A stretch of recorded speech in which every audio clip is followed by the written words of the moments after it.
my survival. Just wanna keep you company, and when you're free, you can't come for me. Ooh, I wanna be your planet, cause the world's not like you planned it. Just wanna have you come and play, just say my name from day to day. I try and it's never enough. I always try to hide when I needed your love. I want to be the man in the back of the car. How I let it run. Your love will carry me. Your love will carry me. Love will carry me. Love will carry me. Ooh, I wanna burst your bubble, but the world is toil and trouble. Everybody wants a piece of something they don't really need. I don't wanna get high, I just wanna survive and have fun on the side. I try and it's never enough. I always try to hide when I needed your love. I want to be the man in the back of the car. How I let it run. Your love will carry me. Your love will carry me. Love will carry me. Love will carry me.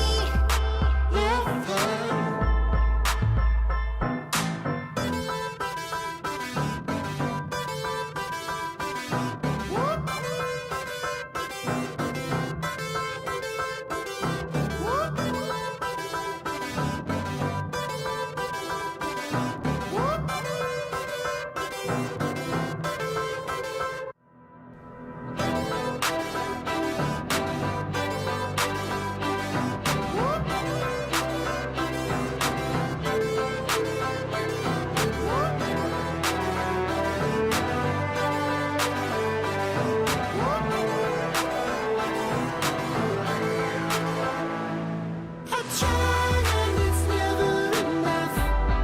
I always try to hide when I needed your love.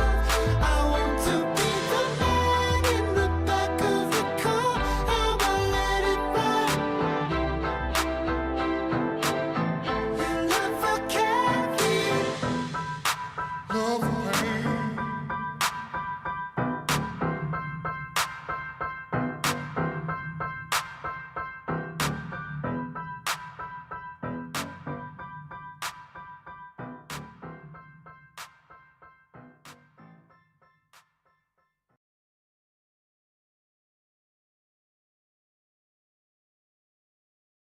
Yo, Boas-vindas ao primeiro time do dia, Fúria!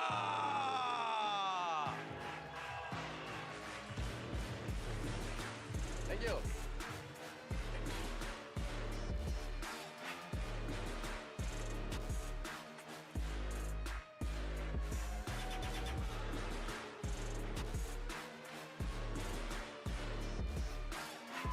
today we have Furia G2 or G2 Furia, and then it's like C9 100 Thieves.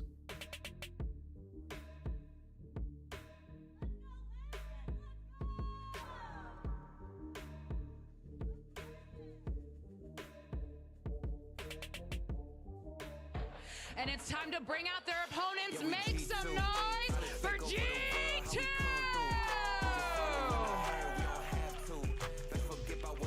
Yeah, C9 100 Thieves after. Money is on G2 for G2 Furia, and my money is on C9 for C9 100 Thieves. 100 Thieves actually play good. I just feel they're kinda like G2, they like firepower, I feel. But they have good ideas and stuff. They have good ideas, good calls. just like a little something.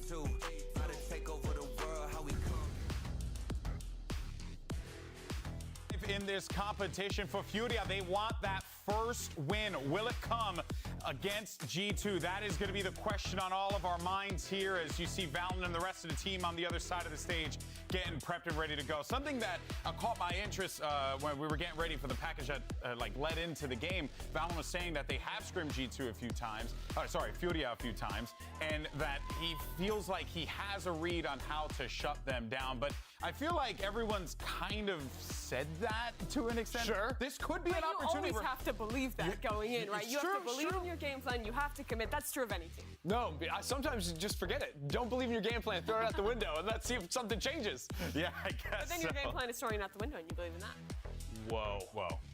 That's Whoa. layers. Wait, that's deep. I wasn't ready for that. So Yo, someone tell G2 about that. get in the comms quick. Let them know. All right. Well, But the this players is- are getting ready to go here, Mimi. This is a really important game. For Huge G2. game. It has been a tough start to this season. I think this should be the game that everyone is looking at and like, huge game for it's both Furia. teams. They should win this one. They should roll this one. And on paper, yes, I think that is true to an extent. But I don't think they can go in with the mentality that, hey, it's just Furia. They need to treat this team seriously, and I think they need to be lighthearted, right? They need to believe in themselves. They need to be chill. They need to make Icy comfortable on that stage. Yeah, 100%. This match is going to be a mentality game from the very start. I am happy to see G2 walk out with smiles on their faces because if they sit there and say, hey, we really need to win this game, they're going to start feeling the pressure in game. And they cannot succumb to that. They have to push past that and just think about it as, hey, this is just another scrim.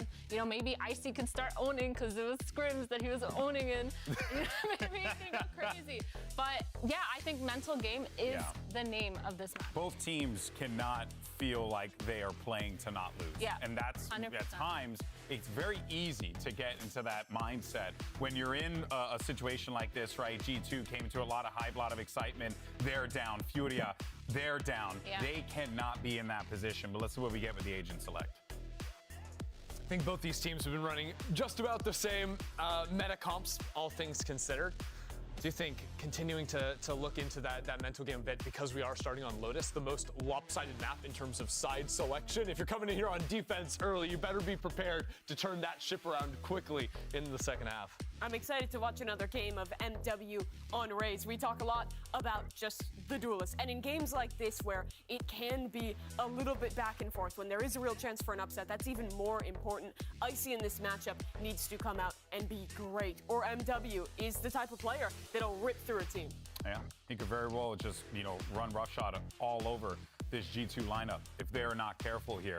And this is going to be a tough one without a doubt. We've constantly said that because we do want to stress, like, this is it for G2. They lose here, no shot, right? Like, you're looking at Either of these teams. either of these teams. Stop coping. Don't you dare start coping on me now. Don't you dare bring that cope out here, Athena, okay? We ain't ready for that. It's too early. Actually, what time is it? It's 2 o'clock. So I can bring the... So you can bring the cope. Okay, go ahead. Cope it up. It's past the afternoon. I'm excited to watch Trent on Fade because I think Trent has a voice Listen, for rotations, for that info gathering towards this team. I think it's going to be a really, really big thing. And again, to note, he was one of the players walking on stage with a smile on their face. So if they do have that vibe going into it, I feel like this is going to be G2's game to run away with. I don't know. Lotus, Okay. I got a feeling You did say 2-1. You said 2-1. Run away doesn't imply 2-1, Athena. Yeah, it implies fleeing and getting O2. Also, I can't help it. I did put 2 and 2. Lisa Nagaib, Trent, hair, it all fits. Yeah, It's great. Trent Atreides, they call him. What? Trent Atreides, they Everyone call him. with hair is the same guy, according to GP. I mean, that's kind of true. When you're follically challenged like me, guys, it's just the way life rolls, you know what I'm saying? But yeah, this game, massive matchup. We'll see, though, how the chips fall as G2 Esports and Furia match up against one another here in a do-or-die contest between both of these squads. We're starting things off on Icebox, and things could very well go... Oh, sorry, Lotus. Oh, good heaven. This is just, it's too early. Hear me Can you start the game already? Yeah, there it is. All right, folks. folks. Well, we are ready to go. I got the cue to shut up. So let's go ahead and send it over to your casters. I know they're British, but guys, don't hold it against them. It's Brennan's Sideshow. You say that.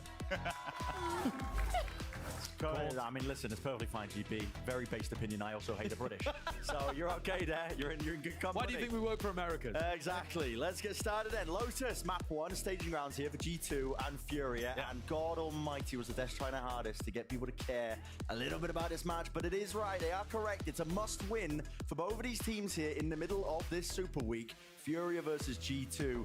And Furia, they have been stumbling. They have been struggling to find that first hurdle, that first win. We know how difficult that can be for some teams. We saw Crew kind of go through the same thing last year. Yeah, absolutely. Furia are in dire straits, but the same could be said about G2. Both of these squads will be hoping that this can spark a resurgence in their season and get them back on track to make something happen. But honestly, the schedule looks brutal. We've got to see not just a win here, but one of these teams at least looking significantly better than what they've showcased so far. Yeah, certainly a lot of footsteps rumbling all the way towards Valen with the Prowler. Catching these two players. Gordon to the corner. Unfortunate with the nade, actually. Rebounds back into the doorway. Meanwhile, the whole of B has been taken. Somehow, Leaf survives, doesn't get punished, and G2 have taken B. So with the post plant down, still with a player disadvantage. We'll see how this one gets played. But double snake bites for Jonah P. He's going to be looking to most likely play those liners from afar. Leave. Tapping away, eventually getting the job done there with the classic jump spot. Nicely done. Oh, not with the nade though. We won't talk about it. We won't mention it. We definitely won't clip it. I'm sure nobody will. But Furia are cleaning up these stragglers. Still. No clue from Khalil. Setting up for the paranoia. Didn't think anyone would be in that post-plant positioning. Getting muddy. And we're not talking ethically sourced. This has got E. coli in the pond water already. Haunt onto 2, sticking to the fuse. MW's got this one fully locked up. Furia with their pistol round. Earned and gained. I mean, that is a scrappy pistol. Scrappy, man. It's scrappy. We see a missed nade at the beginning, allowing Leaf to survive. Oh, the mud match that was promised. We've got a missed Nana Swarm as well. And Leaf ends up getting swarmed. Multiple people getting shot in the back from Furia, just not anticipating the positioning of these G2 players. And yet still, Furia come out on top on the pistol round. I think this game really is going to be brutish in some regards. Oh yeah, I'm taking the jacket off. There's going to be enough mistakes from both teams, you would imagine, for individuals to come alive and make the difference. Maybe Shine. Look at it. I mean, just a level of unawareness there from MW. Not expecting the Valen could be so fast onto that angle. But it is evened out with that kill offered. Leaf going down into B main. They want to look for a nice little fast pivot there with a paranoia to pave the way. This is tough, though, because you don't know where Havoc is.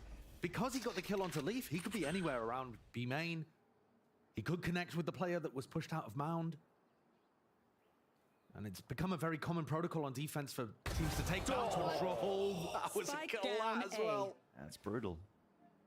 It's become a very common protocol for teams to push out C and connect with that B player on the defense side.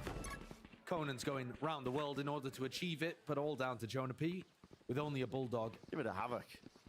Ace available here. Yes, it's an eco, but why not? And it builds up towards his ult. Yeah, just throw bodies on it. But okay, they're playing it disciplined. They got the spike down. They realize it. Yeah, I don't think there's going to be any holes here for Jonah P to exploit. And it is Conan that picks it up. Yeah, it's good to see Havoc off, you know, hitting the ground running, having some impact early on in the game. This is a player that's come up from that tier 2 level, as have a lot of the G2 squad. But Havoc has struggled, I think, to get his footing, get his bearings at tier 1. He's towards the bottom of all of the players in the league, just ranked by stats. And you can see it in his games. He just kind of sometimes gets a bit flustered. So getting him online early, get that confidence into the guy. And maybe he'll be bringing up big performances as Furia would have hoped to see from him. When they brought him up. Healed. Yeah, they did brought him up. Similar template being followed by a couple of players, actually. I mean, he almost bar for bar, really. Here's that A rubble control. Damage exchanged here, but this will be a good chance here for Furia on their bonus. They get some form of conversion online here on the defensive side as well of Lotus, which we know to be, you know, the weaker side of the map if you end up starting off here. Typically, you know, they'll often say, you know, maybe 4 or 5 rounds is a good half for some teams.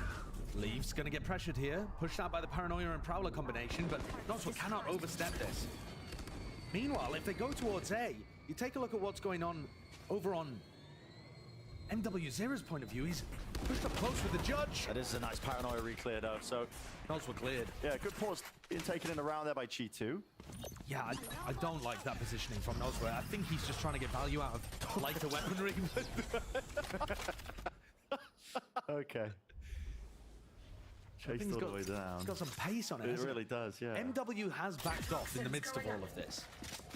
And that was the danger. He's holding close with that judge. Now holding a position in tree. Locked to the corner, close here. He's got a lot to worry about, but now they hit that judge. Decay damage was kicking in for about a moment. It is traded. A-site should be theirs. Themselves into hit. Khalil might be going for a bit of a hero play as well. He is doubled up side by side with Havoc. Now time running short, but at least with that plan, it is into the post, swinging out wide. No way! Damage done to Trent. Still mops up the 2 kills. How did Trent get that? That's insanity. Furia had the jump on him and somehow still able to spray down 2 with the Phantom. He might have just saved his squad. Toxin screen down. The health is low, but the players, there are many. Yeah, and this post plan is pretty much, it should be unlosable, I was about to say here, but they've taken care of the first wave of things, which is Leaf. Dodging the siege now, doubled up now. Trent taking first contact. Now he was low, but nails it in the end. So 2 players surviving, keeping 2 rifles into the mix, overcoming that obstacle that was the bonus round. Take a look at the replay here. His positioning, not a great one in my opinion from Nozra. He'd already given away that he was playing close. It's those double kills from Trent, I should say, that really turned the round, I think. Here it is. Oh, the Furia players just end up lining up, Khalil and Havoc, on top of each other. With 2 players surviving, like you said, Brent, G2 have got a pretty decent buy heading into this, and with 1 orb, Trent gets Nightfall online. So this looks like they're going to try to take Mound. Going up. It's only Havoc there to try to hold them off, and Havoc is not going to be able to hold on against this, but he's in a really advanced position. Really rough position, man. I mean, he's just willing to take that fight straight to them. What is going on there? Out wide, I mean, there's no escape inside. It's not even a bailing out from the rest of his team. They are just going to be running and rummaging all the way now. Off to the seaside, but plan will go down for Trent. That will give him his ult. It's a great plant position too. This is the new kind of default meta plant spot. Steal it for your ranked games. You can spam this from Mound as well. So if G2 force out some of that retake utility, they still have options to fall back. Now you're going to see the waves of this util emanating out for G2. Nightfall will be the first one to really push them back and away, and that is 4 connections. Higher and higher in pitch. It's a deafening blanket that's going to be laid out onto them. The paranoia also just sent flying just in case, and at this point, has to be given up by Fury. They realize it, they recognize it, so saving the rifles. And Havoc, who was up to 5-0, I think, on the scoreboard, getting off to a hot start, getting some of those eco kills. I mean, he's just tossed that one away. There's no other way of putting it. It's not that he, took a risky idea and had some support, but failed the execution. He's just in a spot he should never be holding on his own. We see some teams put an alarm bot there or try to put a turret in that spot. Or sometimes you can have a duo play. Yeah, just setting up like a crossfire, somebody at the box. He's so far away from the cover here. Engineer killed. If G2 go for any kind of 3 players up to 5 player attack side default towards Mound, he is stuffed. You can't afford to be losing your Killjoy that early. So, got to address that one. Looks like a bit of a brawl occurring though, or about to. Now as the barriers drop, yeah, look at it. Util straight and over, along with a nade. Icy looks to do some real damage! And they'll just take away the life of Khalil. Stricken off the record. Haunt there from Trent would identify anybody trying to push aggressively from the defenders towards Rubble. So it just gives Icy all of that space and freedom to know that he's not being pushed. And he can focus on hitting the Furia players who are themselves going to be running away. Here. It's prompted a bit of aggression from Havoc again, who this time is using information that there were attackers towards Rubble, so he knows it's a little safer to go and break that turret, finding value without being punished.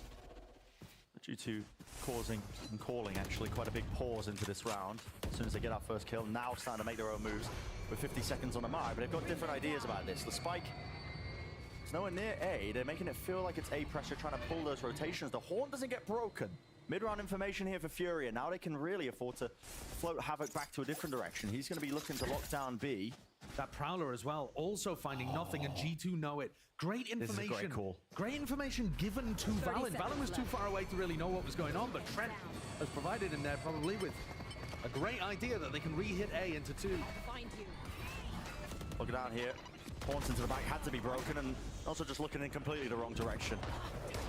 Even hearing their footsteps here. Tap, tap with the rifles. Who will win this duel out? It's Leaf. And with that being said, only 2 left standing for Furia. Looks very unlikely to end up winning this one. Still going to make a go of things, though. Furia, MW trapped down to the lower section. No exit strategy in his mind. He is really just stuck there. MW got dropped down to 9 HP at the start of the round by Icy spamming. And he's going to get cleaned up last of all. This is a disastrous beginning for Furia. After taking the pistol and the follow-up, they've just now been cascaded backwards over and over. Look at all of this. Yeah. All of that damage done. Great mid-round calling as well from G2. But now their ult cycle's starting to come online. Icy got a showstopper up there with a couple of post-plant kills. Leafs one away from having a lockdown to be able to use. And yeah, Furia are starting to get some of their own, but it always favors the attack side, in my opinion, these kind of setups, because you just have more freedom to pick and choose your timings. Oh, yeah. In fact, MW's leaning towards C, expecting this to be in that Nice shot. direction. And they just leave one player on the other side. Again, too exposed, a bit like we saw from Havoc. It's an eco, but Khalil just hoping that maybe he can just take a shot and back away there, but it's just the Fury are offering too many opportunities for G2 to create 3 versus 1 scenarios around the map.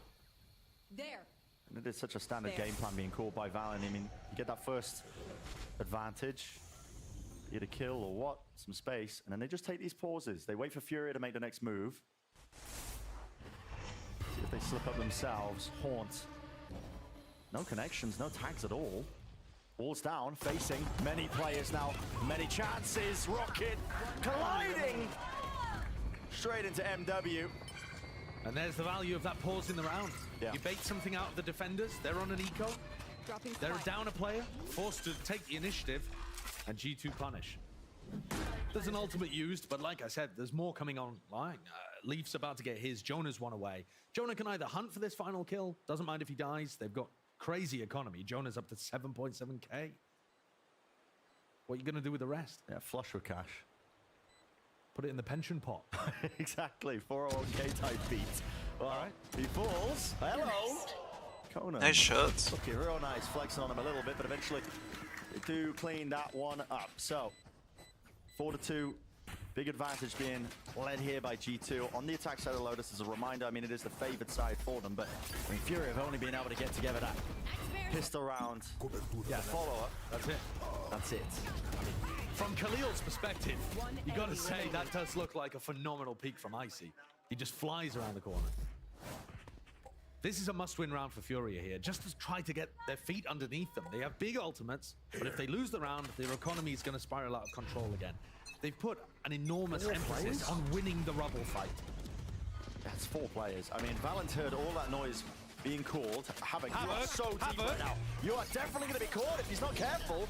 Has to pop the Nana Swarms very, very early and prematurely. Prowler locked him out of position here. It's a lockdown for a lockdown now, but they are not shying away from the fight, not whatsoever. To seize and an aid. All into the corner here, swinging round to the side. The lockdown eventually broken here. In Fury, they have to back away and respect the boundaries of this. Lines of scrimmage drawn. They want to fight them into their spawn. Icy. Take it out, MW.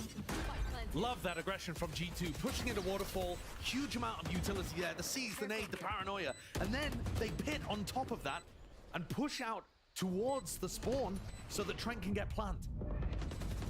4 players up, just seeing if they can do anything at all, but with the murky depths of the pit, lay it down onto the side. It comes down to RNG, it comes down to spam. You just got to hope and pray that you get a kill. Oh, another save. And you got to back away, you got to save again. Another save on C. And he's Oh, it's gonna These are find devastating. 2. yeah, devastating indeed. Furia's going to get 2,900 from this in terms of their, credit for losing the round. But some of these players, you look at MW who bought up. If they're not able to save rifles, then they're not going to be in a good spot again. So Leaf, he's going to keep going, but I don't think he's got the time to deny it. Hopping around. And that's important that Furia got away with 2. That's just going to give him a bit of a you know, something at least to work with. A lifeline. But a lifeline, all they've done is one pistol and the follow-up at this point, and G2 are exploiting them all across the map. Yeah. Fury are forced to take attack timeout to reassess what's going on. And just to cast your memory back to how that round played out, Valen gets the read that there's 3 or 4 players over towards A in the first 3 seconds. Yeah. Immediately calls a pivot over towards C. Havoc's movement is way off. I mean, he looks shaken in that spot. His jump peak is weird. He's caught. He's actually bullet tagged, so he gets slowed down and only just pops a nanoswarm to stop Icy jumping onto him, because that would have probably just been the first pick and the C-side got given. And then it's nice play from there to capitalize on the opportunity from G2. But this is my problem with Furia. They offer too many opportunities to their opponents, and especially here. All credit for G2, they're capitalizing on them well, but most teams try to minimize the amount of, you know, weaknesses, mistakes, and opportunities that you have. And Furia at the moment, they're just a bit behind the other teams. Yeah, and G2 are just playing a pretty standard game. I mean, it's getting to the point in Lotus with the life cycle of maps. The kind of macro, how you play the map on the attack side, it's not a solved game, but it is worked out relatively. There's a reason teams on the defensive side are leaning more to fighting over towards Mound and C. It's because when you try and opt into this rubble fight here, G2 can wait it out, put the wall up, and refight on their own timings. Well, one of the other things too is a lot of these teams are utilizing snake bites from across the map. The Desk was breaking one down from C Waterfall. There were some teams in Madrid doing one from B as well. And again, But you see Fury are grouping 4 players up on A, including Conan, right? It's all in grouped up. So that means that the Viper's not on the other side of the map to be able to do stuff. Play you with the rocket. I mean, how is he not getting a kill there? Yeah, I mean, 1 for 1 with Conan's follow-up. What's going on? Nice shot. And Conan just sprints in. I think Conan had a rifle there as well, so looks like Nosra doesn't want to take the risk of retrieving it. Chasing his kills down, but being generous to Furia, they've taken the time out to worry about the next round probably when rifles are back online. But not looking Holy great fuck, here man, again. Furia. it's precisely the point I was just making, you know.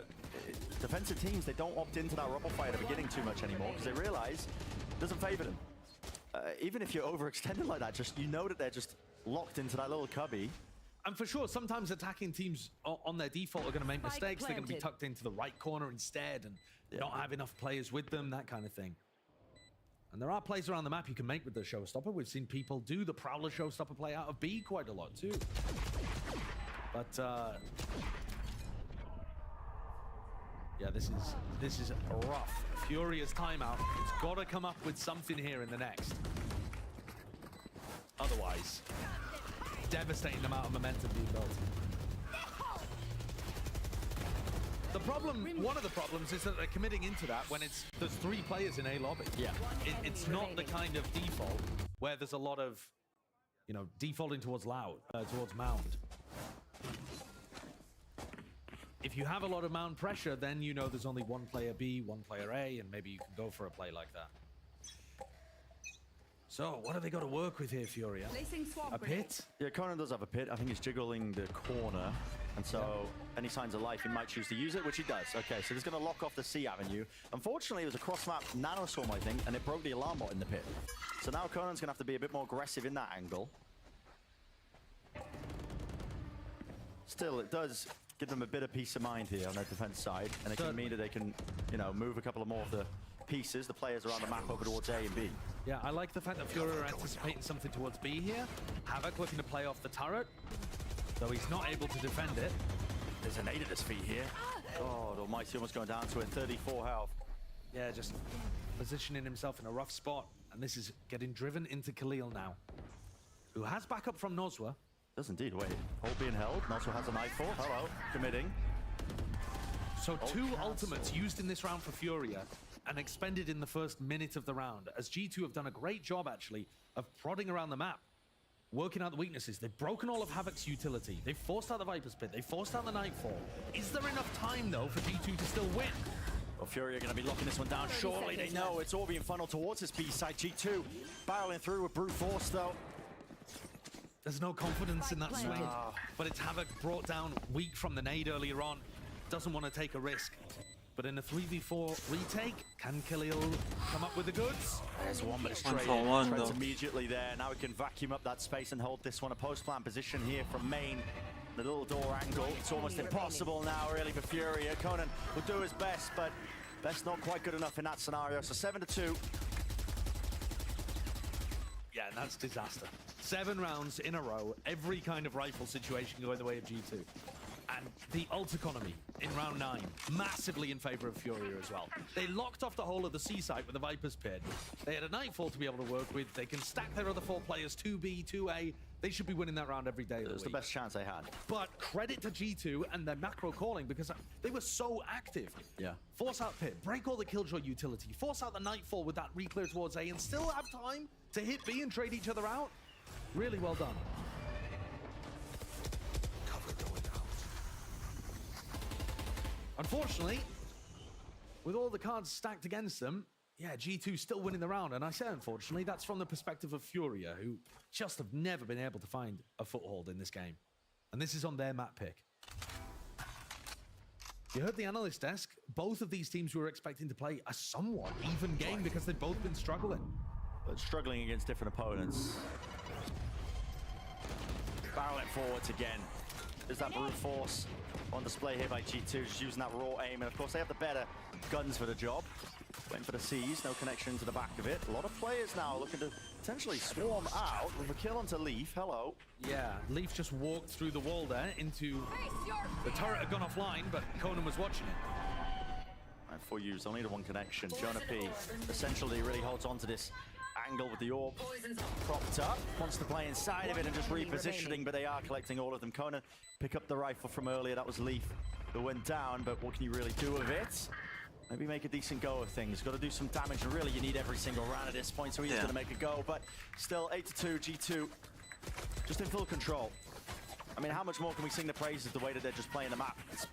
Yeah, it's lovely. There's too many opportunities because Sure, you're yeah, not playing the zero, defense well enough. But yes, in terms of capitalizing on it, yeah, great work from G2. This, though, just continues a disappointing cycle for Brazil. Every Brazilian team right now is 0-2. The region combined 2-12 in maps. Negative 85 round differential combined as of this 8-2 scoreline. Come to Brazil. Yeah, it's not good at the beginning of the year for the Brazilian teams. It's not great.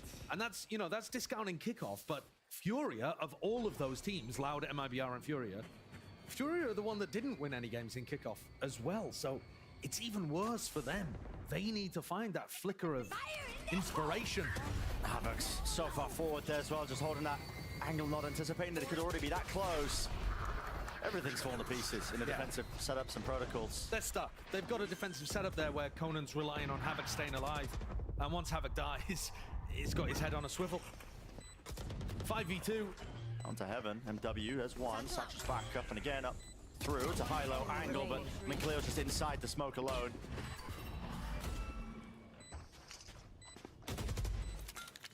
We'll go for this here with a nade. Invested everything there. Holy shit. I mean, every action anticipated. It's just G2. Fundamental tier gap being on display here between these two teams. We did come into this, series expecting, it to be maybe close, right? Because what you said earlier, G2 have been struggling, but I got onto the point, didn't really finish it. Kind of difference in opponents. I mean, G2 struggled against 100 Thieves. 100 Thieves are a team that a lot of people do put a bit of disrespect on the name, I suppose, but they've had a hard time of things in their group. They're actually not a pushover team by any stretch of the imagination. No, 100 Thieves have been doing all right, and I think G2 struggled in that match, but yeah, the thing is as well, you could have said the same thing about Furia. Furia played against NRG twice this year, right? And they got smoked both times, but we know the quality of player on NRG. That I think the difference is that they just got absolutely rinsed, and unfortunately, if you're a team that's already struggling to get that confidence up, You should run. it just hurts even more. Conan. Time to come alive, time to be a hero here. He's overstaying the welcome and the lockdown. He's really overstaying it. And now you've got to try and pick and choose that timing to perfection here. The bullets spraying through, but I mean, the entry of G2. Didn't know what timing to take with this one, with the pit on top of it. Very familiar setup. We saw this one in a prior round. It's a flood attempt here by Havoc. He's way ahead of the rest of his team, but he wants to try and make the most of it, but he doesn't know which way to turn and twist and look here into the back. Showstopper. And Rocket sent flying but brought down in response. There's only 2 left to stand and do this work, but it's looking like, okay, Viper's Pit dealt with. Gonna move on here. It's 2 versus 3. Make it 2 versus 2. Best chance in a long while. Paranoia, blind and deafened. Chances dwindling 1v1. Noz was sticking onto half, and he lands the final Okay, shot. 9-3. Consolation prize here, but he does make it 9-3 for Furia. No charges. Winnable? Okay. Switching sides. I mean, listen, they are moving to the attack side of Lotus. Yeah, it's just been so brutal. Good work there to still keep things together in a tough 3v3, 2v2 scenario, but that round is not how the whole half went. Hey, listen, stranger things have happened. We'll find out in the next half. But first, let's hear from Furious Conan and get his, overall thoughts on the competition. A G2 é um time muito bom. Tem jogadores que têm muita mira lá, jogadores muito talentosos. Eu acho que a gente já treina bastante contra eles, a gente sabe um pouco do jeito que eles jogam. Dá pra se preparar bem contra eles. O jogador perigoso deles é o Leaf, é um jogador muito agressivo, ele tem muita mira. É um jogador que a gente tem que se preocupar um pouco, porque se ele entrar no jogo ele pode acabar carregando. E é isso. It is interesting that both of these teams have scrimmed against each other a lot, because you would expect them to be anticipating what each other are doing, and I think we are seeing that from G2. They seem to have a really good idea of the weaknesses, the areas that they can exploit when G2 are on their attack side, but I gotta say, Fury have felt a little lost in some of these spots, not anticipating big ults coming towards them. I think they're behind the meta as well, to be honest, in the defensive setups. But if you've played against G2 in the scrim situations over and over, you should be building that level of knowledge up. Yeah. That's what's confusing. And I think, Brent, that there's probably some element of choking on stage going on with this team too. You just look at the decisions that they're making in some of these spots, and it might be the weight of expectations, it might be the fact that they feel like they're in a rut, or the fear of losing ending up becoming a reality, but it feels like this team is even underperforming compared to what you would expect of the talent on their roster, and I don't think many people had them up at the top of the league, but we were expecting more than this. Yeah, we certainly were. I mean, that's coming from our, English-speaking Western perspective as well. Imagine a team like Furia when they've got the weight of the Brazilian community behind you. Listen, absolutely. They're not exactly soft-spoken. And that can be quite a lot to weigh on you if you are a team, even if you are sitting up at the bottom of the barrel right now in your group, looking to get that first win. But, okay, I'll sell you some coke. I feel like we've been doing it the entire Super Week, Josh. With the coke merchants, we've been dishing it out, man, on every street corner for the second half of an underperforming team. But they are moving into the attack side of Lotus. A pistol round, of course. I say this every time, but it was vitally important here for Furia. Mate, look at the 3 Sheriff buy on the attack side pistol. Okay. I haven't seen that one. Yeah, Wild West cosplay. What? Conan, MW, and Havoc, all with the Sheriffs. That certainly smacks of desperation to me. I don't think this is what they would have been doing in their, scrims and their prep. Yeah, leaning hard on the raw aim, perhaps. Long-range duels if they get given them. But so far, almost 30 seconds in, hasn't really been too much movement around the map here. There's Paranoid. There's a team flash. Yep, that's a re-clear strategy, a little similar to the one that we were breaking down in the pre-show. Fury here orders util. See the ping on A. Down this angle now that they do have a rubble control, but a wall in his face adds in that uncertainty. It's just gnawing at the back of his mind. He has a crossfire set up to try and play off with the rest of his team. The Classic is doing far too much work in that spot. Valent's still alive, but not for long. Havoc eventually returning to fire into a 2-on-2. There has to be a 1. 3-2, but big guns for Furia. Trent ducking away here with the door opening wide. Starting to get a move on now towards that A site. This is a good read from G2. They know they've both passed. And the shots are found. What the fuck are you doing? 1v2 now for Havoc. Pressure's on him. 5 bullets in the Sheriff. Healthy targets on the other side. It's going to have to be precise. Straight to the dome. Trent jiggling, sees it, at least evidence of it, but the trade is almost picture perfect there from Leaf. Right on the target, doesn't let anything slip. A little bit wonky there from G2, the re-clear towards rubble, not perfectly executed, but then Valen finds the perfect timing. Khalil has just got his paranoia out in his hands.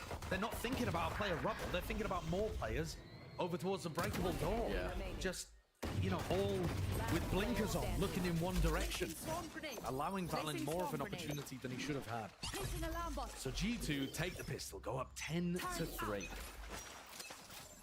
And the misery looks like it's continuing for Furia. He's showing that respect as well. He's not going to take an early fight and throw his life away, so keeps the util up and kicking. Watching for these two players as well, but at this point, Furia not running out of options. You do essentially need a thrifty win here. You'll be able to farm up some of these orbs, MW, but with how little of a buffer they've got in terms of the round differential, is he even going to get a chance to build up to the ult? Yeah, they need a couple of players to just start hitting some unbelievable shots. And it's a pity because, to be honest, when Furia are picking Lotus, they're probably thinking... Generally, teams feel very confident on their attack side of Lotus. Yep. And they've barely had an opportunity to play it so far. Havoc is, I mean, he's way ahead of them, isn't he? Awareness from Trendo. Trying to hide. Caught by the horn, swinging back in. Easy pickings for G2. Players are just crumbling here. Yeah, G2, very good awareness. It's individual around the map. Furia, they look honestly like they've given up with this map, and they're just trying to make anything happen on an individual basis they can to Thinking about give them a Icebox, chance. maybe. Maybe, and you know, if we want to think about Icebox too, both of these teams play a somewhat similar style. They played a lot of the double smokes kind of stuff. We saw MW having a lot of individualistic impact on the Omen. But one of my issues, Bren, is if, and I'm speculating here, I want to be very clear, if it is an issue with choking on stage and having that, like, unable to perform under pressure stuff for Furia, then losing a map like this just, sometimes it just booms you for map 2. Yeah, It doesn't matter how good your game plans would have been had you played it, you know, in a vacuum. It's within the mental context of the match you're playing. So, I mean, you can't shake the feeling like you've slipped up on the, you know, your best opportunity, right? Your map pick. Yeah, it Right can at be the very beginning. tough. Very tough. We'll see. I mean, the amount of adjustments you can really make if you are Fury, it's got to be mentality at this point. We haven't even seen enough of the one side to really make any calls. We literally haven't seen any attack side here, and they've taken a timeout. Yeah. So they haven't really learned anything. This timeout, the only thing it can possibly be to address is stuff like communication, mentality, reminding them of their game plan, trying to get them more focused. That kind of thing. It's nothing strategic. It literally couldn't be. Show me some firepower then, Furia. Make it a little bit more competitive. This is the round where you would expect them to show it. But they're coming in here with only one Prowler, no C's, no Boombot. Like, Utility being optional, apparently. there's that one Prowler. Used and broken for him. Actually, it's a bait and switch. Icy's going to get back up onto the line here. There's Paranoia forwards and flying. MW loses his fight out nade. Up and over the top, and a nice smoke as well to just provide that extra bit of cover. And they can both play inside of it too. These are the layers that a lot of the top teams have, where we saw a similar kind of mound fight from Fury. It was just Havoc on his own. Supportive util, not Trent. He was a little bit wide there, but this push out through C. I mean, Havoc's going to get caught in the back here. Unless he's aware of it, he does seem to know there's a threat. Oh my god. And these kills, I mean, this is the round they really should be converting. They're up against the bonus of G2. They don't have the guns to be making this work, yet still find themselves in that driving seat. Looks like a B pivot. They don't have B main control. Take the B. You don't own B main. You don't own Heaven. And they're all going to be collected surely here. They don't know which way to look. Stuck with not And a it's a clue, bonus another home for chance. G2. It's a killing field. I mean, that is just... Match point. It's painful to watch, Yeah, Brett.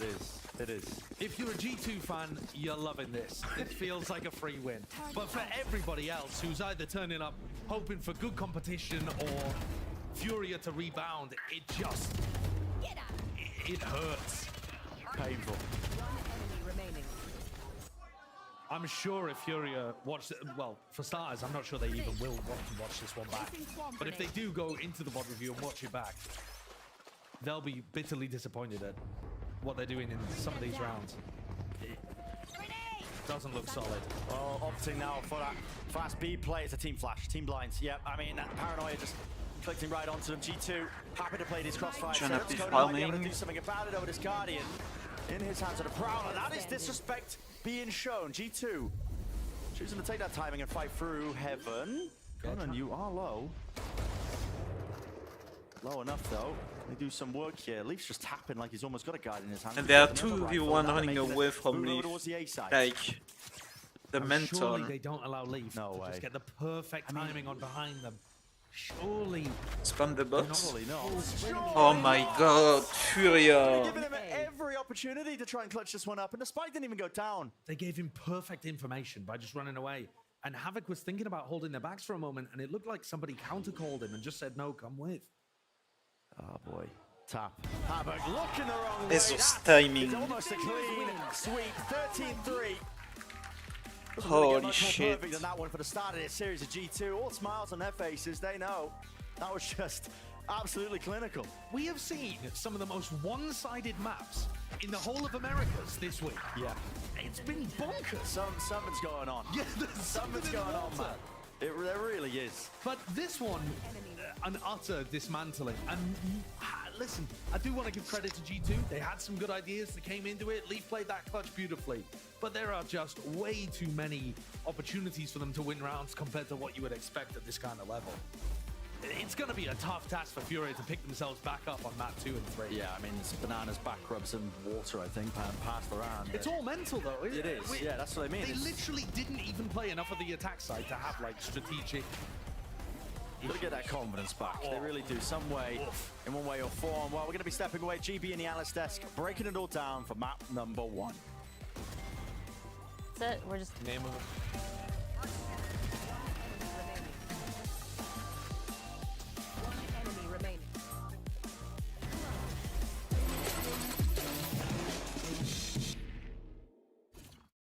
Excuse me, would you mind taking a picture of this? Oh, no problem. Thanks. Ooh, yes, problem. You need Verizon. Trade in that old thing and get a new iPhone 15 Pro with tons of storage, so you can take all the pics. So many selfies. A preposterous amount of panos! That means panoramic. And as many portraits of me as your heart desires. How about none? None, yeah, none feels right. Trade in any iPhone in any condition and get iPhone 15 Pro on us. Only on Verizon.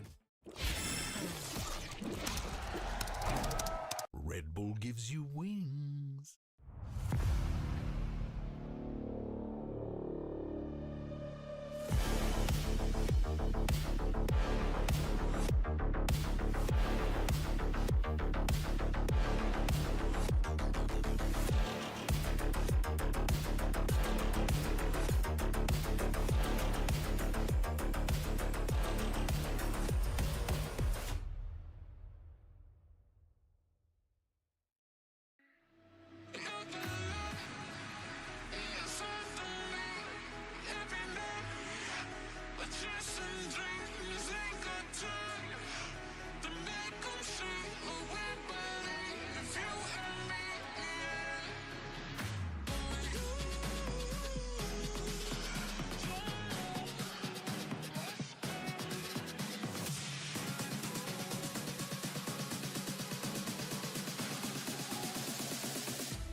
sort of recover themselves and maybe into a threat.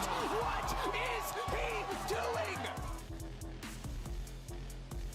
O Marvin vai tendo a volta, viu ele? O Conan lá de trás. Salva o Gavok e Conan de novo. Liz here with Josh RT, the coach of G2. A very convincing stolen Furia map pick. Now, we were just talking before this, and you said you were ready for it. What did you mean by that?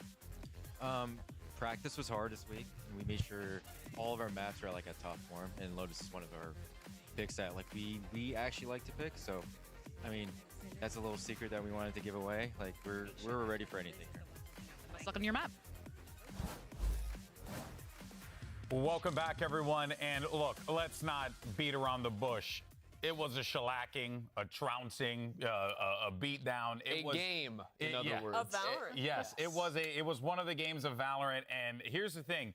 If anything, That's always a good intro. Yeah. It was one of the games of It Valorant. was one of the games of Valorant of the time. But, you know, at the very least, as you look at G2, they were in form. They could do nothing wrong. And this guy, Icy, was finding himself in this matchup. Also, that lower third is hilarious. No, it's not. It's totally great. Icy Why not, like, Icy showed up looking like a Slurpee today? Because Icy's are like bad forms of Slurpees. Icy's are bad Slurpees, we can all agree on that. Oh, okay. yeah.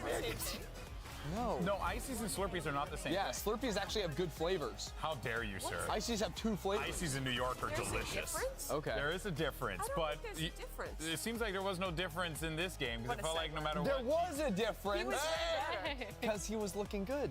He went positive. He came out here and he had a good game. And look, I feel like that's the thing where you have to wait for him because it had been a couple of rough weeks. Now he's had his good game. Hopefully it's upward from here. Yeah, but I mean, beyond even that, it was a clean game from G2. I think Valorant's calling on their defensive side, or on their attacking side rather, was really good. They do a lot of these rounds where they're early pressuring, retaking space off that Rebel fight, and then moving back, going for these late round hits. And Furia, let's be honest, gave them so many opportunities for opening picks, some tax-deductible moments for sure.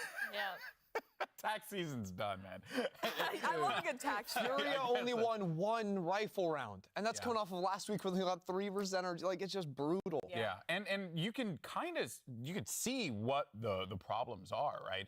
No communication. They're taking fights by themselves like way too often. There's just too much of an emphasis, on players trying to make a play happen, and that has just cost them so many rounds, round after round. I mean, earlier we were talking about how you have to have this mentality to win the game.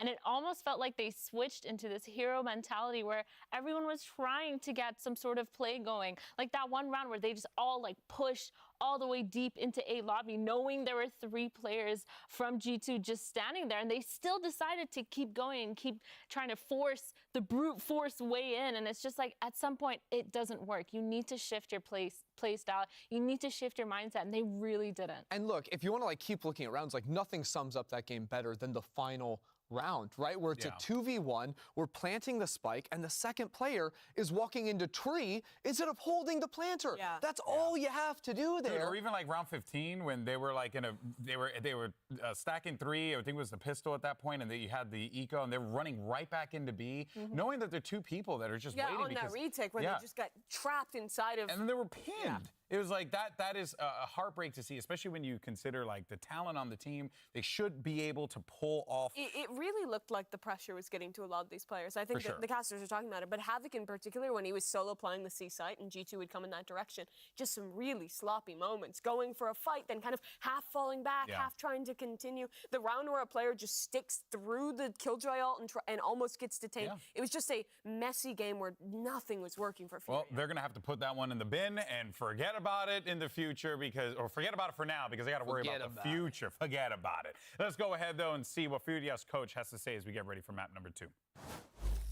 Liz here with the coach of Furia, a crushing defeat on your map pick. What's the mental of the team right now? Estamos aqui com o coach da Fúria. Vocês tiveram uma derrota. Como é que tá o mental do time para o segundo mapa? Cara, obviamente o mental não tá dos melhores, mas a gente tem que ser profissional e tem que resetar. A gente tem que resetar totalmente e vir pro segundo mapa como a gente fez contra a Cru. Perdemos o primeiro mapa, voltamos e vencemos o segundo. A mentalidade é essa. Yeah, right now we just need to reset. just like we did against Crew. We lost the first one, came back, and we won the second map. So we just need to do that and go for it. All right, well, best of luck. You get one too. Well, at this point, they have no other choice but to just try and keep their heads on straight as they get ready for this map 2. It's going to be Icebox here. And again, if G2 win this, they get those 2 wins, they will be playoff, qualified or allowed to contend in playoff. I'm just thrown off because we came in and Ender's wearing the G2 mask. I wish you guys could see this if possible, but it's good to know where your head's at, Ender. That being said, that as we get ready here for Icebox, I mean, look, Furia's just gonna have to find a There's win a here KO somewhere. Gecko Here's the for cope. Furia. Give us the cope. The Omen on this map. MW looks good. Give me your cope. My cope is that MW's era was actually like doing cool things on the Omen, especially on their attacking side. Like he was abusing Killjoy setups in mid, and I think that's the real value of Omen on a map like this because no matter where that turret goes, you have that freed up smoke to be able to block it off. You can also TP on top of tube. You can TP under tube and get past Killjoy setups, alarm bots, turrets, etc., etc. So I'd like to see Furia play around that style more if they're going to stick to that comp and try to play a scrappier version of Valorant up against G2. Yeah, I mean, if they've been trying to brute force it so hard, Icebox is the map to do that because you can just push forward and fight, and you most of the time will not get punished because that rotation is so quick, because that area that you get is so obvious for your defense and for your attack on where to rotate, where the strengths of the other team are. And with this comp, the Geckos and the KO is actually going to enable so many more of those plays. Yeah, I love this comp. I think this is one of the best ones you can be rocking with right now. You have the Gecko KO It's a flash Sentinel combo, which comp. can give you a lot on your retake and for re-clearing space as well. It also plays into Gecko the Arbor. armor super well. Throw up that utility over it, flood past that stuff, and you get that extra layer of creativity with the Omen. But my they biggest don't have a concern for Furia jet. is the defensive protocols because they were falling apart on map 1. Sure, but I think that because they I have don't know verticality, about both that. comps, no duelist, no jet, but because Furia have the Omen, they still can play on top of things like yellow in B main. They can actually op still. That's not so much possible with comp G2's running. All right, well, let's see how this map plays out for Furia. Or will G2 close it right here? Let's send it back over to your casters. They're British, and I love them. It's Brennan's sideshow. Yeah. Let's see how map 2 ends up faring out. I've taken the shirt off. Not that the cast's particularly strenuous, but I've just felt like, get a bit more loose with it. Icebox being the match. And I mean, listen, these two compositions that both teams are playing, no duelists. Yeah. Can't exactly throw in too much proactivity with it. I'm not, I've seen two teams try and run like the double flashes, triple flashes, whatever with the Omen. Yeah. And they try and get proactive to try and fight, for that map control on the defensive sides. And it gets thrown a miss because they don't really have a duelist into the comp when it's being ran. That's where I don't like it. Yeah, I think that's the only weakness of the composition in my head, is that you don't have somebody to necessarily peek off the back of some of your initiator utility. But for Furia, that's going to be MW because he's the aggressive player who's also on the secondary smokes. For G2, it becomes a little more weird because it's actually going to be Icy that's peeking off the back of a lot of the double flash. Oh, not even double flash with their composition, but the just a flash and a the dart single or... flash dart or whatever, however they decide to combo their util. Yeah. It's similar compositional archetypes, but different styles and different agents being used and prioritized. Yeah. I think Arbor is better than Omen. I agree with the desk that it has to be on MW. I don't like that neither team have a jet. Jet is so strong on this box. Build a roster around himself. Same for Breeze. Like, great start. Icy picks up the first one. if you're gonna play Icebox and then Breeze, you should have a jet in your comp. He is really separated from the rest of his team. And look at that, Harbor high tide. We'll cut them up and across onto the high ground here. MW will not fight out, traded through the wall. Plant will go down. Shock darts rebounding. Doing a lot of damage, in fact. Look at that. Chipping them all the way through. Recon available here with a wingman that can go onto the defuse. Knife online, doesn't get broken. No abilities here. G2 just trying to take it with raw bodies, throwing them into the mix, into the fight, and into the fray here. Seeing if they can win this one out with the pistol aim. Only one left to stand. Havoc cannot withstand it. For G2. Great shots from G2. Yeah. The retake was nice. Furia, though, for all of the things that we were talking about, them being behind the meta and struggling on Lotus, there were some solid points this round. Yeah, the plant spot was really odd, and it dragged them into an unusual fight, but Nos was there ready to knife them, to deny some of that retake utility. They're clearly ready for that kind of stuff. Got a decent idea about how to post MW up in order for them to get the plant down. And at the end of the day, they just ended up getting Trented. Yeah, bit of a trend moment. And Icy. I mean, Icy finding another pick. And Icy has been good. He's been able to find a ton of different 1v1 situations, which have either been even or favored to him, and he's won a huge amount. Early TP up to the high ground from MW. Looking to take somebody's head off if he possibly could from that position, but now he's backed away. And it's this kind of thing that MW is going to be doing a lot on the attack side. And I think this is going to put pressure on Leaf to try to take fights against him. Deep drone. Yeah, they want to clear MW out. You know, they're thinking about the spots that he could play in.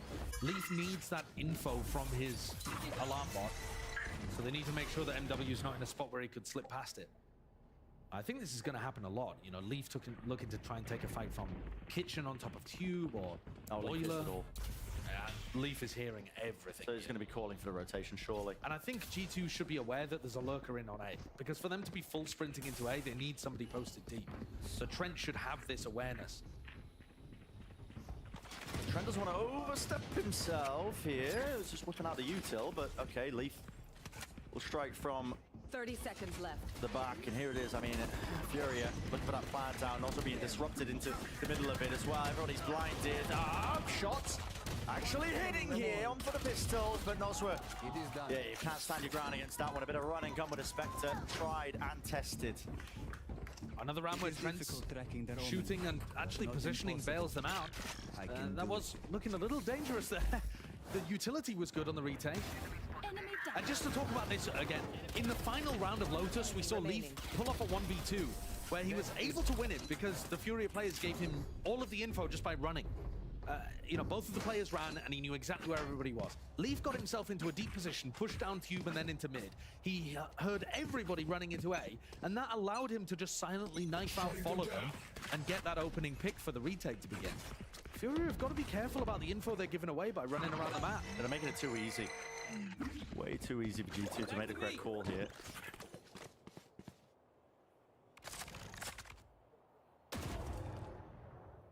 Early util, early waves of it. Killall doesn't like snowmen? No. All right. I mean, maybe just, I don't know, whacking the keyboard. I'm not too sure.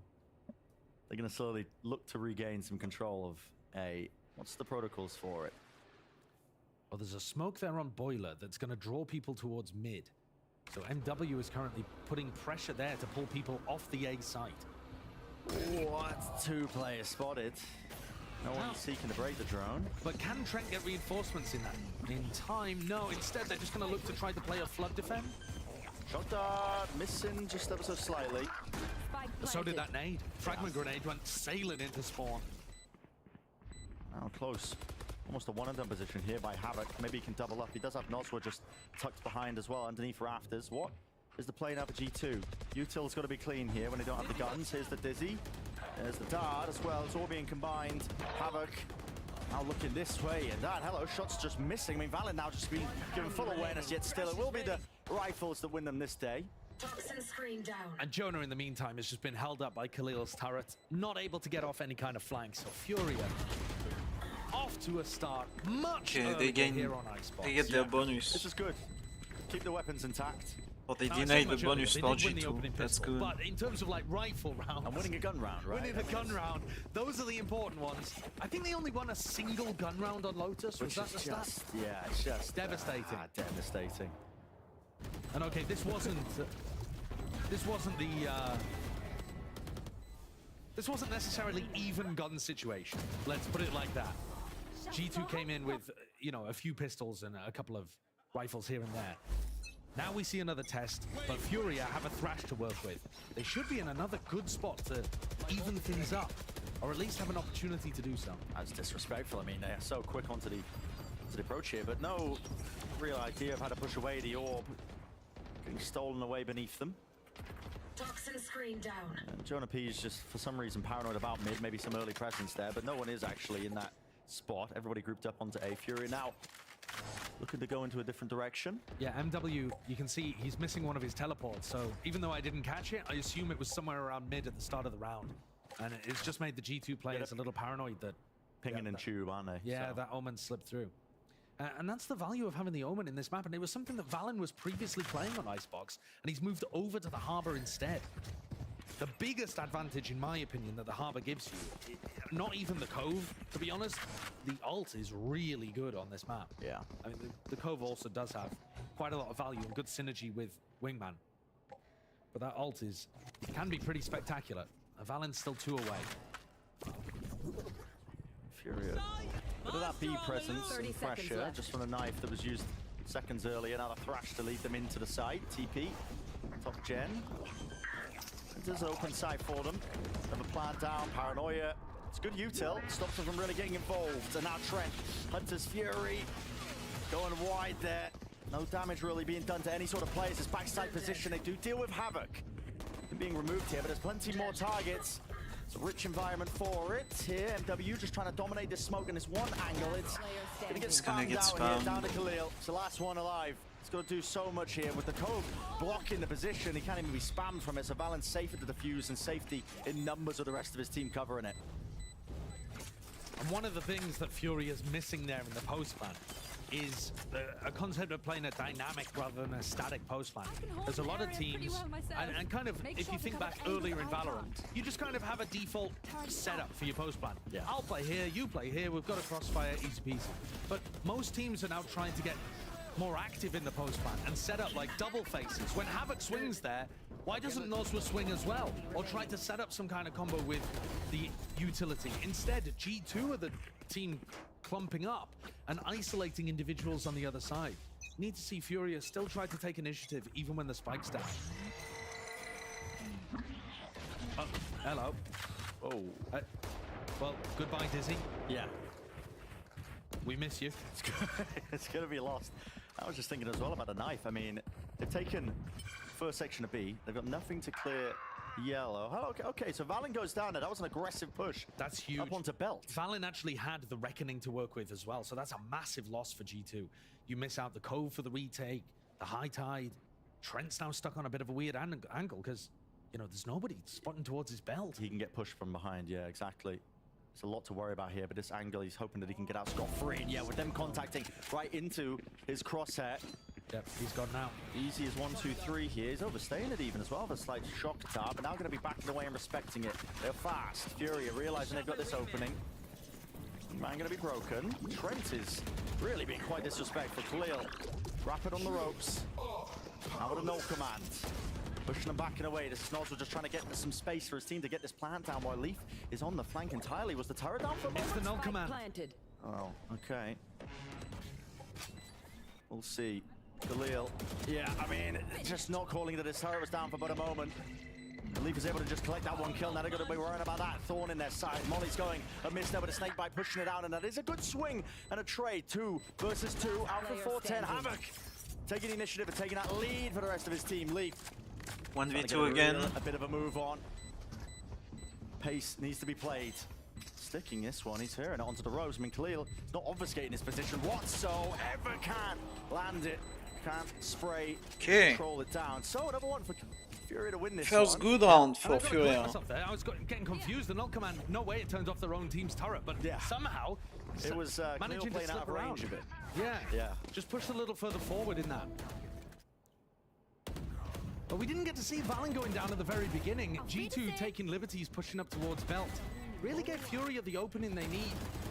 And this map already, you can see that Furia have some better ideas of how they want to approach things. Yeah.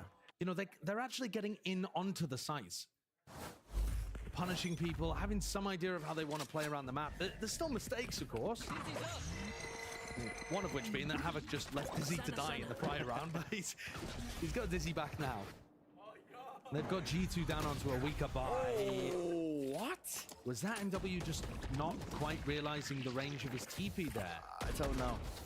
It looks like, though we couldn't exactly see it, that he might have just teleported out in the open from Icy's perspective.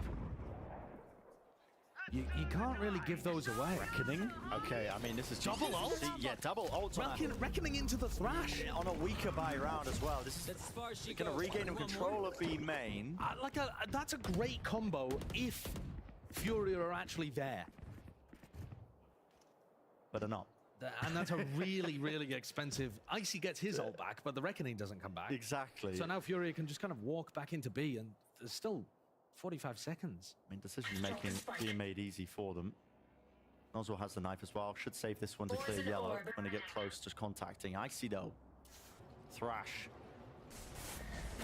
Yep, so there's the knife. Not going to have that one to block off and cancel out the Thrash. Is now going to be getting used with this pit on top of it. Now, that's entertainment. A lot of targets here, but the plan's still going to go off there with Wingman. Not denied. Out through. You should run. Trying to take this one here. Lockdown being forced. You got to fight. Pulled out of Fury. They do have to fight this one now. G2 gonna start to really get a move on here. They don't have the guns for it. Shots are missing all over the place, and now you're gonna back away. Respecting it with the lockdown. Another detainment onto two of these players. This time it's Furia pressing forward. Oh my god, Jonah P. Smell the blood in the water. It's found. What a strange round overall, but eventually this will be Furia as the Nice shots. That's so bizarre. This round has sent my brain spiraling. Good die to the spike if you were Thrash combo, nobody scaling off the second usage of the Thrash from G2. If somebody had pushed forwards at the same time as they'd used the Thrash, they could have broken Wingman and stopped Furia from even planting in the first place. I guess. Yeah. And this is how it opened, just TPing into the open. Even when they got the detained with the lockdown towards the end, Khalil's running back in here, not realizing Jonah P could still defend and they those won players. like 2 rounds from just carry pushing. Both teams are getting extremely scattered on map 2. And it's G2 to take a timeout after 2 rounds in a row have been lost. I would be too. I mean, after that round, that's yeah. I don't hate teams utilizing ults on weaker buy rounds. Especially if they were up spot an 5v4. advantage. Yeah, if they spot the advantage, like a 5v4 like that, re-clearing, I don't hate it, but that is too many missed opportunities. You're just throwing away the future advantages at that point as well with this comp. And this comp doesn't do refights particularly well. It's one of the reasons I don't like it. When you throw a Gecko into the mix, you have double initiator, Gecko and a Sova. You do have more tools to refight for that space proactively, but who's the player who's going to be taking it? Right, is the question, right? Because when you throw in a Gecko, you have to take out a Jet. Yeah, and that's typically how it's played. Your concern about that is typified by what happened in that round the second time with the Thrash. Yeah. Icy's Thrash, in order to put pressure on the plant, nobody followed it. Yeah. And in a normal composition, that would be the duelist player or something like that was looking to try to push forward. I mean, they didn't have the weapon to spam the Wingman, He can't so do that all on his own. It's an unusual buy here for G2. Again, another unusual buy. I mean, and Leaf die with an outlaw to buy an outlaw again. When he had the outlaw in his hands, focus up. Just to buy another outlaw. Yeah. You wouldn't understand it. Okay, I don't understand it. I was hoping you could explain it with the numbers, but advanced economic theory. Okay, sure. You wouldn't get it. Subprime loans. Yeah, I don't get it. I don't get it. Don't ask me what day it is. What day is it, Josh? Do you know? Monday. Oh, he does know. He's not on the esports regime just yet. He does know the day of the week. I'm surprised by that. I mean, look at Leaf's positioning in Snowman. As Furia... A nice spam. Getting the spam through there. Yeah, He's been spamming that orb pretty much every time it's been going up. So credit to G2. They've been diligent about it, and they finally get rewarded for it. MW, though, posted on top of Tube, might be able to punish any kind of re-clear, but Icy and Trent decide not to commit to that one. It was Leaf's positioning that was interesting me, but they are headed completely opposite, towards the A site, which is the stronger one for G2. Jonathan spotting out MW now, who is up on top of Tube. He's going to be smoking Boiler.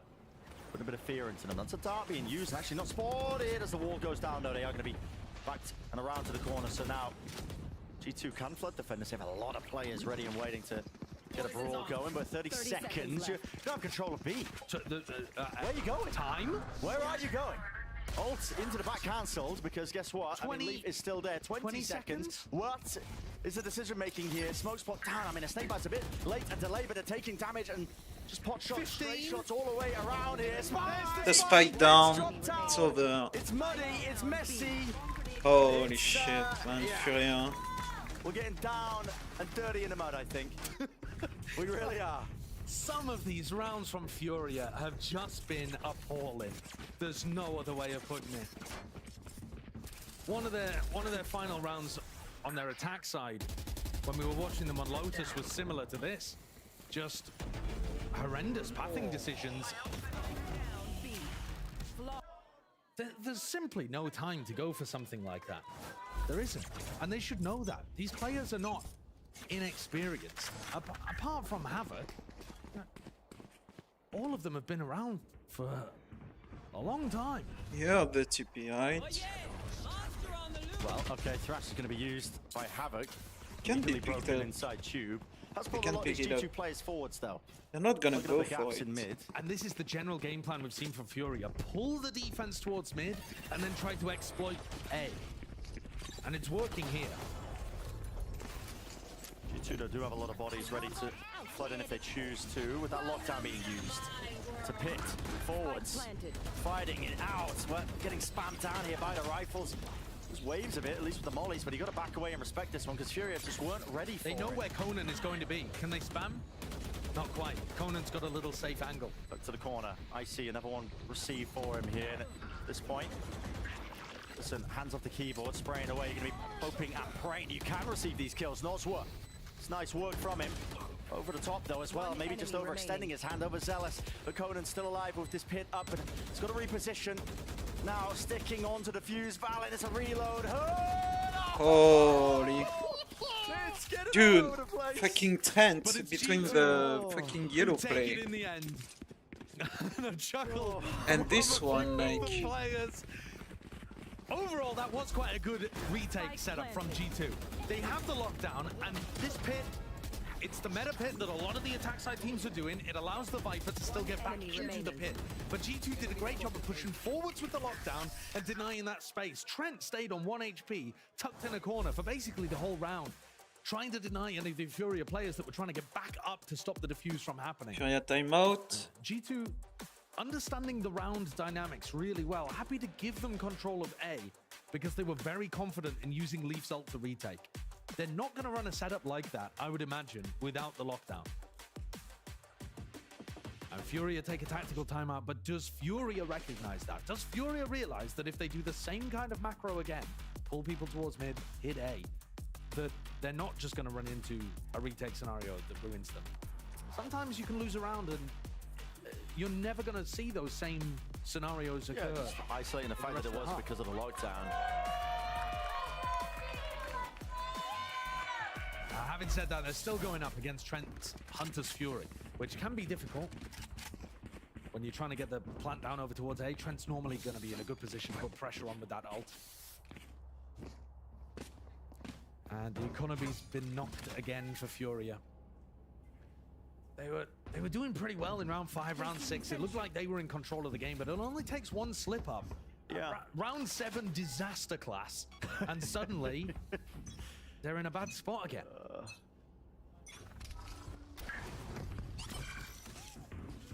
This map overall has been looking a bit better for them compared to Lotus. Absolutely, a world better. I know they've still only got the same number of rounds, but it really has. Like, the ideas are just a lot better from Furia. And I mean, no disrespect as well to the makers of Icebox, but it is quite a simple map in terms of the way you play it. The macro isn't the hardest to understand and work with, so you pressure one area, you pull rotators, you hit the side, you play retake, go through the motions. And to be honest with you, Furia, they're They actually should. playing it a little more complicated than a lot of teams, because a Yeah, lot of yeah, teams will just straight up ignore mid on their attacks. But MW's been putting pressure there, and he's been breaking some of the... It did force. I mean, you've seen Leaf have to adjust his setups. He's putting, turret and alarm bot over towards the sites, actually, now, instead of mid. Yeah, I'm playing MW was breaking the turret every time. Right, I'm playing 3 bodies in mid instead, one of which is able to grab this kill onto Conan. Ooh. It's a gap, Leaf. He's aware of it. A little bait. And they almost yeah, rotate a little in. falls for it. That's quite cute. Catching this lurker out here with a dizzy up and over the top. Nice Havoc. shot. Adjustment. AD with a movement. Not enough to save you there. Jonah P from the high ground. That's really nice. Holy. Activity.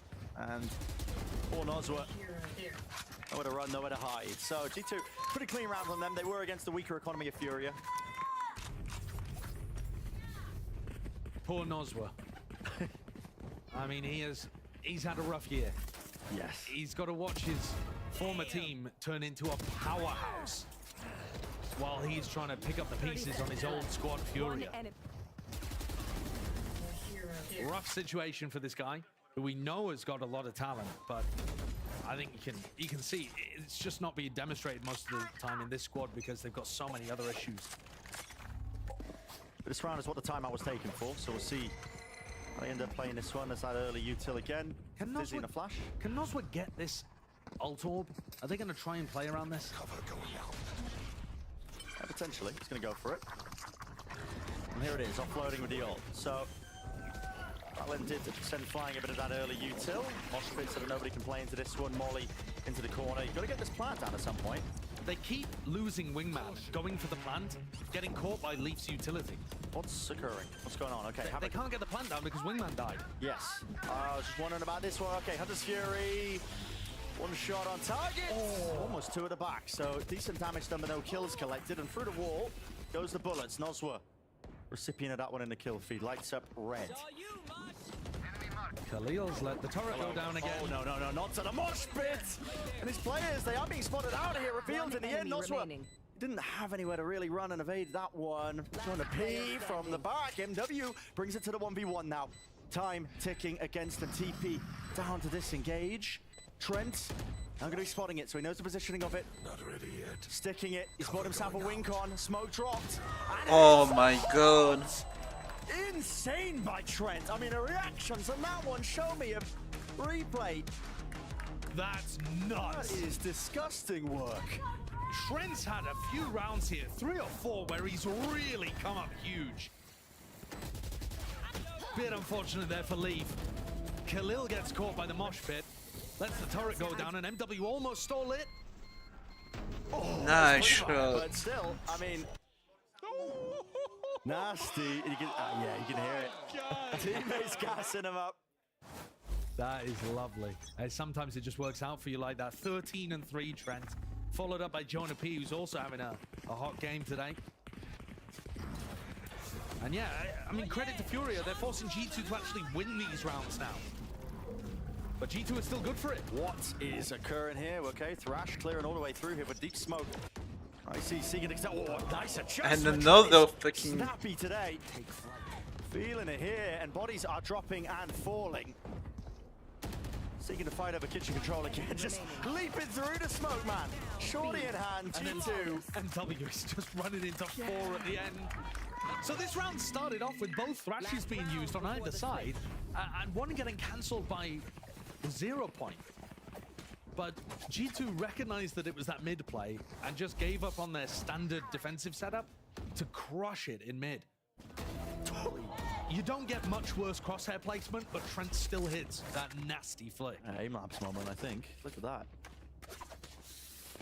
And now you've got a bit of extra money to work with. It's the final round of this first half, so of course you can pick up buy a couple of extra weapons. Operator in Icy's hands. Gonna be using this one down underneath Tube. Deep knife. Does connect onto Valin, but he's still going to hold his ground down. Yeah, Valin actually wants to get tagged by that to make it feel like it's a heavy fight over B. Couple of bullets tagging up the opposition. Gets back to safety. He was trying to push Furia in the opposite direction, making them feel like it was a heavy stack on the other side of the site. It's a disguised defense setup. But now that Furia called the bluff, he's kind of forced to pull defenders with him. And that makes the A site much weaker. Khalil is trying to sneak in here. A good idea of how to run a 3-1-1. Delayed pit. Drop it down here with the alarm bot, taking contact with Khalil. Oh my goodness, what is going on there? I mean, you turn out in your hand thinking there's only a solo player, I think, playing inside the pits. He's assuming that it's only Jonah, yeah, but I don't G2 should know to make that because of the gun on.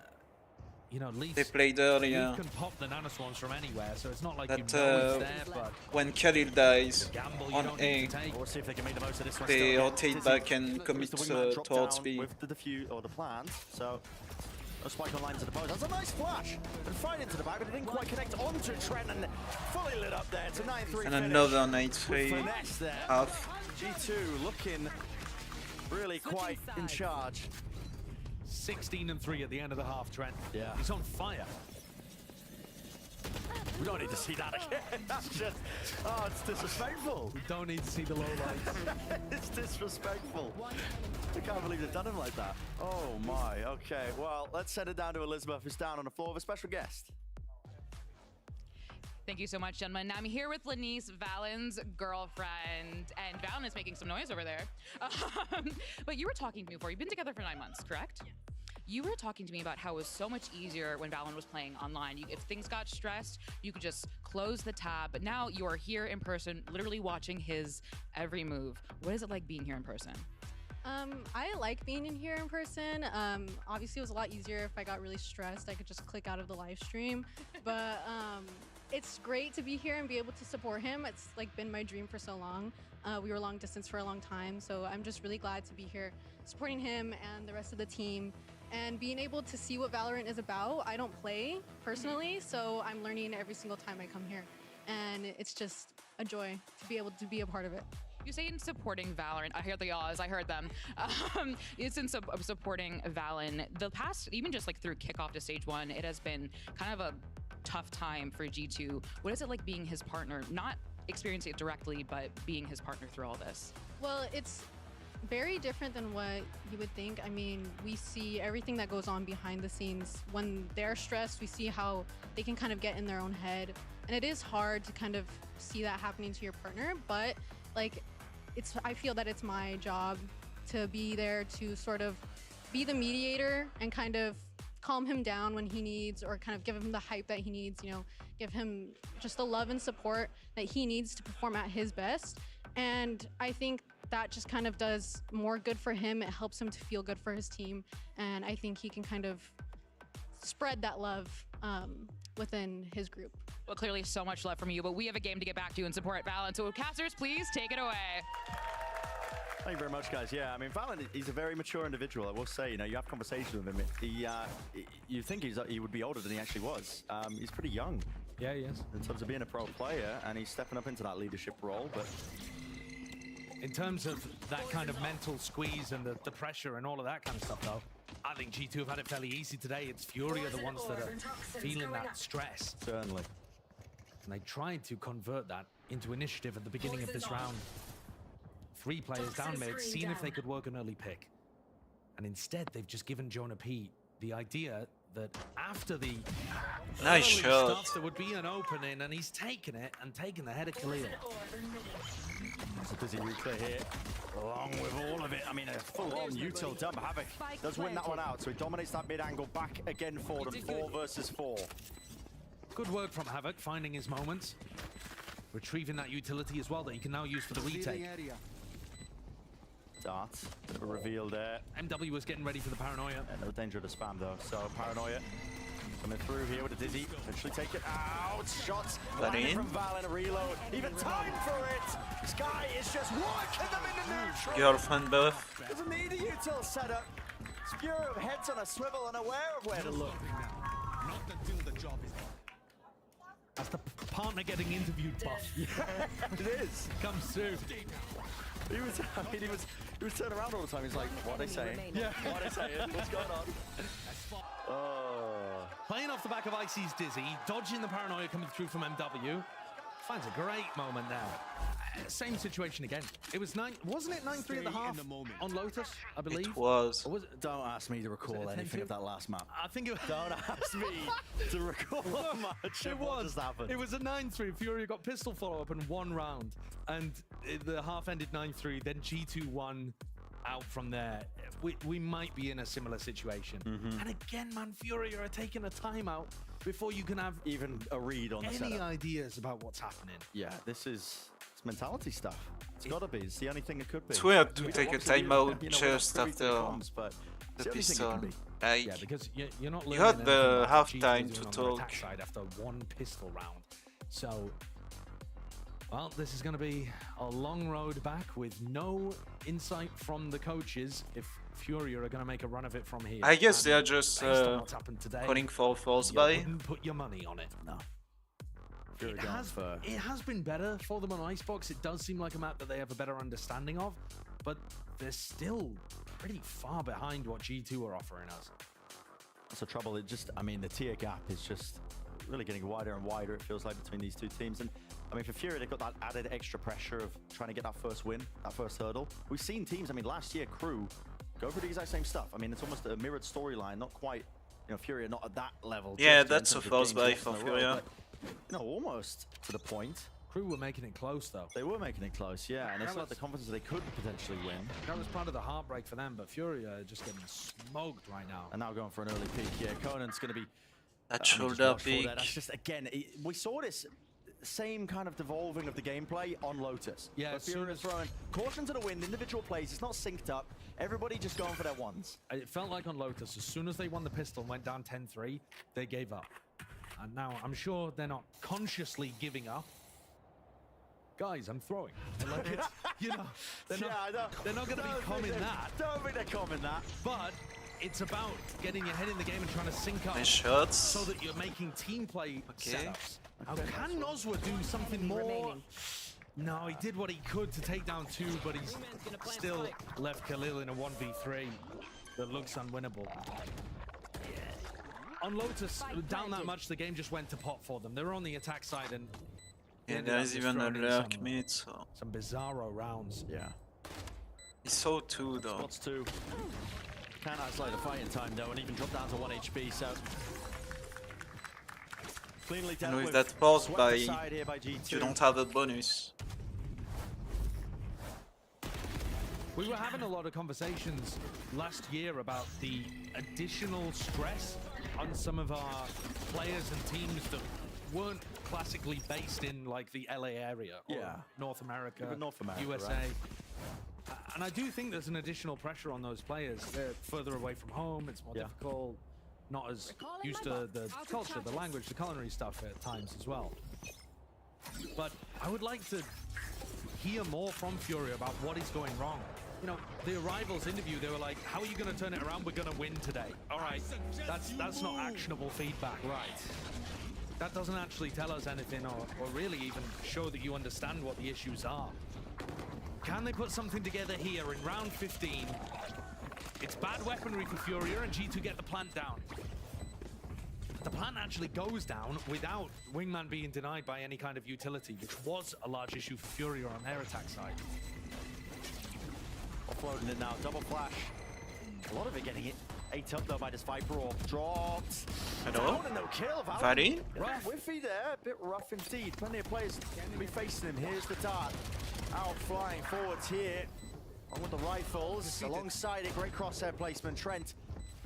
Great awareness, knowing exactly the avenues of which he could be approached upon, but now they're finally coordinating it and sticking it together. But from that bell position, time ticking away, and it's 12 rounds now for G2. It's even a bonus for G2. Always feeling like they're in control, even after that slip up from Valen. The play itself was quite nice. Yeah. Jonah P's orb up towards Raptors, stops the retakers from being able to get that position, and you can set up like a little, you know, play where you drop the smoke whenever Valen calls for it, and in theory he should be set up for the kill. But there's still so many layers after that, with Trent posted towards Maze and then people back on Bell. Even that one way that MW threw actually ended up hurting Khalil. 12-3. Can we get some poetic symmetry in this? 13-3 on both maps? Well, MW goes down very early. I mean, no dart breakers? Was he revealed? I'm really not too sure. Not as easy to tell from his POV. I wasn't watching, but it's hard to see. I saw the assist light up from Trent, but I'm not sure if that was from additional spam. Now we're going to see it. Thrash used to clear away. Knows that there's no corners or avenues, sends it flying as well. And Leaf, look at that, he's immediately taking up the position of it with the high tide. Conan seeking to get ahead of it, but just ends up falling and paying with his life. It's looking inevitable at this point. Retake with only 3 of these players left alive. Noswa, he lets loose. No command emanating out here, but it's no And plan even, of action for them. How they're going to be retaking this one. It feels more just like the death mid throws. hole. Dizzy does fire, does connect. G2. Leaves in a bit of trouble, but he's got the backup now from the rest of his team, and just like that, Flawless. top orders all crumbled. That is Damn. one of the cleanest matches we've seen in quite some time. I mean, G2 just dealing with them handedly. How many speedrun memes do these orgs have? How many are we going to see this week? That was outrageous. Yeah. Only 6 rounds dropped across 2 maps for G2. Furia looking lost. Join EG at the bottom of the table, 0-3. And another match where the Alpha team turns the Omega team into an Omega LOL team. It was just brutalizing. It's brutal, man. It is truly brutal. Got to show empathy. It's hard for the Fury players, like you're saying. I mean, these guys are playing thousands of miles away from home. And when you don't have that first win as a hurdle, it can just be a downward spiral at times. But it's one that they've got to fix, and they've got to start making steps to fix that as well. We're not seeing any forward momentum. G2, though, will be very happy about their performances today. People were having doubts about it. Icy Online, he looked individually really good today. The theory of how they want to play and how these comps work, you got to see a lot of it. Because there wasn't that level of resistance, you got to see all of the fleshed out ways in which G2 like to approach the map, just as they drew it up. Just as they drew it up, and a winner for them. It's going to pave the way for a potential playoff run as well. I mean, still, it's a lot in the air for these teams in the groups and the way it mixes and matches, of course. There could be all sorts going on in terms of tiebreakers. We don't actually know yet. No, that's quite true. But G2, because they're in the Alpha group, would be playing against Leviathan next. That's a tough game based on how Levi's been performing. Lever in monstrous form. But then their next 2 matches against 2 more Brazilian squads, MIBR and Loud. Now, those are winnable games, except Loud, you never know quite what form they're going to be in. And that's, you know, weeks from now, so we don't know because so much can shift over to lot of shift. So for G2, it's just, I think, about capitalizing on this performance, trying to get big games like this one out of Trent today. Get that happening more often, get things working, and they've got their chances against those teams to make playoffs and maybe do some damage. Yeah. A lot of people have a lot of high expectations for G2 because they looked so good at the end in Ascension throughout their tier 2. I mean, I certainly did. Yeah. High expectations for all the Ascension teams. Yeah, and I think they've failed to live up to that at the moment, but we're still very early on in the year. There's plenty of time for them to grow from here and take wins like this and start to cascade it forwards into some momentum. Yeah, no, I completely agree as well. Well, waiting in it now. Well, actually, Elizabeth is ready down on the stage for the Verizon post-match interview. So there you go. Happy timing. We'll send it down now.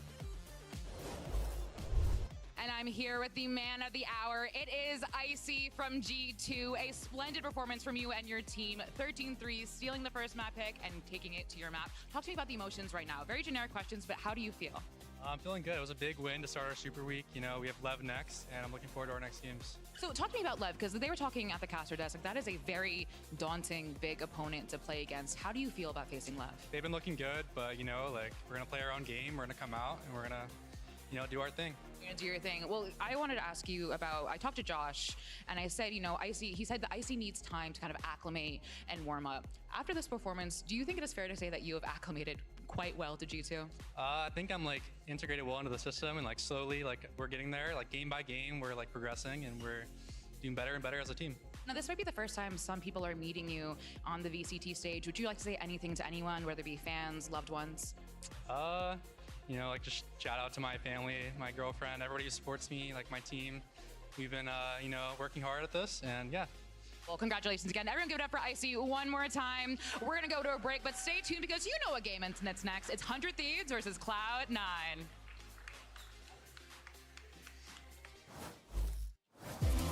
Okay. I'll be right back for C9 100 Thieves. See you then.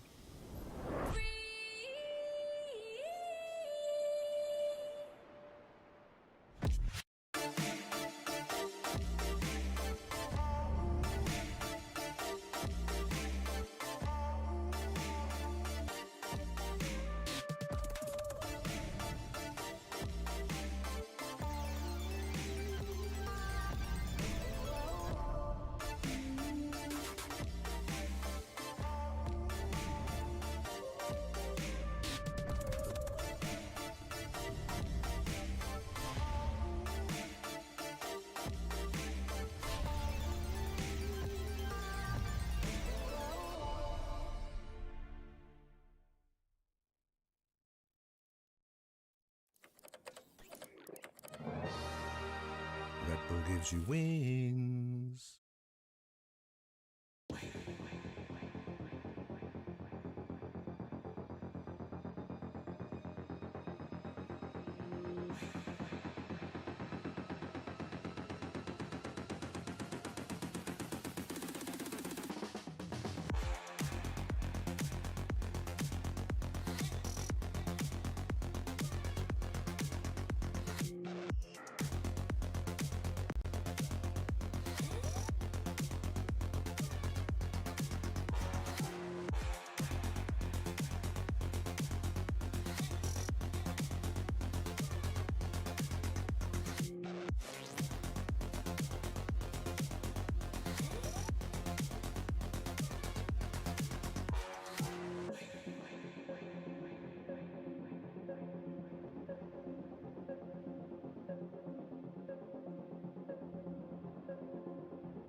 Thieves is a weird one because they look good, but they were losing, but like nobody knows if they're really good or not, and they play good teams, so we're just kind of gonna play our own game. We have Oxy, so we don't have to think that much other than that. EG is seeming content in these first couple of rounds just to play front B into C, but the Marshal coming around the corner. Oxy is gonna be frying with that one. Easy shots. Oh, the guy's gonna double satchel into the okay. I'm actually just the best player in Valorant. I don't know. I think C9's a pretty aggressive team, especially with Oxy being their duelist. He's super good and just thriving in the chaos, just kind of entering, so nothing really surprising for me. Through the smoke onto Trenton. Icy has no way to trade that one on out. It is attrition for 100 Thieves as they slowly flood back in. The util setup from Cryo is lovely. 1v1. Icy! He wins the clutch. 100 Thieves win a series. Welcome back to day 3 of Super Week, and we are officially at that halfway point. There's 5 matches left, and our next one is going to be a fun NA showdown. You got Cloud9 versus 100 Thieves. Of course, I'm Golden Boy. You got Athena. You got Mimi. You got Ender. We're all here. Yo, why'd you get less enthusiastic about it? What's going on? You know, I'm just running down the list. I'm just saying, you guys know your names, right? Golden Boy and friends at the desk. Yeah. I do like it when they say GB in the analyst test. Makes it sound like a really cool band, you know, that unfortunately didn't have any hits. In any case, though, folks, let's go ahead and get into this match and talk about 100 Thieves. Now, after a rough week 1, Busio definitely has come online for this team. And not only that, they were able to get a massive win over G2 that has kind of maybe rejuvenated this team, so to speak. It had almost been a year since a regular season win. 11 months on the dot. Ridiculous. but they pulled it off here, and they looked great in this game against G2. I think Lucio was really the guy I walked away from so impressed with in that matchup. Yeah, I mean, especially a lot of the ways they reacted to the comp G2 was playing on a map like Bind here, right? They were playing heavy backside, flooding in, realizing the limitations of the comp they were playing against, and that's got to be Boostio, right? Making those calls to deal with what's coming at them. Yeah, I'm just going to address the elephant in the room. Mimi's got a mic now. They didn't want to hear from me. She's been censored. I was just bad just about Boostio. The calls in that match. No more Boostio. We've had enough Boostio. All right, well, you know what? Let's focus on another player from 100 Thieves. How about that? Let's talk about EU, because, and I'm not talking about the region. In any case, I just had to get that one in there. Give it to me, please. One a week, all right? But in any case, so, folks, played Fade, dominated, looked really good, Athena, and honestly, like, seeing EU pop off here, I've been casting this dude forever. It's just nice to see him finally find that success. Yeah, it feels like he's finally found his spot on this team where he can prove himself to be such a big addition. Not only does he know how to communicate those rotations and talk about the information that he's found, he takes a lot of the alpha leading scenarios where he does push in to take that information. He uses his info utility really well to find out and deliver what the team needs to do, their rotations, the adaptations, how the other team is playing, and I feel like that's what 100 Thieves really did well against G2. Yeah, and the team identity right now for 100 Thieves seems to be playing a lot of these comps where you're running the Fade and that Gecko at the same time. Most teams are playing the Gecko KO where you have that flash combo. They have this different approach where you have the scans from the Fade, you're flooding back in, combined with that Gecko utility, and it's really cool. It gives you a lot of options, especially at being proactive in these set plays in the reclear, and I think that EU does a great job of balancing when he's using that utility, especially those dogs that aren't recharging on when you're committing that stuff in. He has a really great understanding of the timings on the agent and combos so well with the rest of the And it makes sense too, because he's been an elite Fade player for years now. Long time. Right? I think that it makes sense that 100 Thieves are building their comps in a way like this. Ever since the Sky nerfs came through, they have shifted over to playing a lot of Fade, even on maps like Split, which not a lot of teams are really doing in the current meta. So I think that just the fact that they've got this guy on the roster, it makes sense how they have shifted their read on the meta since those changes. Yeah, well, let's actually go ahead and hear from the man himself. We got EU standing by with Elizabeth to get his thoughts ahead of this matchup. EU, can I talk to you really quickly? Thank you. All right, very quick question. What are the vibes of the team after getting that win over G2? I mean, honestly, the one thing that surprised me the most is after we won, Boosty said that that win felt better than winning champs, so I'd say pretty good. All right, well, best of luck today. That was fascinating. Better than winning champs. I didn't expect that. I think that's cap, folks. but here's the thing. Boostio is such a vibes guy, right? Yeah. Even if that's not totally true. That's not vibes. That's snake oil, Mimi. Like, what? No, that's not I think you're real. wrong. I think the energy, the hype, that's exactly what 100 Thieves needed. We've known this team is good. They've had good ideas. The players have looked great, but they haven't been winning But matches. see, this is he's done them a disservice because now none of them want to win champs because they know what it's like. I don't know if that's how that works. It's the snake oil they needed.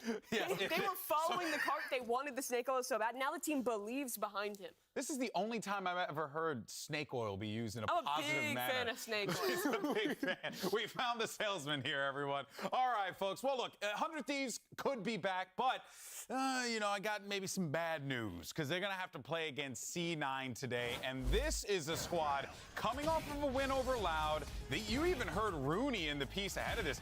They don't know what to expect from 100 Thieves. They're not sure where they fall in the pecking order, Athena. And for C9, that just sounds like confidence, especially when you have Oxy just leveling up every time out there. Yeah, for sure. I mean, every single time that you have a star player that you know will consistently perform, especially as well as Oxy has, you're going to be confident going into it. And I really feel like the past few weeks, C9 has found some sort of identity. I do think they like to be kind of wild with it, but I think they're playing great. And this win meant so much to Vanity. You see it here in his tweet. He's saying that he's only been hearing that he didn't deserve to be in partnership for so long. So many guys doubted this team, right? Doubted this project, doubted Vanity as a leader, but he's come out and led his team to a 3-0 start. And I mean, you saw it on the stage. He said he's almost tearing up. Liar. He was. It happened. Caught in 4K. A game like that means so much for this team. It's been an incredible run for them thus far. All right, Mimi.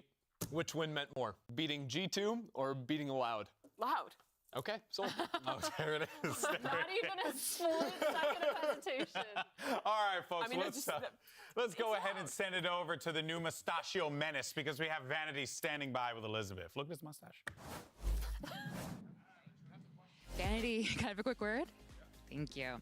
So this week, you took down Loud. What did that win mean to you? I'm feeling thank you. Buy the bundle, I guess. Elizabeth's having none of those shenanigans out there.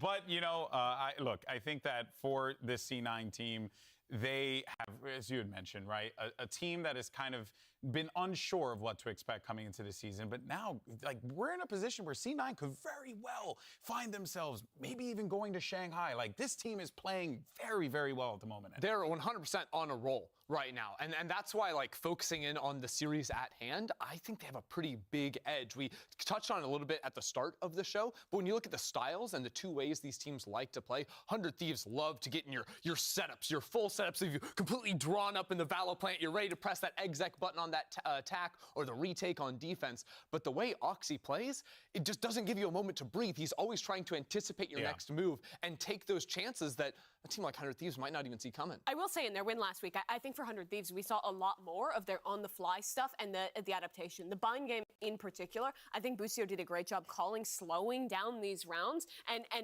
calling a ton of fakes, a ton of late round change-ups that were super effective. And I think those aren't just those preset ideas, even if with these double stand initiator pumps, they're still super effective. Yeah, I think that the credit is certainly due, but it's also not a one-to-one comparison in terms of what they can bring in today, because I think he was specifically finding a lot of the weaknesses in G2's gameplay. I think with C9, it's more about predicting the moves that they're trying to take to I mean, the thing about C9 is I think they are by far the best team that forces the opposing team to play to their style and play to their timing. Like, C9 forces every single team to go when they want to go. They will force them into spots and choke points when they want them to. So I feel like they have that in terms of structure, but everything else is just freeform. Everyone just go kill.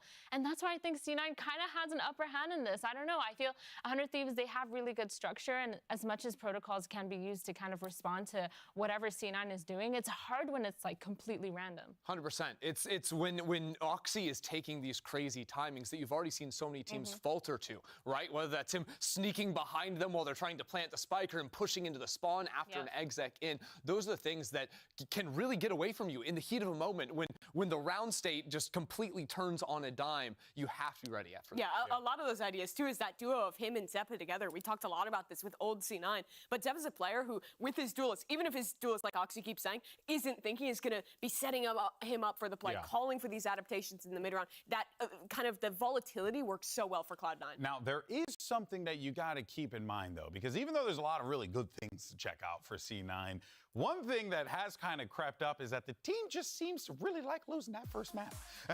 It's just seems to constantly happen, which, you know, hey, maybe just want to make it a little exciting for themselves. I don't know. Consistency is key. Oh, yeah, yippee. It is a funny coincidence. I think it's not so real personally. I definitely think like the first 2 weeks, maybe some slow starts, but that game against Loud, that was a good game that I think they choked a couple of critical rounds and could have very easily made this a 2-0 series had those rounds, especially some late rounds where they got thriftied by Loud in the second half. But I think what we're seeing towards the end of these games is comebacks and dominant wins. Even in that Loud series, those second two maps really looked mostly in control for Cloud9 across the board. They are so good at turning around these slow starts and ending up, honestly, stomping these series that if they get a good start at the beginning, if they're winning some pistols, they can pick up a map one, the team looks even more dangerous. I don't think the slow starter narrative is super real. Yeah, that's one of the things why, I genuinely think C9 does such a good job at making other people play to their timing, because even though they are losing those first maps, they're using that time to adapt and to understand how this other team playstyle is going to feed into theirs. And they completely, like a little disease, like take over their playstyle, and they're like, yeah, you guys are gonna come stand in front of the smoke, and we're gonna push through it, and you guys are gonna lose around, and that's just how I feel like C9 plays. Dragging everyone into the mud. Yeah, You know what? literally. You guys said the first map one thing could be a false narrative. Let's go ahead and hear from Rooney and find out what he thinks about their problems with that first map. I think we've been playing pretty well so far. We just need to figure out what's going on map 1, or like our map picks. I think we're just starting slow, so it should be an easy fix, or maybe we should let them pick all 3 maps. Who knows? That could fix them. Sounds like solutions. Sounds like we have options. No, it sounded like they didn't know what was going wrong. That's what it sounded like to me. Yeah, I mean, it could very well be the case here. We'll, of course, find out and see how all the chips fall when we dive into the matchup here. But Cloud9 cannot afford to let their foot off of the gas because the #1 spot for Alpha is up for grabs, and it could very well be C9 finding themselves in that situation, especially with this strength of schedule. Yo, the flawless run looks real doable. It could happen. Right now, I think they got some of their hardest matchups out of the way, and out of these 3 remaining teams, 100 Thieves definitely the strongest contender on that front. So if they do good work today, they are looking, I think, to go all the way through the playoffs. Yeah, if they beat 100 Thieves, I mean, it's not just playoffs, it is a flawless run. And what that means in this format is 1 match away from qualifying to Shanghai. If you rewind to the beginning of the kickoff, to the expectations of this Cloud9 team, it was really a mirror.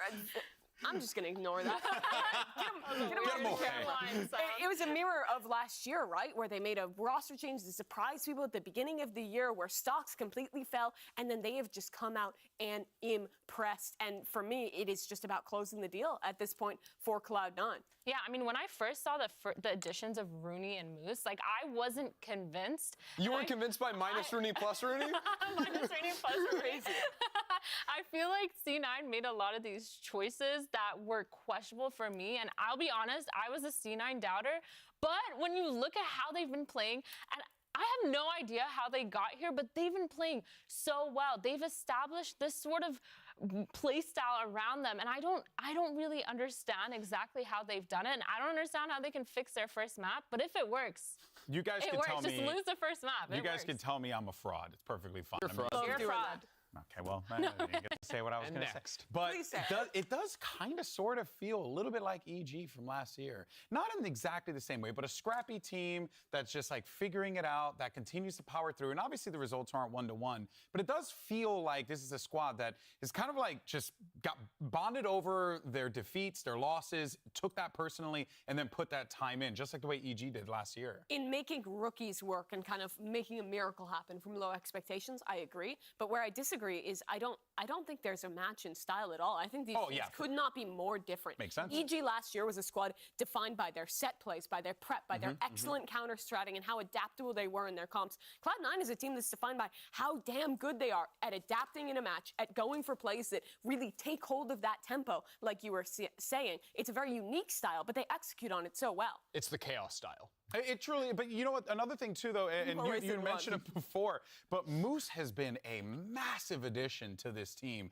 and it's been great to see the contributions that this guy has brought to C9, because it feels like on the lurk he's a problem. It feels like he's in those ones. He always comes up clutch, like Ender, or rather Athena. This is a guy who knows how to come up clutch in those moments where he needs it. Yeah, I've been saying this for a long time, but lurking is the highest skill ceiling that you need to learn in order to be really, really good at lurking. You cannot just join the game, join a ranked game, and just naturally be good. You need to fully be aware of your game sense. You need to fully be aware of the comms that are happening all around you, and be able to have that push-pull scenario in your head playing at all times. You need to be able to be a playmaker and be insane with timings in order to be good. And for Moose to be this good, this fast in this team is insane to me. Because what you're saying, it's not just about walking forward and winning your 1v1, right? It's about connecting your timings to how your team is playing around the map, right? When they show larger presence. And how the other team is exactly. But can they pull a player off the site that lets you creep up 4 more steps, and that changes the fight you're taking?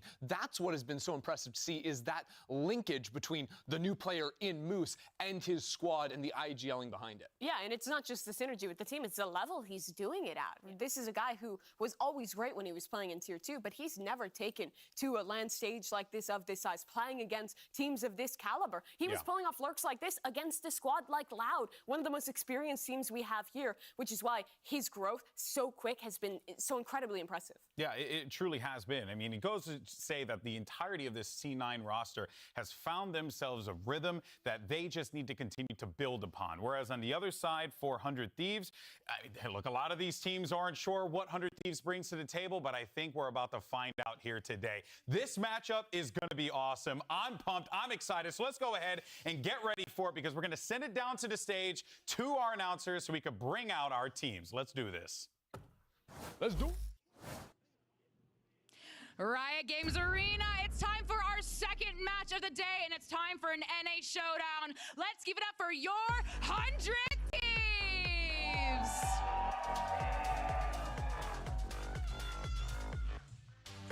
No, you're good.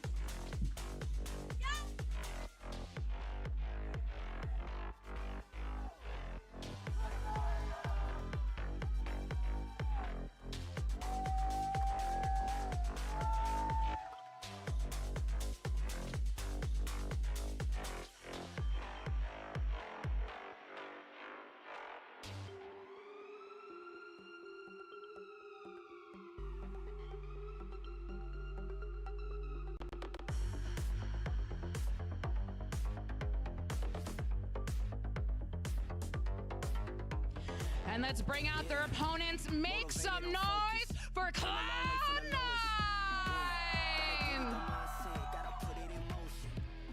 This is the moment.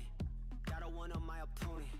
Back then they ain't noticed me, now they know it's me. I'm the chosen. It's my time, yeah, I put that on Bible. No excuses, gotta get to the final. Take all of my idols and turn them to rivals. It's all or nothing, man, the trophy is vital. Game time, bet I'm coming in clutch. No hang time, man, they can't keep up. The game's on the line, seconds on the time. Who can't fight? It's gotta be us. Better under pressure, go ahead and let it fall on me. I'm destined for it all, you better call on me. They say what doesn't kill you make you stronger. All that pain, it done made me to a monster. They say what doesn't kill you. Massive matchup here, North American Showdown, and we're going to find out what the pecking order is for the middle of the pack for the region. This is going to be a matchup that gives us a lot of answers as we get ready for it. Yo, put some respect on the C9 name. They're running out here 3-0 right now. I'm not saying that, I'm trying over here. They're pushing at the top. They're pushing at the top. You're right, buddy. They're 3-0 right now. They win here, it's 4-0. It doesn't lock them playoffs, but it all but does so. This team is looking incredible. But 100 Thieves just got their first win of the season, and as we look at our map select, we're starting on Bind. And this is where 100 Thieves really impressed me last week. Yeah, honestly, their A execs in particular coming heavy through A short looked phenomenal. I think this team really understands the map in itself, and this is going to be a really tough challenge for C9 out of the gate. I feel like they set themselves up for success on every single one of their executes. Earlier, you were talking about how structured they were. Their executes are phenomenal. They leave not a single loophole open in order for that to get abused. However, I feel like if there was a team to kind of figure out a little way to slide in there, it's C9. And also, even if they don't on Bind, the next two maps make me nervous, and you got to win two maps to win a series because you've got really? Ascent. Yeah, you do. Thanks, John Madden. Yeah, That's crazy. and we've got Ascent and Icebox as the next two big jet maps. That is the Oxy domination. That's where 100 Thieves are going to be way more pressed to deal with them. Yeah, but I mean, I'll be honest with you. Oxy on Raze is fine. No, for sure, for sure. My guy claps, bro. He's good no matter what. From the tape, 100 Thieves have looked so incredibly solid of course. on Bind, and I feel way less confident in their other maps compared to that one. The question of this matchup is when 100 Thieves get smacked in the face by the muddiest men in the business, by the wild, chaotic A team. giant brown handprint on their cheek. When Oxy is sprinting into their spawn in a post plant, how do they deal with it? Oh, man. All right, well, the agent select starting to come through here. Nothing really all that crazy to box standard, but... It's a standard 400 Thieves, For but 100 for Thieves. basically no one else. They play this Fade Gecko comp. We already talked about it some, but their set plays, their combos to re-clear space and fight forward off those initiator timings are excellent. It's because they don't have to, waste any time with Sentinel gameplay, right? They have so much utility to overload into the sites. All right, well, this is it. We're ready to go, folks. Let's send it over to your casters, and one of them, I hear, is an undercover cop. Or it might be Doug. Or maybe Bang. I'm not too sure. Either way, they're a narc. Probably Doug. I'm not a narc. I'm not a snitch. I'm not going to say who the undercover cop is. Snitches get stitches. So I promise I'm not the feds, bro. I promise I'm not the and feds. you don't even look like an undercover cop right now, so I don't know where these allegations are coming from. I think the allegations that are serious and must be considered are that Cloud9 are the truth. And they have the opportunity, Dre, to go 4-0, a team that people didn't expect very much from to begin with. Yeah, and you got to put respect on their name now. They took out Leviathan, who honestly did a massacre against NRG yesterday, kind of putting them at the top, and the team to take them out was C9. So you gotta give them praise, man. They're not getting it, but I think that's kind of playing into their favor because it just makes them even more hungry to win. Oh, for sure. There's always a little extra, right? You want to shut up the haters. You want to prove people wrong. Gives you a little more motivation. Cloud9 starting off on the attacking side. And I think for 100 Thieves, there are a lot of expectations too. A team that finally feels like they're starting to come together. Boostio's returning back to form. He's fragging. Yeah. And that hasn't always been the case. So this feels like a team that's starting to peak at the right time. And something really cool for 100 Thieves is they actually got to watch C9 play this map already this week. Yeah, true. So maybe we'll see some kind of prep and some kind of counters to how C9 likes to play, but Vanity is no slouch to how he likes to IGL on attack, and I'm sure he's going to put a different look in the mix. His presence has already been spotted. And that double swing looked like it was going to be trouble from the very beginning. Cryo's going to join in on the fun. I have the spike. And numbers in favor of the defense. The spike gets scooped up. And this will give Cloud9 a moment to pause, collect their thoughts, and see what they want to do with the rest of the round. It's so interesting to see how the meta of Valorant changes week by week, you know? I feel like a couple weeks ago, it was just retake, post-plant simulator, and now you're seeing teams just be so proactive with the double swings and everything like that off of utility and whatnot. Oh, and if Oxy walks into here, he's surely going to walk into his demise. The shorty's too good! Oh no! He had backup help! Holy shit, Boostio. How do you stay alive? 100 Thieves get the pistol. I was going to say, the problem with the shorties, you only get 2 shots. All good. But he lived through all of that. It was the boy who lived. And he almost got a knife kill. I think if Bang didn't put in those extra firing shots, he would have gotten it. Look at this. Toxic that he's still maniac, right? Oh, he was so close. Oh, dude, you could tell. He thought he was going to get it too. Dude, they're already standing up in their chairs. There's only been 1 round. That's the Boostio special, man.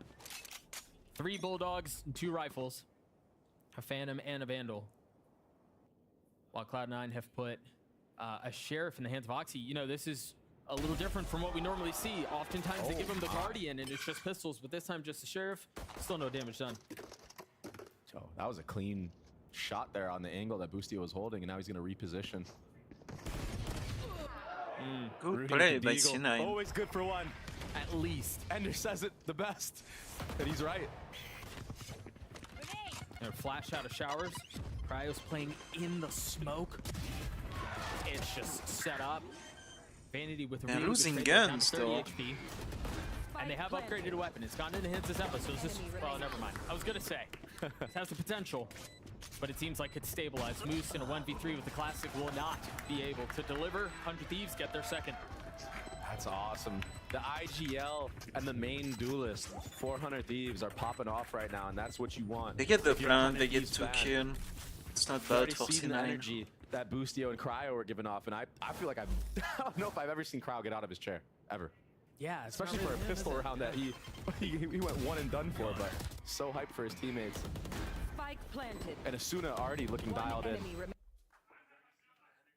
Already crispy with it.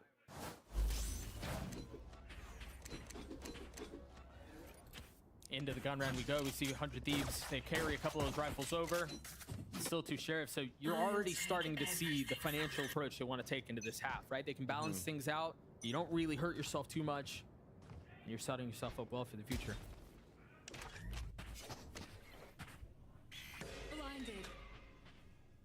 So far, C9 just trying to show some early B-long presence with that Sky Flash, but the up-down here, 400 Thieves is actually going to buy the rotate of Asuna. Nobody walked up with that utility that C9 threw, and they're aware of that. So Asuna will be here with a Vandal and a nade for this actual A hit. Full util. Yeah. EU to play contact. And his job is just to delay and control U-Haul, maybe back off after they invest too much utility and too many bodies into him. Oh, I thought he was just going to try to drop a seize and run away with Asuna's nade, but decides to take the fight. Oxy caught. Nice shot. Down A. Nice This shot. is such an impressive round for 100 Thieves so far. They know about Zepa now. That gun's so bad. Zepa dealt with. Doesn't matter though. You? They should be able to clean this up and a bonus for 100 It's a nice, Thieves. very basic round from 100 Thieves. They started 3 on the B site. Understood that C9 didn't make any presence to push them off the actual B long line. And that was all the info they needed to stack 3 on that site. And Oxy just unaware, kind of all of C9 kind of unaware that somebody could be in showers. A bit of a blunder here. And again, financially, they're set up so well. They won that round by only buying 3 rifles. Yeah, Crowd got 2 with a Deagle. Yep. Sheriff, I should say. Same difference. Bang at 5,500 credits. 47, 4,000. It's so much money to play with. And the ult economy is starting to flourish too. 400 Thieves. Yeah, Cryo's 1 off. Yeah. Asuna 2 off. Right there. Not opting to take control of any orbs here. Just, I think they understand that C9 are kind of wild cards when it comes to these eco rounds that they have. So they just want to play really safe, play together. This time it's not a flash, it's a dog. Not give anything away for free. Besides an orb or 2. Lucio should be hearing a lot of what's going on around him here. Yeah. Off of the comms, the rotates come through. Bang has joined the fray along with EU. The question now is for Cloud9, what do you do? You've gotten this far up, you have a split B. You just don't really have the weaponry. But they're gonna try to push it anyway. Vanity falls. There's not much else to do here. That's tough. Oxy actually dinked EU there with his own Sheriff. Got him down to 5 HP. Not much of a fight in this round put up by Cloud9, and again, understandably so. It was a stinger, if I'm not mistaken, and then 4 sheriffs, so. Or at least a couple of sheriffs. So for 100 Thieves, again, we've got to mention the fact the guns are in great shape. The ults are in great shape. They can run away with this thing. Yeah, and the name of the game for Bind lately has been these reclears off of noise cutting from the attacking side.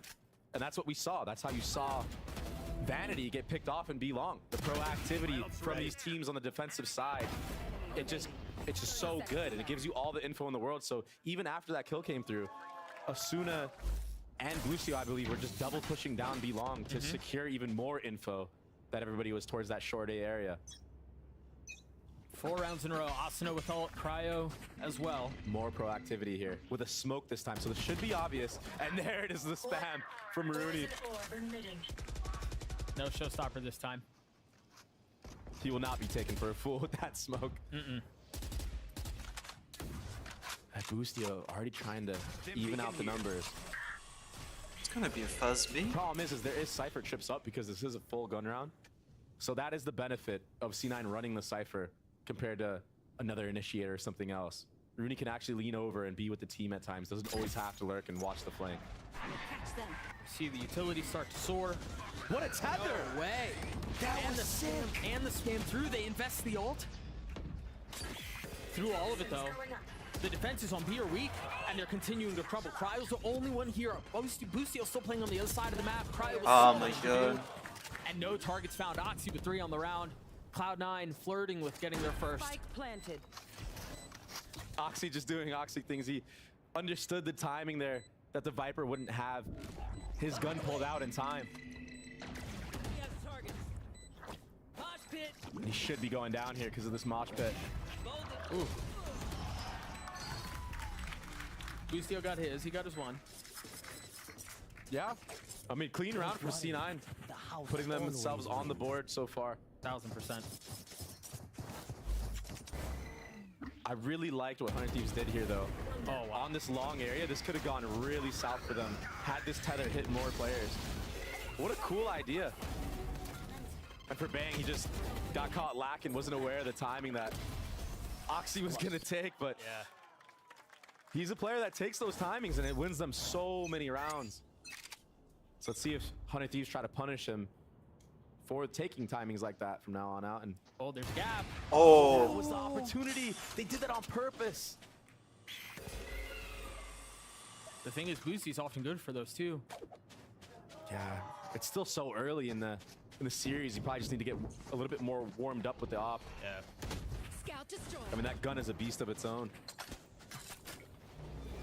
For as much as we've talked about 100 Thieves and their ult economy and how it's starting to snowball, Cloud9 are in a similar position. They have Oxys and Vanity, Zeppa's too. Yeah, and winning last round, getting the enemy Brim ult out, that's a W. I've got your trail.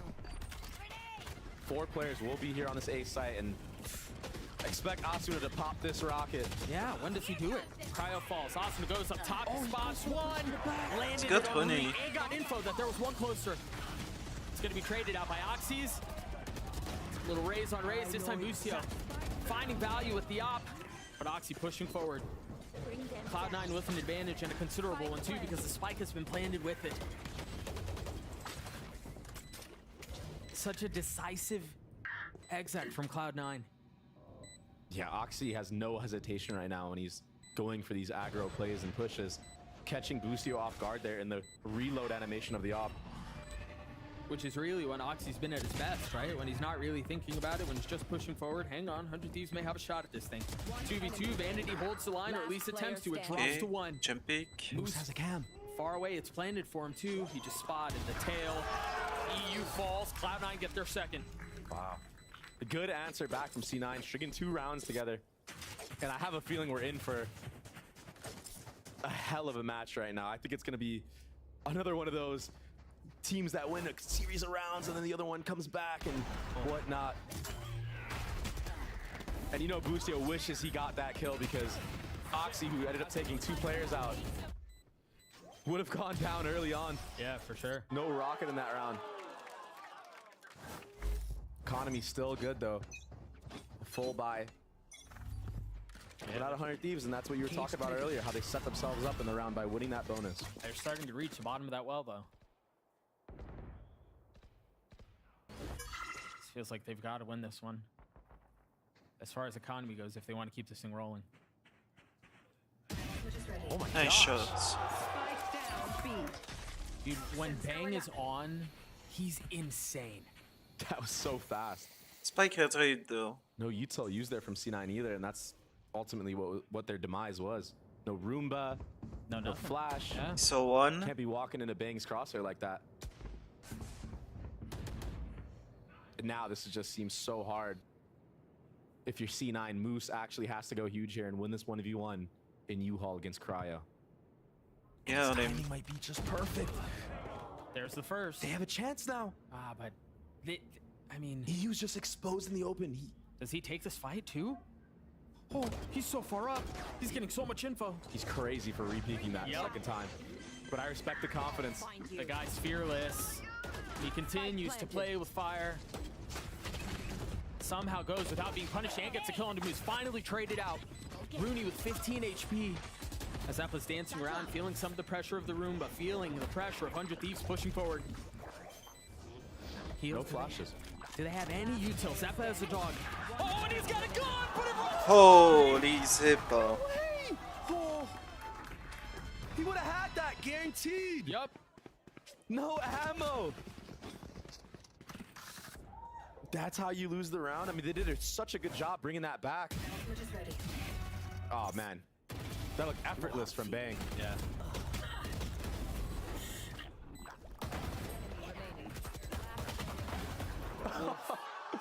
So close. The desk was talking about Moose, about how he's been so good on this roster since joining. And it's because of things like that. His team was down in a 3v5 and he knows that he needs to make a play as that lurk in short. Takes the 1v1, wins it cleanly. That's what gave them all the space to almost bring back that round. Yeah, I mean, if it's not for Zeppa's clipping empty, they probably do. Yeah. And Amy right now is probably telling his team of C9, all right, the contact walk-in plays aren't working that much. Maybe we should change something up. Use a little bit more utility to set up Oxy and enable him a bit more.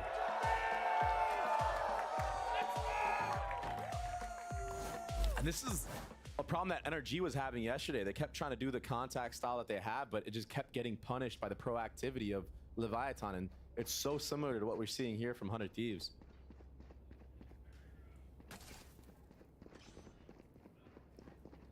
Three-round lead for the defensive side. A couple of ults to work with, and a light buy for Cloud9. Yeah, I wonder here what the adaptation is, because you're right, the contact stuff hasn't always delivered. Yeah, not so far. And EU is just playing this CT spawn to rotate in with all, expecting a death ball. As soon as there was any sort of utility, there was the dog from Zeppa. You're right, EU rotates. Oh my gosh. Do they stay? I mean, Cryo might just get a 5-man spray down here off a contact. Are they trying to draw it out? Are they actually intent on hitting this? Oh, I He think they saw might the be. gun. They're starting to creep forward. The Prowler first used. I don't think it got caught. Oxy's doing Oxy things again. He's so far up. He's in bench. And nobody moving from He's the gonna side be for traded Thieves, by but Cryo. Kyle. There it is. I was talking about. Cryo with 3. Remaining. Moose, who's playing on the other side of the map, waiting for the flank to come through. Down the Never spike. arrived. And so now he has to try to win at 1vx again without even really having Spike in hand. It's hard to say for Oxy what he was dialed in on. Maybe he was worried about somebody being in that shower area again because he got punished in that previous round that we saw when he was entering onto the site. So I think he wasn't trained on that U-Haul peak from Cryo because he was worried about somebody being in there. Oh, it's so tough. It was a big gap. Yeah, it's so tough too. Like Boosty could have flashed out of it. EU could have dogged out of it and then fought. Like those brim smokes are great for providing some cover, but there's nothing really to impede them from swinging. I just don't understand why nobody was holding Oxy's U-Haul there. Because he made it all the way out towards shower. There's nowhere else for you to really look. Yeah. But they were just sitting in the back of short, just holding the smokes for some reason. Maybe holding for flashes, like you said. Early pit used from Bang on a short. Meanwhile, the rest of Cloud9 heavy lean B. And they've been quiet about it too. Really no indication of where they're headed. I think he saw something. Boostio's spidey senses are tingling here. Yeah. That's a pixel. He's hit it. Oh. Doesn't do it this time. I believe he only saw one cross too. Oh, they're gonna run it down here. They have the dog. Oxy, go kill, Doug. They don't have a hookah though. Oh my gosh, Cryo's just jumping out! Oxy! Oxy go kill was right! You've got Moose to help contain too. Bang's in a world of hurt. Now they're gonna have to deal with Cloud9's pit. He might silent drop here.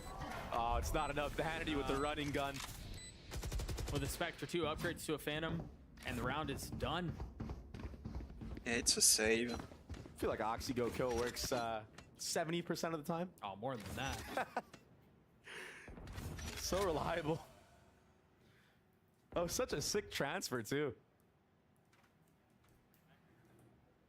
To have the mechanical skill to do something like that. Yeah. Especially with an RNG gun like the Vandal. Sometimes those bullets just be going anywhere. Another round through for Cloud9. They're staying in this fight. A big round win too. The money wasn't great. Yeah, and, nothing too crazy. I mean, just taking B long control. This time, instead of cutting noise, just hitting.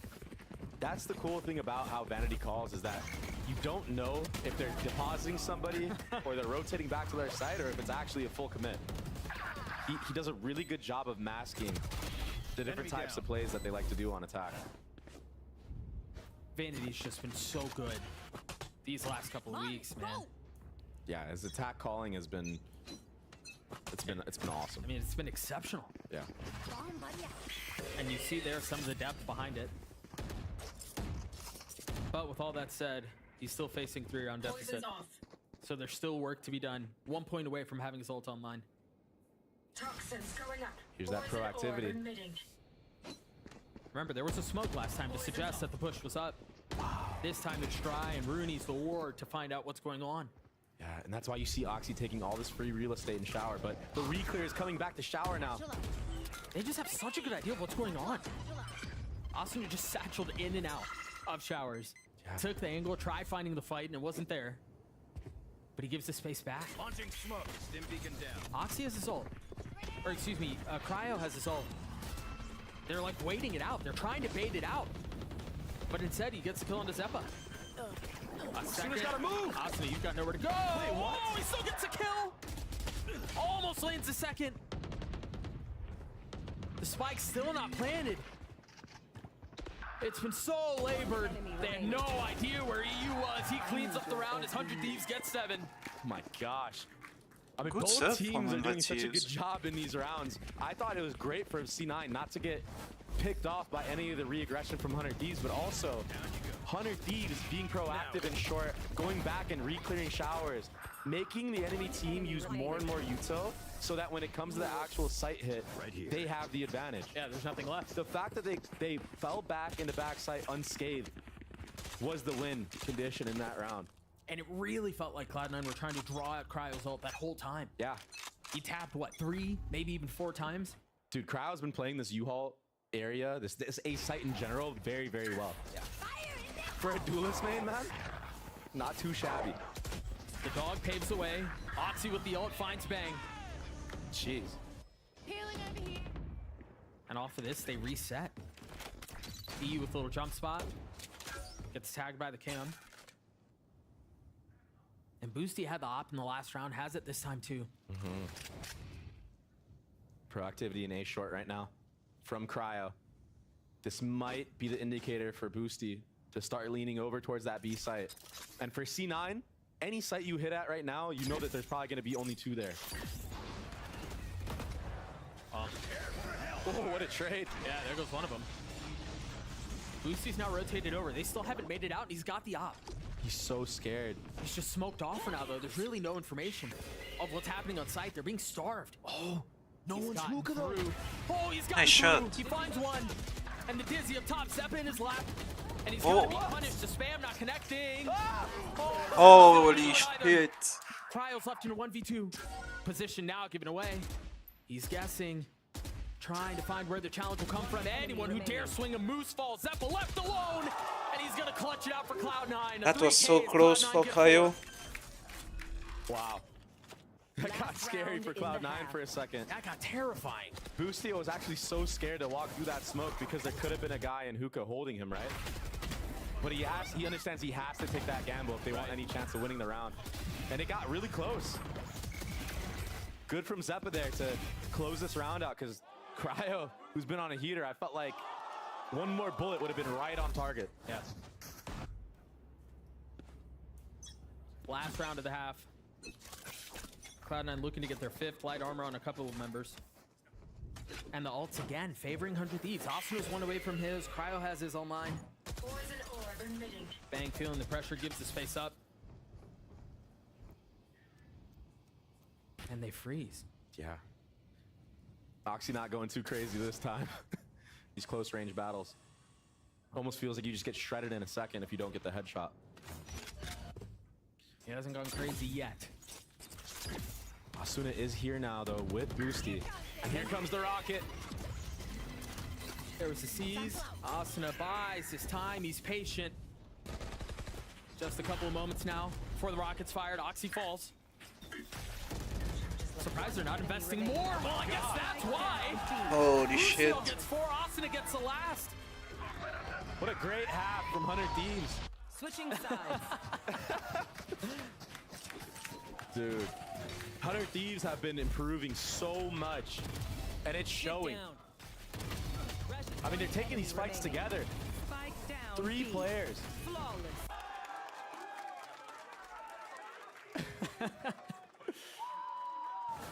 Oh, he's like, they're nervous. He's trying to say they could have killed him.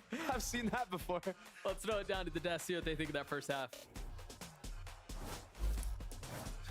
100 Thieves looking good here at the start, but there were definitely a lot of really cool ideas from both sides. Both teams trying their hardest to try and get the one-up over one another, but 100 Thieves with that round advantage looking solid. Yeah, again, with this double initiator comp, I think we saw some incredible ideas for mid-round re-clears and proactivity out of 100 Thieves. This round in particular was one of them, right? Where they're setting up this set play back towards long. The Molly goes deep, then you have a Prowler combined with the Dizzy. Even though you don't have that normal KO Gecko flash combo, you still have a lot of tools to put together to have these really oppressive kind of spurts of mid-round aggression. And I think they threw that into these rounds really well, on top of some incredible stall, Christy. Yeah, I mean, the A site was unbreachable for C9. They won a single round where they exec into that side of the map, and I think a large part of that was especially Asana's play around that A site, peeking through smokes, not allowing C9 to ever plant the spike. And when they were setting that as a strong side, Bang did a great job over towards Hookah in particular as an anchor. I think of that round where two players are contacting into him. He shuts them both down. The 100 Thieves players are hitting right now. I mean, you can just see the confidence on the stage. Boostio's standing up. Yep. He's making a show of it. So what does C9 do to get themselves back into this one here as we get ready for the next half? Again, I think it has to be about setting up Oxy and attacking 100 Thieves. 100 Thieves love to go for their set exits. You need to get in front of them and attack them while they're in motion. Otherwise, their setups are really hard to break. Yeah, those flood retakes have to be the key. And in particular, it has to be built around that star player. A few of the rounds Cloud9 were winning were from Oxy. He's not having a bad game by any means, but we need more from him in the second half. Well, let's see how everything plays out as we get ready for that next half. We'll send it right back over to your casters. Thank you so much, the host, for the throw. Does that sign say, I pay for Oxy Spotify? Do you actually pay for Oxy Spotify? That's amazing. An 8-4 half in favor of 100 Thieves. We'll see what they can do on the attack side.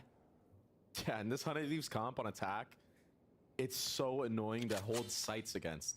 So I think C9 is going to have to be really, really proactive against it, because that Fade util, that Gecko Molly, the Viper Mollies, the Raise Nade, everything that comes out on these executes for the comp, it's like you can't even play in the site at all. Well, it's clears funny. out everything. You would expect them to be playing back a little bit because they have Cypher's util. It's set up B, and look at how aggressive they've gone A. They've already cleared showers. They sent 2 up that way.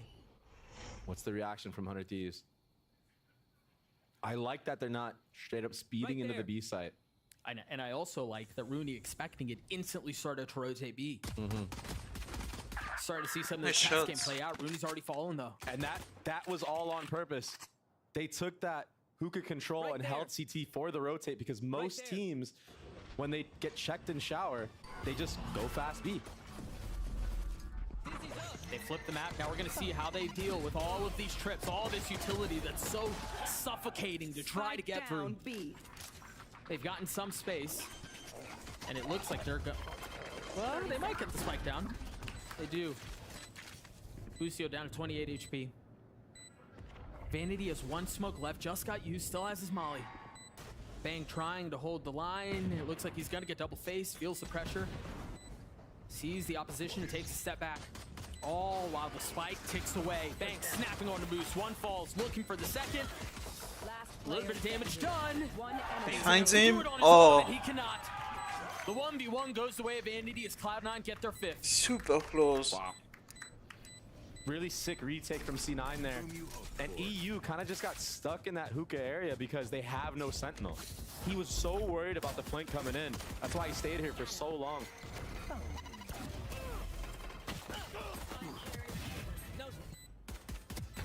Nice shots.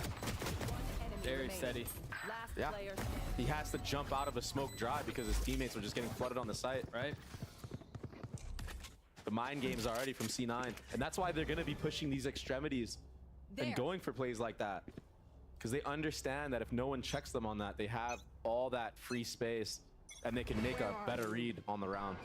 Now keep an eye on, I want to really keep an eye on what Boost is doing with his utility round after round. Remember in the previous round, he had those crazy trips B. This round has rotated over to A. He's got the cam and the 2 trips set up too. And a judge. And a judge, you're right. This is not something you see very often out of teams buying all deagles. 3 deagles in the round. They're probably going to have light armor unless they can get the bomb down. Yeah. I do think that's how this. Yeah, man, I really feel like that's how this half is going to be decided. If 100 Thieves can figure out how to get past the Cypher util, they've got a shot at it. But if Moose continues to run circles around, Nice shots. He chooses to swing that and just pre-fire with the classic. this could get ugly. A flawless round for Cloud9. And you know what? Daznert is somewhere out there watching this, very proud of what Moose just did. Double trip, judge setup. I mean, that just proves it, no? Daznert is VCT ready. Yeah, must be.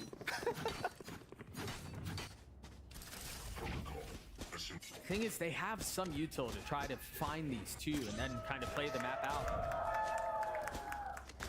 Boostio's got to get a good read on what Moose is doing, where his setups have been. They changed it up again? Yeah, and that's what makes it so difficult, right? If the objective is to find where Moose and his setups are and then kind of play around it, it becomes borderline impossible. And the crazy thing is he has his cam on A, so it's masking it even further. Yeah. If 100 Thieves decide to pop their Viper wall up, and he just shows that he shoots his camera through the Viper wall, and 100 Thieves see that, they're gonna think that he's playing that A site again. Right. And that might funnel them into this hookah control, so the mind game's being played like crazy right now.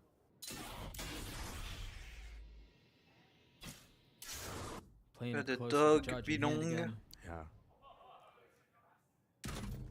And lo and behold, they may rotate that way. Flash in the hands of Zeppa. Really nothing to contact it. It's a pop flash off of somebody top site. Oh yeah, it is. It's off for Rooney, isn't it? And he lands the shots onto Boosty. He's too good at holding angles.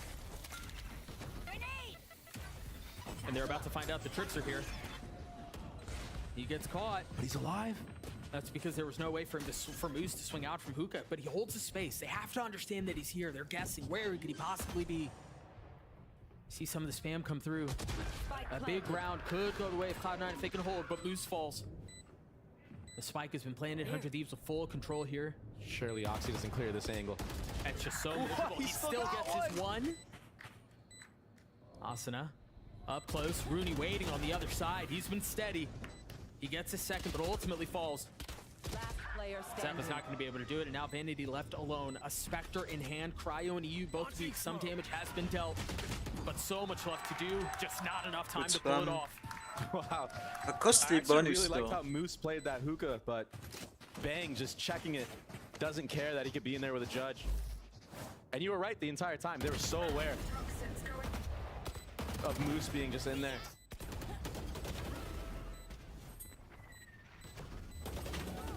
Just a really good post plant from 100 Thieves after they got the advantage on the site. Yeah, 1000%. Having each other's backs, And peeking in remember, and out. that was off of Rooney getting the opener. Yeah. That was a 4v5. So into the next we go. You mentioned it, a smattering of light armor across both teams. And a slow round for 100 Thieves. So convinced that there's going to be pressure showers. Look at where U is on the minimap. Yeah, and it's a little headshot angle, a little head glitch. But the double trips on short. It's to counter Asuna from entering in. But he's not even near that side of the map. Not yet. That's the thing, with where the spike is now, 100 Thieves are doing a really good job of leaving all options available. Yeah. And when you play this slow on the attacking side, it really puts doubt in the defenders. Yeah. And sometimes they'll make a mistake trying to expose themselves for info. They did just get a little bit though. Zeppa's dog just jiggled down B long. So they know there's some presence. Yeah, Zeppa just spotted the raise too. I wonder if that causes 100 Thieves to go towards the A site, but I think Boostio's mouse just died? Nope. This is important stuff. Observers go back. 30 seconds left. I saw a referee just trying to help him out right now. So something's wrong with Boostio's setup for sure. That's why he's not moving. 100 Thieves are gonna have to exec without him here. And this is tough. Maybe you just go for a save? I feel controversy afoot. Yeah, this is tough. Can't you just pull the round? He's on the move like now. something like that happens? He can't move his mouse. Yeah, he's just looking forward. But C9 don't know that. Something's not quite right. C9 don't know that though, so they might think he's lurking, and that's why you see Zeppa still by the B site. He's just holding W. Yeah, he's just trying to be a body bag for them to trade off of. His mouse died. He can't even switch his gun. He's still coding though. Masterclass right now. Go, swing with me. We need to leave it on POV. Unfortunately, he dies. They might win the round anyway. Behind? Oh, Turns Zipper. around. Perfect timing. It's the craziest round. They won 4v5. Oh no, he's popping off. He's like, you guys are. Yeah, you can't say what he said. Yep. I was reading his lip. You'd get fined. I've never seen that. He's like, bro, I got another one backstage. Yo. What if we just watched? What a W, IGL, just giving his body to the cause. Dude, I don't think we're ever going to see a scenario like this again in the match. Watching Boostio define the meta before our very eyes. Oh my God.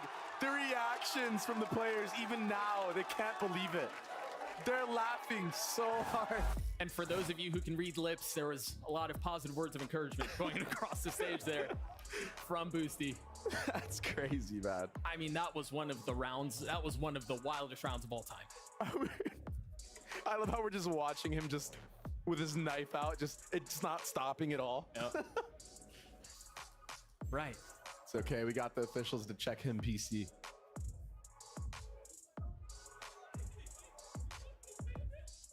I wonder what happened though. I wonder if it was, I mean, it was clearly a mouse. A mouse? Yeah, a mouse diff. Clearly. It just dies on him. Still for C9, I mean, there's no way for them to know that, right? So they're still playing the round like like it's a 5v5, and then Zeppa was so late because Boostio didn't show anywhere on the map the entire round. It actually worked out into Hunter Thief's favor there. Reddit is gonna have a field day with this. Yeah.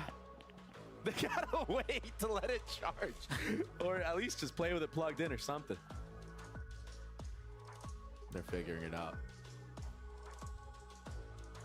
I mean, even the C9 players are like, wait, what? What's going on? This guy didn't even have a mouse that round? That's why he just jumped at us like an idiot? He was kind of shaking his head right now. I wonder what they're saying to him. Yeah, hopefully we get some info here real soon on what's going on. I think we've deduced that the mouse died. Yeah. But are we going to replace the mouse? Is he playing with it plugged in? It's probably going to have to pull a Demon 1 and play with it plugged in. Honestly, but I mean, if he can win rounds without a mouse, I mean, I don't think he's worried about plugged in it being plugged in or not. Yeah. I mean, geez. Bit of a slow start for C9.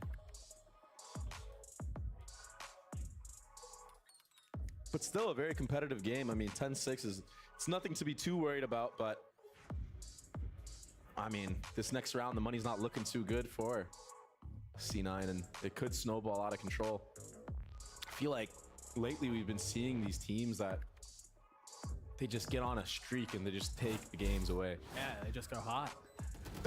This was the play of the round, by the way. Oh man.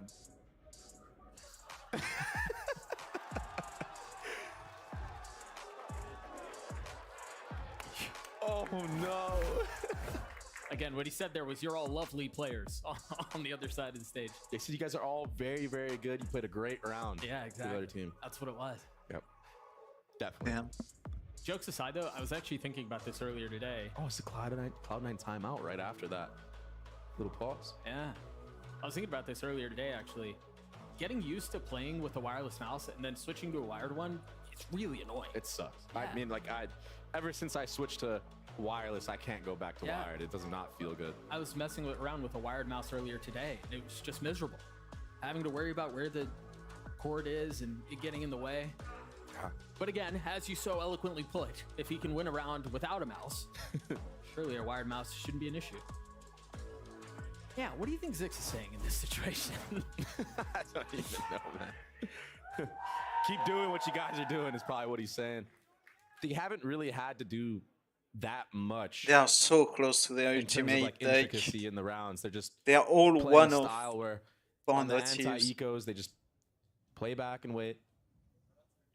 If you look here, every single player on the side of Oh, 100 yeah. Thieves is one away from having their ult online. Yep. And that's why you see this deep trip into showers from Moose. Try to get that early info if they decide to grab that orb. But the guns are just not there for C9 to really punish much of anything. If they can manage to scrap a couple kills, that could be an opening for Oxy to pop his ult and maybe secure the round win, and that would be huge. Oh, it'd be massive. If they can steal this round away, that would be great. But the Dizzy goes over the top. Attack someone. It's so hard to hold in sight. Remember what I said earlier? These mollies are gonna come out with the fade util. Is there anything to clear Zeppa here close? You think it'd be EU's dogs. Yeah, and the they're first gonna has be- been used. You see all of that utility. Look at that tether. Vanity. Mollies everywhere. But he's gonna survive. They have nobody on the other side of the map though. So they can't really go back and take the TP without it being a risk. And Nightfall's only tagging one. They have to understand that Hookah's a weakness, that they don't have that space. 30 seconds So we're gonna have to see them fight this fight on two fronts. I imagine they're gonna try to take elbow here to equalize things a little bit and alleviate the pressure that's coming from spawn. Yeah. But Busio's gonna be stuck in a bad place. He needs help. He falls. There was Oxy's ult instantly traded. But Cloud9 are making a run at this. They have numbers advantage, but they don't have run advantage, and that might be the difference maker. Where's Bang going? Zeppa's hunting. Doesn't get the kill. Both ults used. He's gotta know. There it is. Nice Rooney shot. And his sheriff Rooney. Oh. cannot pull things out. Can't do it. 100 Thieves gets It was an 11. eco though.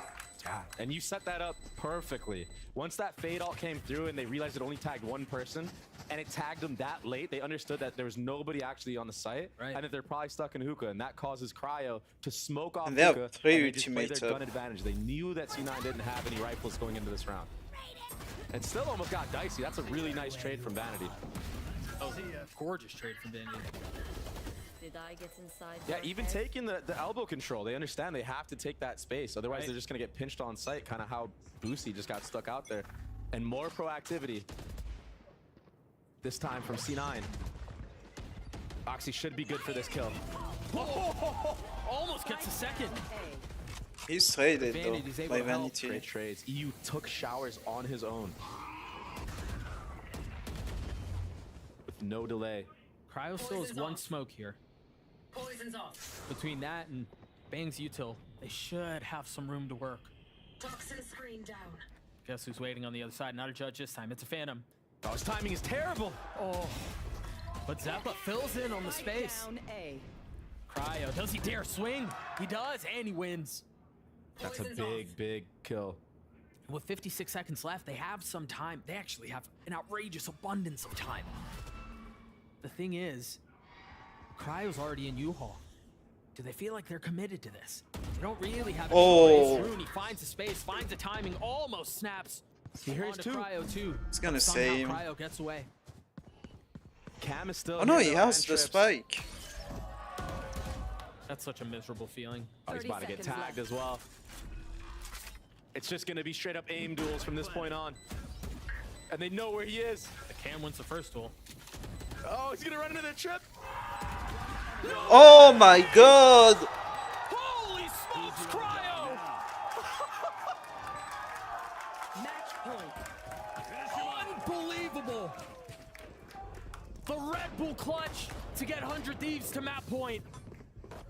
They double pick, but they line up. C9 there, I mean, it's tough. There's not much you can really do. No. You did almost everything right. You wanted to peek together, but the angle just was perfect for Cryo in the moment. I mean, Rooney got wallbang headshot. I didn't even see him on a screen when he peeked. I guarantee it. That's tragic. What can you do about that? There's nothing you can do about that. No. And before you even have really any sort of moment to think about it, we're right into the next. 100 Thieves are already investing a ton of util. Dude, that is such a cool. Oh, he's really far up. Hello. B-long default. As I say that, Moose does the funny again on short. And that trip did not get broken. No. But they know about He it. might do it again. Oh, he's gonna get so much info off of this. 1, 2 spotted. In 4K. Look at this. Somebody peek the guy top truck, please. Dude, this is one of the silliest games I think I've ever seen. Oh, now he drops. And then he dies like that. Boosty with 14 HP commits to getting the spike down. Cloud9 with numbers and health to try to fight this thing, but the judge from a distance will not do that. Oxy tries to find high ground, gives it right back. And Zeppa's on the flank. He's gonna find the timing too. A 2v3 quickly turns into a 2v2, and remember, Boosty's so weak. What? But it's just not enough. Can Zeppa do it on his own? Finds the first. 5 Asuna HP. patiently waiting as the spike ticks away. Time of 8 in Cloud9. Zeppa has to take the fight, finds And he it. wins this. And he's gonna get the defuse. Wow. Very well played. Boosty getting a little too ahead of himself there, feeling it a little bit too much. Had they just played the bomb, made Zeppa come a little bit closer, maybe double swing off the top, you secure the win there. Why give free 1v1s and give a team like C9 the chance to come back? We've seen how crazy C9 can be when they get the momentum that they need. But I really like how 100 Thieves have cooked up on this comp, especially on that round. They had a Gecko Molly that cleared out all of Octagon while EU is pressuring B long. And then they're taking hookah control as well with the Gecko Flash and the Dizzy. It was really cool. For 100 Thieves here, just one weapon in the hands of Asuna. Cryo has a shorty. I mean, they're really digging deep on this one. He still somehow gets a kill. He's already back sight. They don't have showers control, at least not yet. They're investing the pit on this? They're convinced they can win it. They've gotten the spike down. And he's going. Oh, they're gonna find 2 people. There's no way this is how this map ends. EU got a 1D from short to heaven as well. Actually, given how this map has gone, this would be fitting. Yeah, it just seems like So much action like everywhere. Like, is leading the way of 100 Thieves winning this map for sure. Oxy's getting wrapped. He's the last one alive. Asuna cleans him up. 13 what a seconds crazy in first favor map. of 100 Thieves. Jeez. I mean, how do you break that down? I mean, you know what I truly believe it was? The mouse? The mouse. No, I'm kidding. I think that a lot of this match going the way of 100 Thieves had to do with the fact that C9 had played this map already this week. And I think they prepped very well. And I think when you play against this comp, it's kind of tough because like I said, if you stay in sights, you're just going to get owned by all the utility that 100 Thieves have. But if you're proactive and 100 Thieves is holding for that proactivity in the right ways, you're going to get punished in that aspect as well. So it's kind of hard. You got to try to bait out this utility a little bit earlier. And it's not an easy, not an easy thing to do. No. It also doesn't help that, I mean, Asuna started the game 10-2. He finished like 22-11. Cryo also popped off. And then there was all of the silliness, the whimsy, if you will. There's a lot of silly things that happen in this map. Goodness. In this map. Yeah. And we wouldn't have it any other way. A break and then map 2. We'll see you guys on the other side. One enemy remaining. Clutch. Enemy remaining. Alive, Asuna cleans him up. 13-7 in favor of 100 Thieves. Jeez.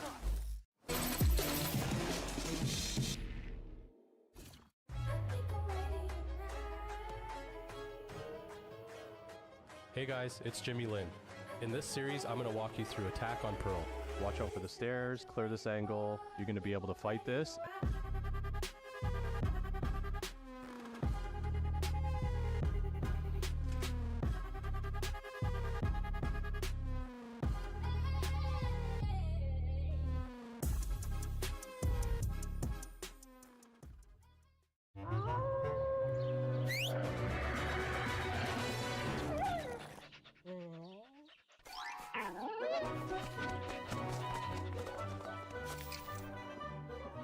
Red Bull gives you wings.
No one's looking. EG decimated by Oxy. Can't hear a damn thing, but Trent swings at the right time. Boostio! He rings it in. Liz here with Coach Zix from 100 Thieves, the team that can win a round with a improper working mouse. Now, I'd love to ask you about that. I'm actually going to ask you about the vibe of the team. It seems like the momentum really comes from the energy of the team, led by Boostio. If you could describe what the vibe has been like since the win from last week, how would you describe it? I would definitely say we're a lot more confident, a lot more positive. I mean, I will say we have some of the best aimers in the game on this team. And a lot of that was, you know, kind of hidden by the fact that they were playing low risk, I guess, last year. But this year we've kind of embraced taking a lot more risk, being a lot more aggressive, taking individual fights. If you think you have a good timing, like, we have to be able to capitalize on it. And that's been the focus of the last 2 weeks, and we've been killing it. So it's been very good. Best luck on map 2. Confidence is high in 100 Thieves camp, and they have plenty reason to be because they look fantastic in that closeout on Bind. And let's just go ahead and dive into what we saw in that round, because Mimi, there were a lot of really cool things that we got out of that game. Yeah, there absolutely were. I first don't want to pick on something he was saying in that interview. I feel like the issue perennially for 100 Thieves has been when they're in advantages, when they're in up positions, playing scared, not going for a proactive play, not fighting together, just trying to bunker down and survive till the next moment. But with this team, with this addition, and in these last few matches, they've done such a good job at having proactive ideas. And I think their defense was such a great example of it. Yeah. Not just in the forward plays, but the way they shut down these plants. Honestly, they shut down the A site completely, whether it was heavy short control in that silly little pistol round, or also in later rounds. This is what I'm talking about, pushing through those smokes, right? Taking that opportunity as the spike is trying to be planted and taking those fights. And they did that so consistently and so well to mean that C9 only got a single A exit to work in their favor the entire first half. Yeah, it was wild to watch. That being said, they also did such a phenomenal job towards that long B.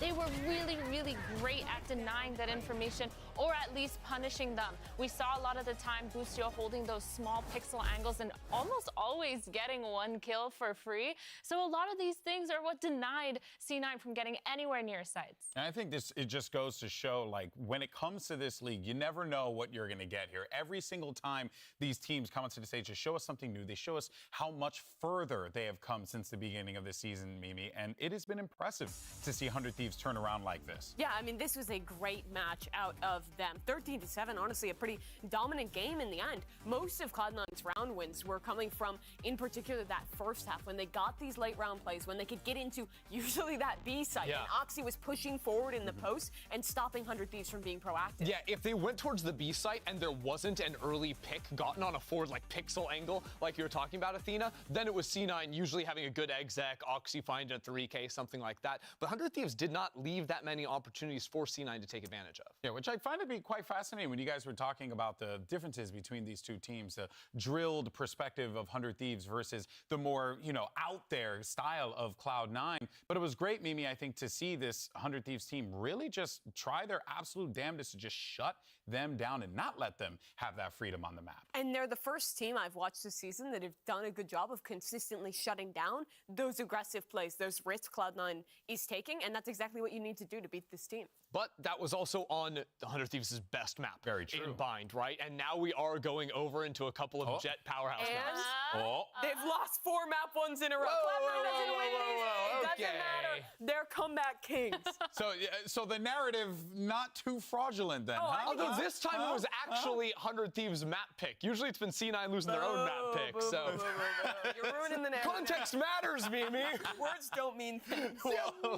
Let's go to some words that do mean things, and let's hear what our Cloud9 coach has to say as we get ready. What does it mean? Liz here with Coach Emmy of Cloud9. Now, Emmy, we were just talking about this. I've never spoken to you after a map win, always a map loss. Again, we are here at a map loss. At what point as a coach do we say enough is enough, we have to win map 1? We don't have to win map 1. It would make things easier. Problem is, every other map 1 that we've lost, it's been like, okay, we've played okay. It's fine. We've played like ourselves. Today, it was like, it's like I've been teleported back in time and I'm back in lock-in. We're passive, we're not trading each other. But I think we'll be fine. Like, we're used to losing map 1. Shrug it off, go next. Well, best of luck. Teleported back to Lock-in. Dude, they're not going to be fine if they teleported back to Lock-in. We're back in Sao Paulo, everyone. Let's rock and roll. I think he meant kickoff. I think he meant kickoff. He wasn't coaching at Lock-in. I know, but I just love the thought of us transporting back to Lock-in. Oh, boy. I mean, Cloud9 was not good at Lock-in. Yeah. All right, well, you know. Remember Cloud9 Yay? That was when stop. Vanity was on Stop. the Stop. It was a short run. It was a short run. It was a short run. But the thing is, though, is hearing, Coach Jimmy mention that about, like, it would make our lives easier, but I just felt like I was being teleported back to kickoff, let's just say, to help him out there.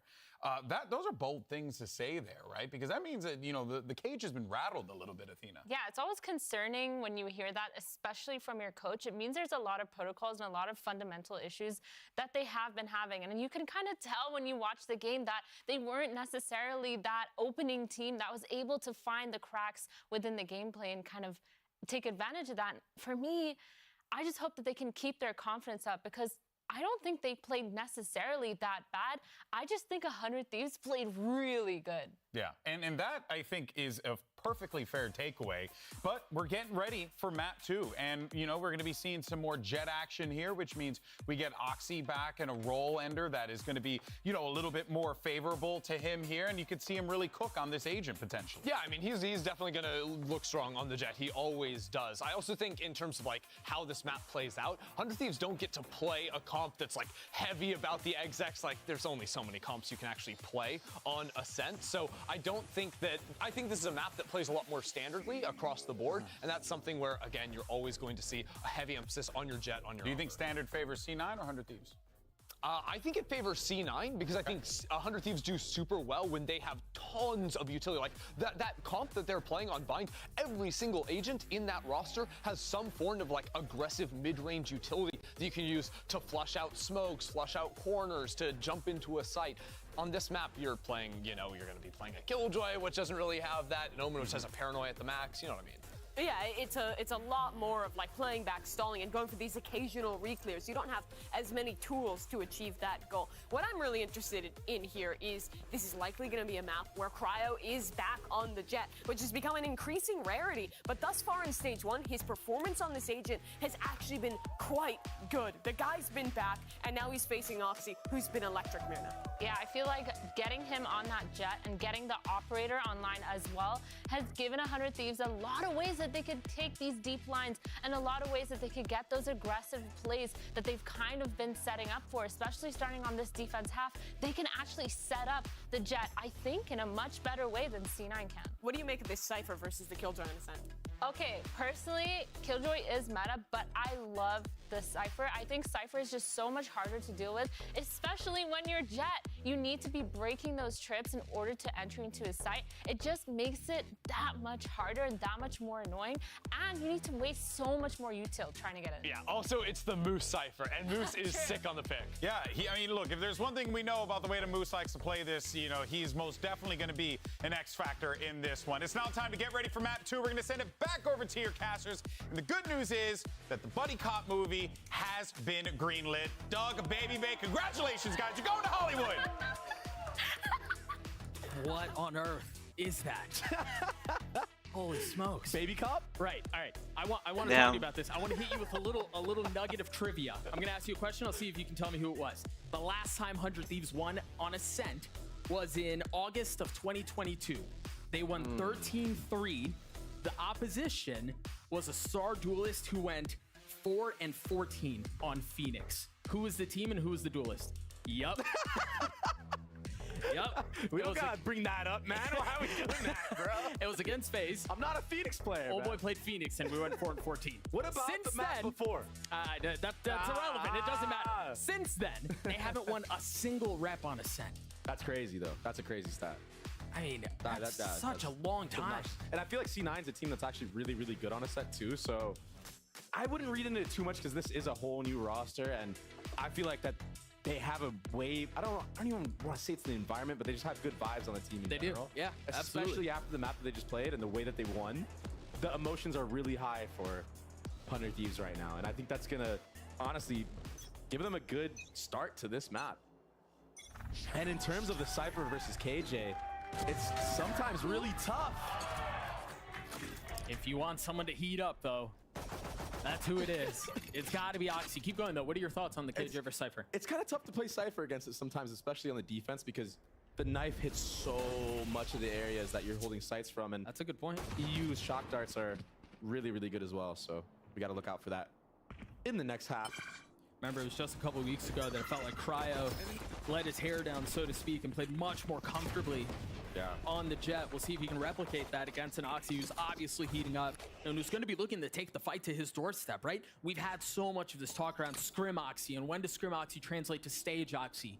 We've seen it start to come through to fruition, but Cryo's going to have to deal with that same level of heat.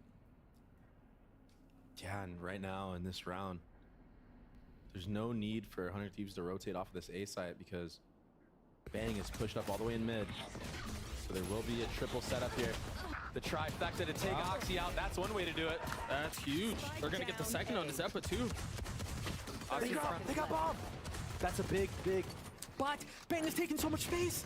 They're going to rotate right back into him. Bang with so much to do, so much hard. They have no shot. Oh, well, that's certainly going to help. The paranoia buys a little bit of time. Moose cleans it up. That was Get the pistol. not a clean one. Getting re-aggro in mid there after that first blood from Oxy. And that ultimately made it so that C9 were just funneled into going A, and if they ever went back, Bang just has this little backstab, so. Another pistol win in the way of 100 Thieves, and C9 didn't get bombed down, so you can't really force up a gun to give to Oxy. Early knife tagging 3. You've got Austin who's playing close by with Cryo. Not far off. A Guardian in hand too. I think Emmy was right with his little interview that he had, talking about how it seems like C9's kind of regressing a little bit because in that scenario, in that pistol round that we just witnessed, they got denied at A after they were up 4v5. But the problem is nobody went back to clear out anything of mid or the B side of the map. So, I mean, 100 Thieves was good of them to get pushed up in those areas and just lock them in. EU trying to take an angle with the Bulldog. Oh, he's stuck. But he's got the weaponry for it. That dash should not go as intended. Boostio's got 2 on the round. EU trying to get 2 of his own. Out of charges. Only 1 so far. Still has the dart. 1 enemy remaining. And they're just sitting ducks now. Nowhere to run, nowhere to hide. Zeppa with 2 HP as he gets swarmed, surrounded, and destroyed. A flawless round for 100 Thieves. Very, very convincing. Boosty going huge there with the Deagle. Getting 2 in the choke to back up EU. Otherwise, EU is dead to rights. Yeah, he was flashed. I mean, you saw how convinced Moose was there. He was the first one to swing out. He was ready to take out EU. Here we go, first gun round for C9, and I want to see the old Vanity calling. I want to see him calling feints and doubling back on certain sites, not getting stuck in one choke and just re-hitting without any info gathered on the other side of the map. But this is really early to have an op-up for Cryo. Light armor to you. I mean, and it's concealed so far. Hasn't been spotted, hasn't been shot. So no way to have an understanding of the threat that's waiting on the other side. Seems like... Oh, that was a step made. Boosty hears that. The flash in his face, not able to get the kills. I think we can blame the wire on that one. Maybe. Before that happened, I was going to say, it seems like Boostio does have a hard read on playing this middle area of the map. I mean, 9 times out of 10, he probably gets that kill on Oxy. He didn't get hard cleared. And that flash actually didn't full blind him either. Oh, this timing. The nade is perfect. As soon as he feels the knife coming, understands there's pressure, likely waiting on the other side. Bang with a big kill. A little bit of mid space. They still don't know the op is up. Cryo's been so patient. This should get smoked off. And now there it they're is. going to go back to A. This is the IG-ling I was talking about. Left. But Bang is there waiting once more. Yeah. Similar scenes to what we saw in the pistol. How much can Bang do? One found the second. Almost gets the third. Moose has been dinked.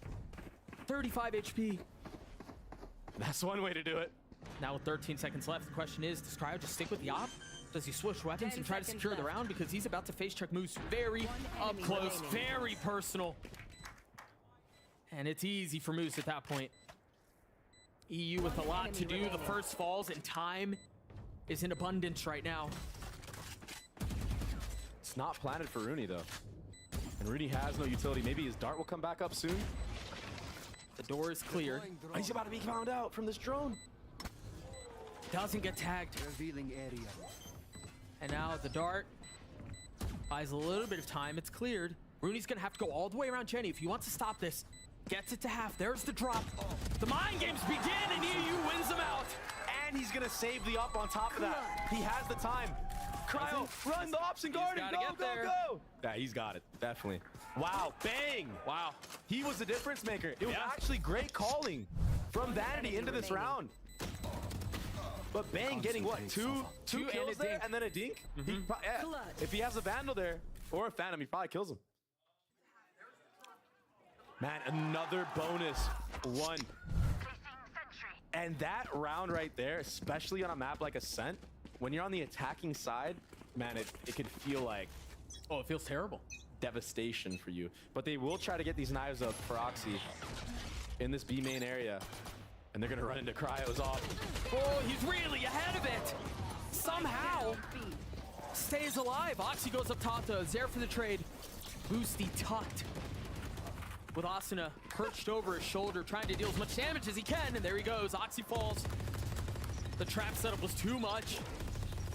Blades find a little bit of value, but it's not enough to crack a sight wide open. And look at the space that Bang is taken again. The guy is everywhere. Wow. That's bombed down too. No space is safe. And he hurt him. Not when Bang is afoot. What a start for 100 Thieves. Very ambitious of Oxy there to just run out the smoke dry. Surely you think that maybe there's some eyes trained on you in that show. Another pause. How Cryo gets away with that blows my mind. It's just a gun diff at that point. Sometimes the stinger doesn't connect like it usually does for Zeppa. I mean, sometimes it's laser beams. And other times it's like that. Just like, yeah, it felt like Cryo just tanked like 10 shots before he got that kill. Early timeout called from Mimi. You see him on your screen there, trying to convey anything that he can to the team to stabilize the situation. Yeah, and I think we're seeing Oxy go kill get a little bit exposed here. Timing's just a little bit off. And I don't think there's much that C9 need to really change. It's that first gun round they had, I feel like Vanity called it perfectly. The trade just didn't come in time on Bang. Had they just traded 1-for-1 there, you're up big. The chances of you losing the round are near to slim.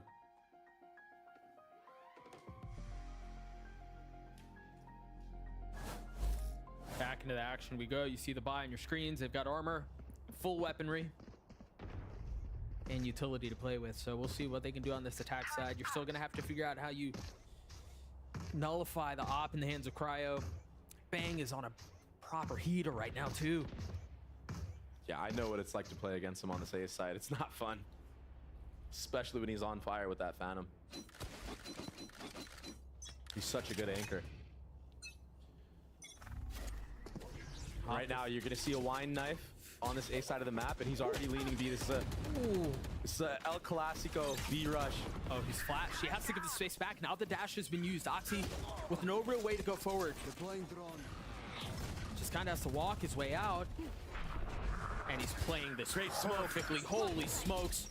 But the nade might be the problem. Boosty with too many targets to deal with finally settles on Rooney. I don't know how Oxy's still alive. He's such a nuisance. Meanwhile, Bang just waiting for the inevitable threat to come. He knows there's danger on the other side. The question is when it strikes. Cutting of the noise is massive. Oxy still causing problems. Cryo takes matters into his own hands. Shoves Let's the go, shorty Cryo. down into Oxy and just obliterates Cloud9. Cryo. Cryo with the op, man. He's too good. Defensive opping god. I I mean, Oxy did such a good job here. He really played that as best as he could. Was constantly a problem.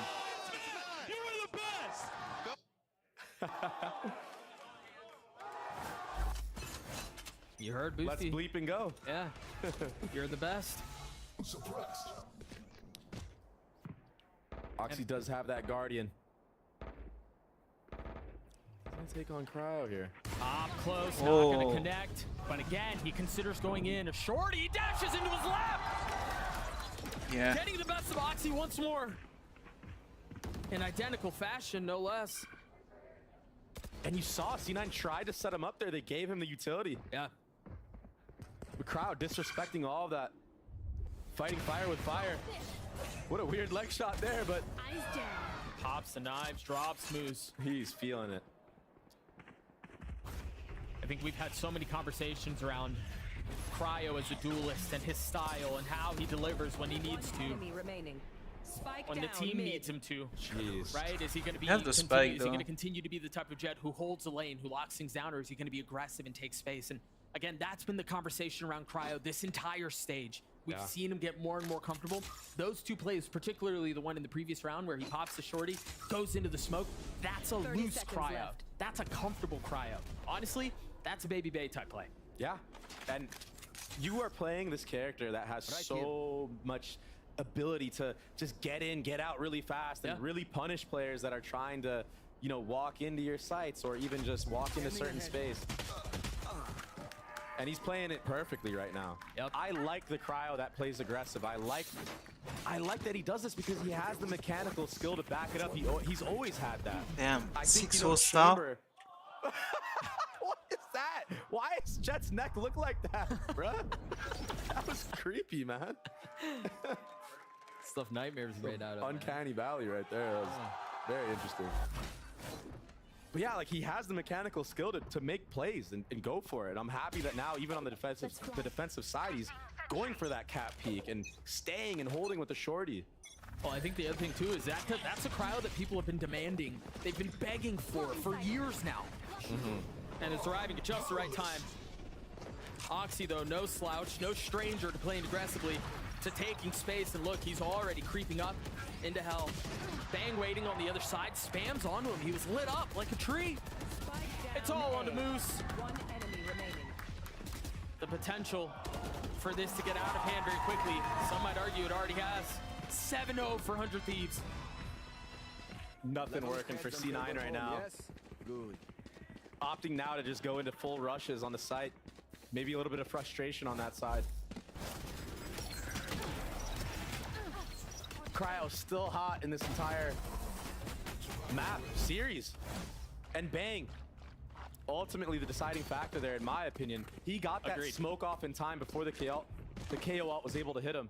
And he's just able to delay back there. And yeah, if you're C9, you know he's back there, but are you gonna risk your life pushing all the way through that smoke? And this feels like, I know it's early, he's what, 10-1 right now? What is the snowball from Rooney? Looking to get a tag, try to clear some info out. Austin is up close, a flash in his face. Whoa! Boy. Oh. Throw that thing in reverse. Oh, Bang! They're trying to split and Bang does it again! One enemy remaining. He's already gotten 2 on the round! Jeez. An 8-0 start for 100 Thieves.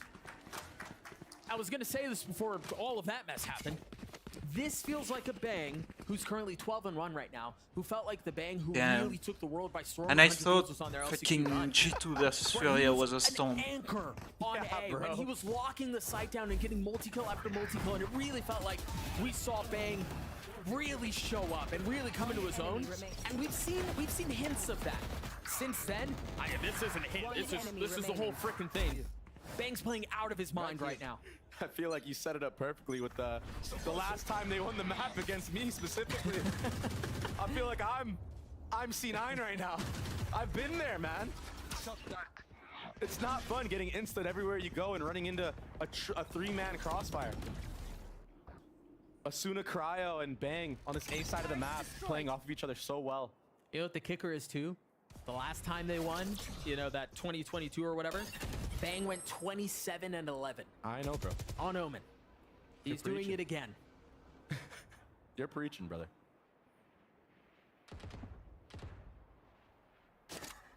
Cage triggered. What do Cloud9 do? I don't know. I like that they're doing a slow approach now. I feel like they're kind of running their head into the wall there, trying to just have anything work, try to cheese any round. And sometimes 5-manning and stacking, just going for sight hits can actually work on a map like this. Oh yeah, for sure. If you get those entries, it is GG for the enemy team trying to retake. And Cryo has been so mobile with this op. He's already setting up for this B split hit. He should be good for multiple here. They saw the spike. Barely whiffs on Oxy, but again, you see how they play off of each other. It's all a setup. There's the multiple you were looking for. No way. Lands a third. Oh. I mean, this is... They're playing these like triangle setups to a T. Yeah. Boosty's gotten value from logs in more than one round. It's actually crazy. Yeah, it's the second timeout call from Mimi, by the way. I mean, he has to. This is slipping away. You gotta at least get 3 on this half if you want any chance, I feel like. But you see the crossfires that they have. I don't even want to call them crossfires. It's just the way that they're peeking off of each other, right? Whether it's at the A site, Bang is sitting in the corner of Cat.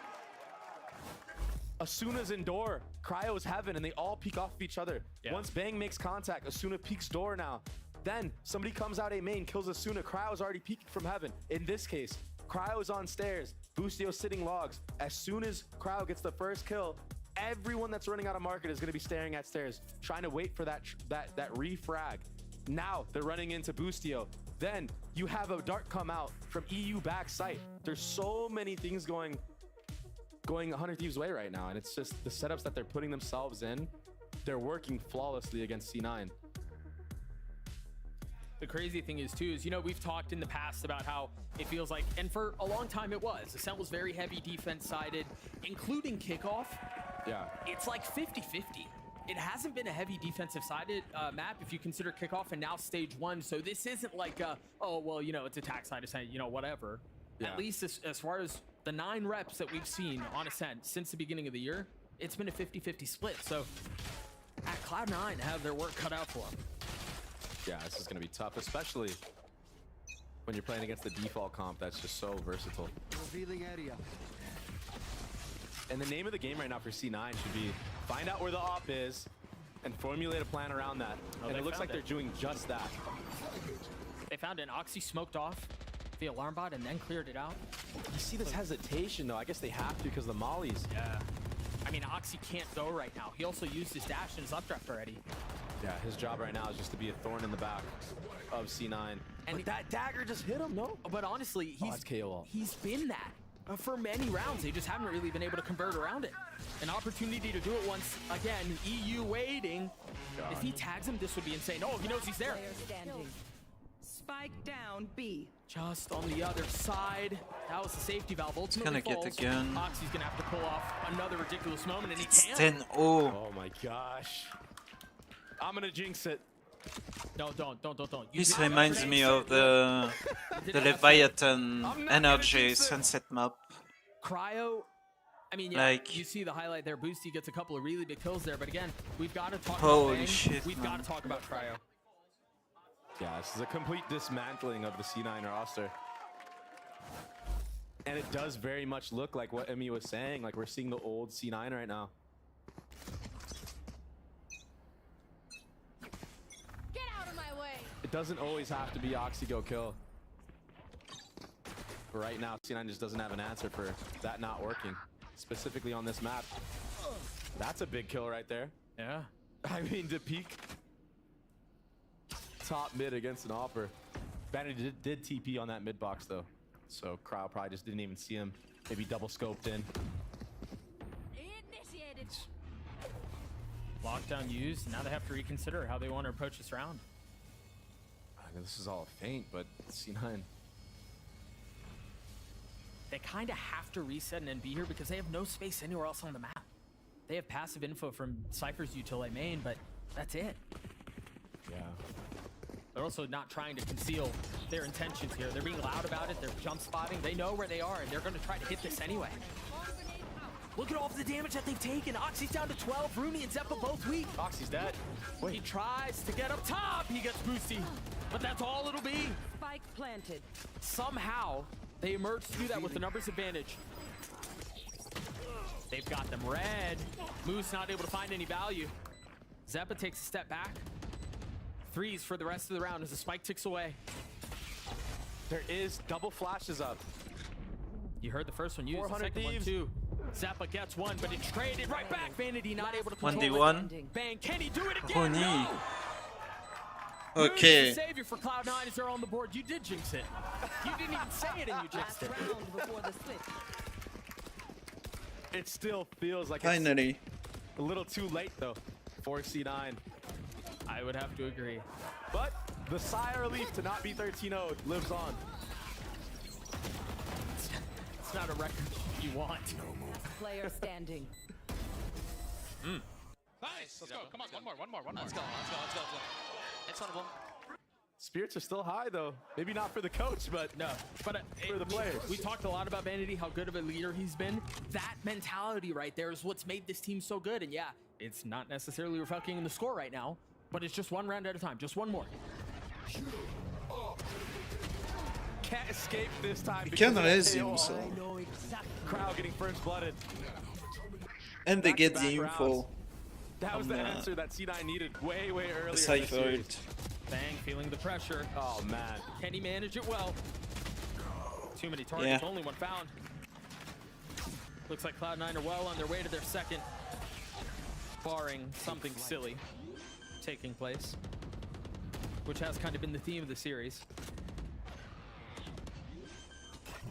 Austin forced to wait on the other side of this. Oh, this might be insane. He's gonna break the door for him. No shot. That was beautiful. That was. And the high flash too. They swing out behind it. They've gotten it down to 2. Oh my god! Dagger! It's a 2v4. I don't know Like, what to say anymore. that utility from Asuna.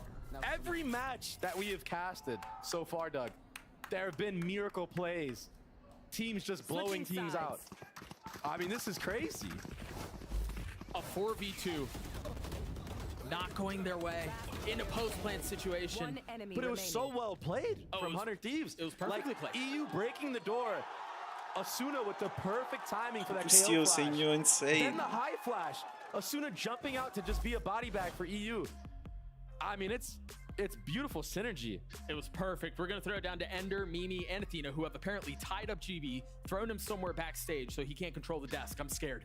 I'm terrified. First of all, that didn't You did not happen. tie That him didn't up. happen. He But tied what, himself up.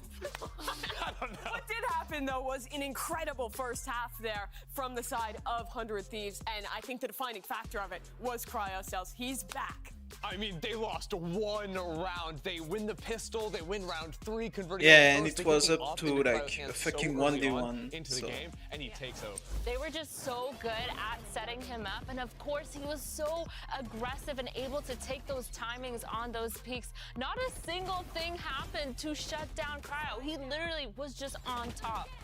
And the combination between him and Bang as well, who in the first like 9 rounds had died 1 time, I think. Like that was the obscene thing, was Bang just putting up those repeated 2-3Ks untouchable. And the confidence for this team is out of the world. We're seeing it in every one of these reactions. For Boostio, I think he spent less time in his chair than out of it thus far in this match. Is that legal?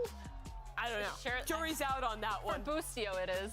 But 11-1 at this point. This is something where it seems almost impossible for Cloud9 to come back in. At this point, just coping about round by round. Yeah, I mean, maybe it would have been possible, like, winnable after they win round 11, Sure. right? And then they're in a good position at the end, and EU just comes out of nowhere killing 2 people. Like, that just can't be happening, but somehow it is for 100 Thieves. Yeah, it's kind of looking a little bit impossible, but for C9, they have to do a really good job at being able to set up their duelist player and being able to push forward. They need to rely on moves to just be able to hold that site on defense and have some sort of aggressive play.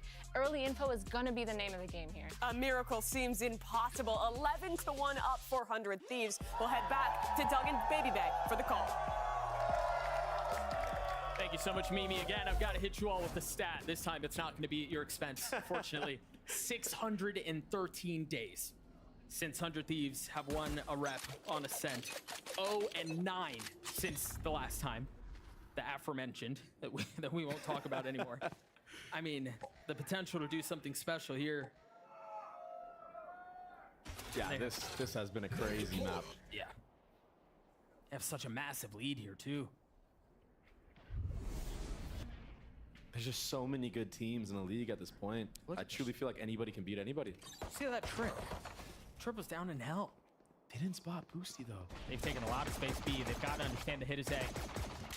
Will the trip find value? Cryo goes up top. I mean, we were talking about getting aggro. Look at him. He's went all the way into heaven and took out the Cypher. So loose. He seems so comfortable. Dude, And when they he are plays aware like of the this, Jet. Boost your soul. I mean, he's a star. Yeah. That's a star that people have been expecting for 100 Thieves for so long, and it's finally coming into his own. They're ready for this too. It's all a bait. The finishing touches. Man. Yeah. Foolproof. Certainly seems that way. Oh, that The flash. utility coming out. Bang flashed up 56 HP. Still has Ghost in hand. Zeppa's there. Oh, He's gonna swing. stick this. Falls. Vanity's gotten sticking. two. Is there anything to stop him? He can hold it the whole way. You're right. Hello?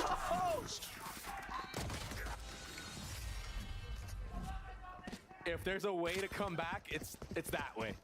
Stealing the round away. That easily could have been a 100 Thieves win. It probably should have been. Yeah.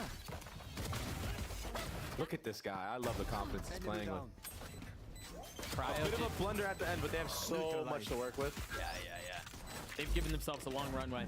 Yeah, huge buffer.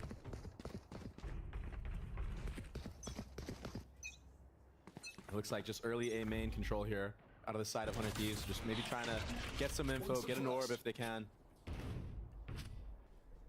Oh, but this is going to be a double flash play with Zeppa swinging into it. Put a Marshall in the hands of you. Oh, did that smoke whiff or did he shoot him through? 65 HP. Vanity on the swing with the molly there. That one way is so miserable to try to get through. Yeah, and C9 just not wanting 100 Thieves to get any orbs. At least towards the stack, the heavy side, which is A.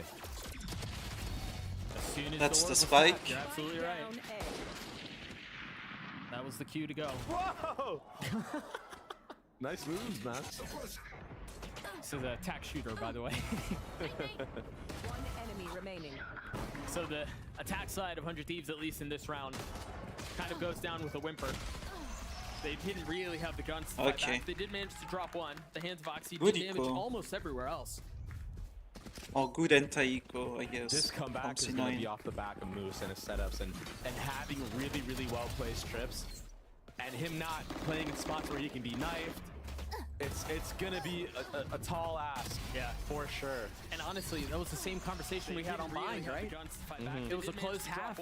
The hands of Oxy did damage. Oh, that was weird. That was loud. Yeah, I could hear myself. It was the same conversation we had on Bind, right? The question was, how can Moose do on the defensive side with the Cypher util, because you know it's going to be miserable to get through. And it wasn't because of Moose that Bind didn't go their way. Can use that. Definitely. 100 Thieves. Slow mid control here, but proactive fight from C9, catching them off guard. And it looks like they want more. Rooney's gotten two. Oxy's joining in on the fun. Bang and Boostio punching back. Finally At least a paid little in. bit. At least enough to keep it competitive. And if they feel all this pressure, you know they're probably going to end up back B, and guess who's there? It's Moose. I just love how he's just playing a completely different game in a world of his own. Yeah. Oh, that's really good info. Yep. That is Cheeky little such camera a spot. cool cam. You steal that for your rank games. But C9 are splitting up here. See Vanity holding this A site. Zeppa pushed up all the way into A main. They're so worried that the enemy team is going to go back to A. Oh, it's like you mentioned. The longer there's silence on the map, the more doubt and paranoia are introduced into the minds of the defense. Boosty's got now. That should be the cue, surely. As the first trip goes out, you see the knife clearing out B main, making sure there's nobody there. They know Moose is back. Good molly. Very good molly. And again, Boostio's gotten so far up. Moose is there to greet him, though. A 1v3. Oh, no way. Oh, he's played this beautifully. But Zeppa's going to swing at just the right time. Cloud9 will get their fourth. Nice, I like it. And I a like the bonus for mid-fight. C9. They're not scared, even though they're down. What? They were down 11-3. They're not scared. We to have go the for a hope mid-fight like for that. And that's a good for sign. the Jet. If you're a C9 fan. That was such a nice setup. That fight was gorgeous.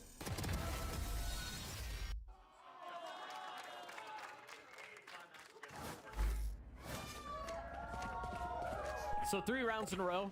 Oh, he's sold not back. giving 100 Thieves a He's not gonna little bit of go their on- own medicine with a no. bonus. But even with that, 100 Thieves have invested And a a bit. high Try with the tape. Guardian, 2 Stingers. Look at that trip. There have been some wild trips that we've seen. And again, Moose just kind of flexing, right?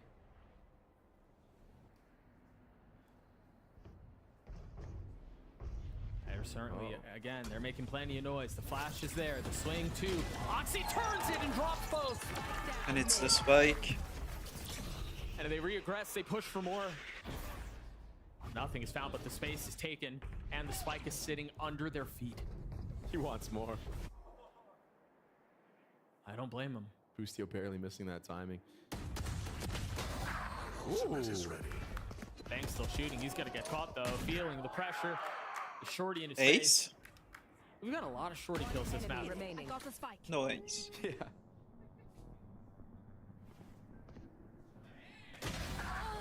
Oh, How he still gets his one is nice shot. beyond me. But Cloud9 gets a 5. Again, still plenty of work to do, It was a Nico though. but confidence starting to grow. Oxy's looking comfortable. He's playing aggressive. They're not backing down from any fights. And that's what you want. If you're going to make a comeback, it's got to be off the backs of things like that. He's been playing actually very well in this series. He's just been getting shut down like that. Right, yeah. I mean, what is he supposed to do about Boostio just perfectly lining up his head like that? I feel like he's done so much, but he's kind of just getting a little bit unlucky. Meanwhile, on the other side again, got to call him out. Bang, 20 and 7. Jeez. Not bad. Asuna getting that orb online will trigger his ult. And they still have the whole map to play with here. So many options.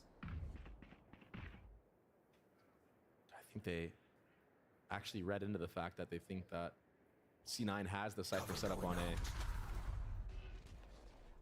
that's why they're leaning B, but it's going to be a double back now. I love that cam too. Spotting anyone going up cat. And in case there's anyone who does tuck into the maze, you're going to see him as well. But these trips in the A main choke, this trip is going to get a lot of value. Yeah, and even off the face of the fake, because you just saw the drone come out from EUB while everyone else was rotating A. They still have the utility for Moose to keep them at bay. And that knife towards the B side of the map from Zeppa should identify that this is going to be an A hit. Even with the ult. Crowd jumps over the trip. Oh, and they TP into it as well. Cryo gets, Oxy gets 2. Zeppa holding a line back. EU and Cryo, the only ones who remain. Vanity playing on the other side of the smoke. EU having to go aggressive. The trips continue to be a problem. They're a bloody nuisance. And it's another for Cloud9. Oh my god, the teabag. 100 Thieves overthinking that round. Boostio trying to call a fake there. I think they did think that Cypher was towards that A site, and that's why they committed that KO ult there. I imagine the vast majority of this conversation, as the timeout's called by 100 Thieves, is around Moose and his utility. It just continues to cause problems. Hey, yes, sir. Come on, let's go. 5 rounds in a row now for the defense. This is so crazy. I mean, defense side Ascent can be so hard to break through. But again, I mean, this year it hasn't played that way. At least not in Americas. I think a big key of that, though, has been the wonky comps that we've seen a lot of teams run, like Loud. sure, like those Viper-style weird reach comps with just different things. It kind of gives you the advantage on the site hits, actually. But when it comes to a more standard approach, I feel like the map does tend to lead towards the defensive side when it comes to that. Not by much, though. You're right. Oh, no, you're right. No, you're right. All right. We're both right. I do think Cloud9 have a lot going on here, and I think we've seen that play out in the last couple of rounds, but also Oxy continues to fight, and the kills are starting to go his way. And Oxy with confidence is a different animal that you have to deal with. Oh, for it's sure. It's a whole other player. Yeah. We haven't seen the Super Saiyan pop off yet, but you know, when that hits, they're starting to believe. Oxy spotted, has to take the fight. The flash is certainly going to help. He's still going to walk up? Of course he is. Because they know they have so many layers to this. There's backup on both sides, but that's all it is for now. Dude, his job in this half is to fight to the death, but he does get taken out, and that enables the knives from Cryo. How much work can he find? He doesn't need to do anything right now. Just play the 5v3. Tropper. Clean. Blade still up. It looks like there may be a setup, and there it is. Oh! Not able to land the shots, but the damage has been dealt. The space has been garnered. And now Almost. so much left to do for Cloud9. Cryo with 3 on the round. And Rooney left to wonder where it all went wrong. Do you save? He just has to save here. No real damage. Hits a one tap. Not even save. It's tough. I mean, Oxy gets picked off there, but he's honestly been the main factor of them even having any sort of resemblance of a comeback. So for sure. I don't blame him for trying to take all these fights and being really, really aggressive like that. Just this time he gets punished, and when you give a team so many rounds to work with, that one round makes such a difference. Oh, and now we're on match point. You have to play perfect Valorant to just get to overtime. It's just it's miserable to have to try to navigate. It's been done before by me. I believe in Oxy. An op in the hands of the duelist, who again has been the main reason. Him and Moose feel like they've been the main reason why Cloud9 have prolonged this as long as they have. Blades up, dash across. Oh my gosh, he's alive. Space relinquished. These are still going to commit to this, but that dart scans both players, and that Omen Flash will hit everybody. Vanity tried to find some space, tried to find some solace, and he could not. He sent into the next, and there may not be another. Asuna with 2, Moose and Rooney trying to stand tall, trying to deliver in the face of 5. Moose. One is found. Ultimate. And that's all Made it it. will be.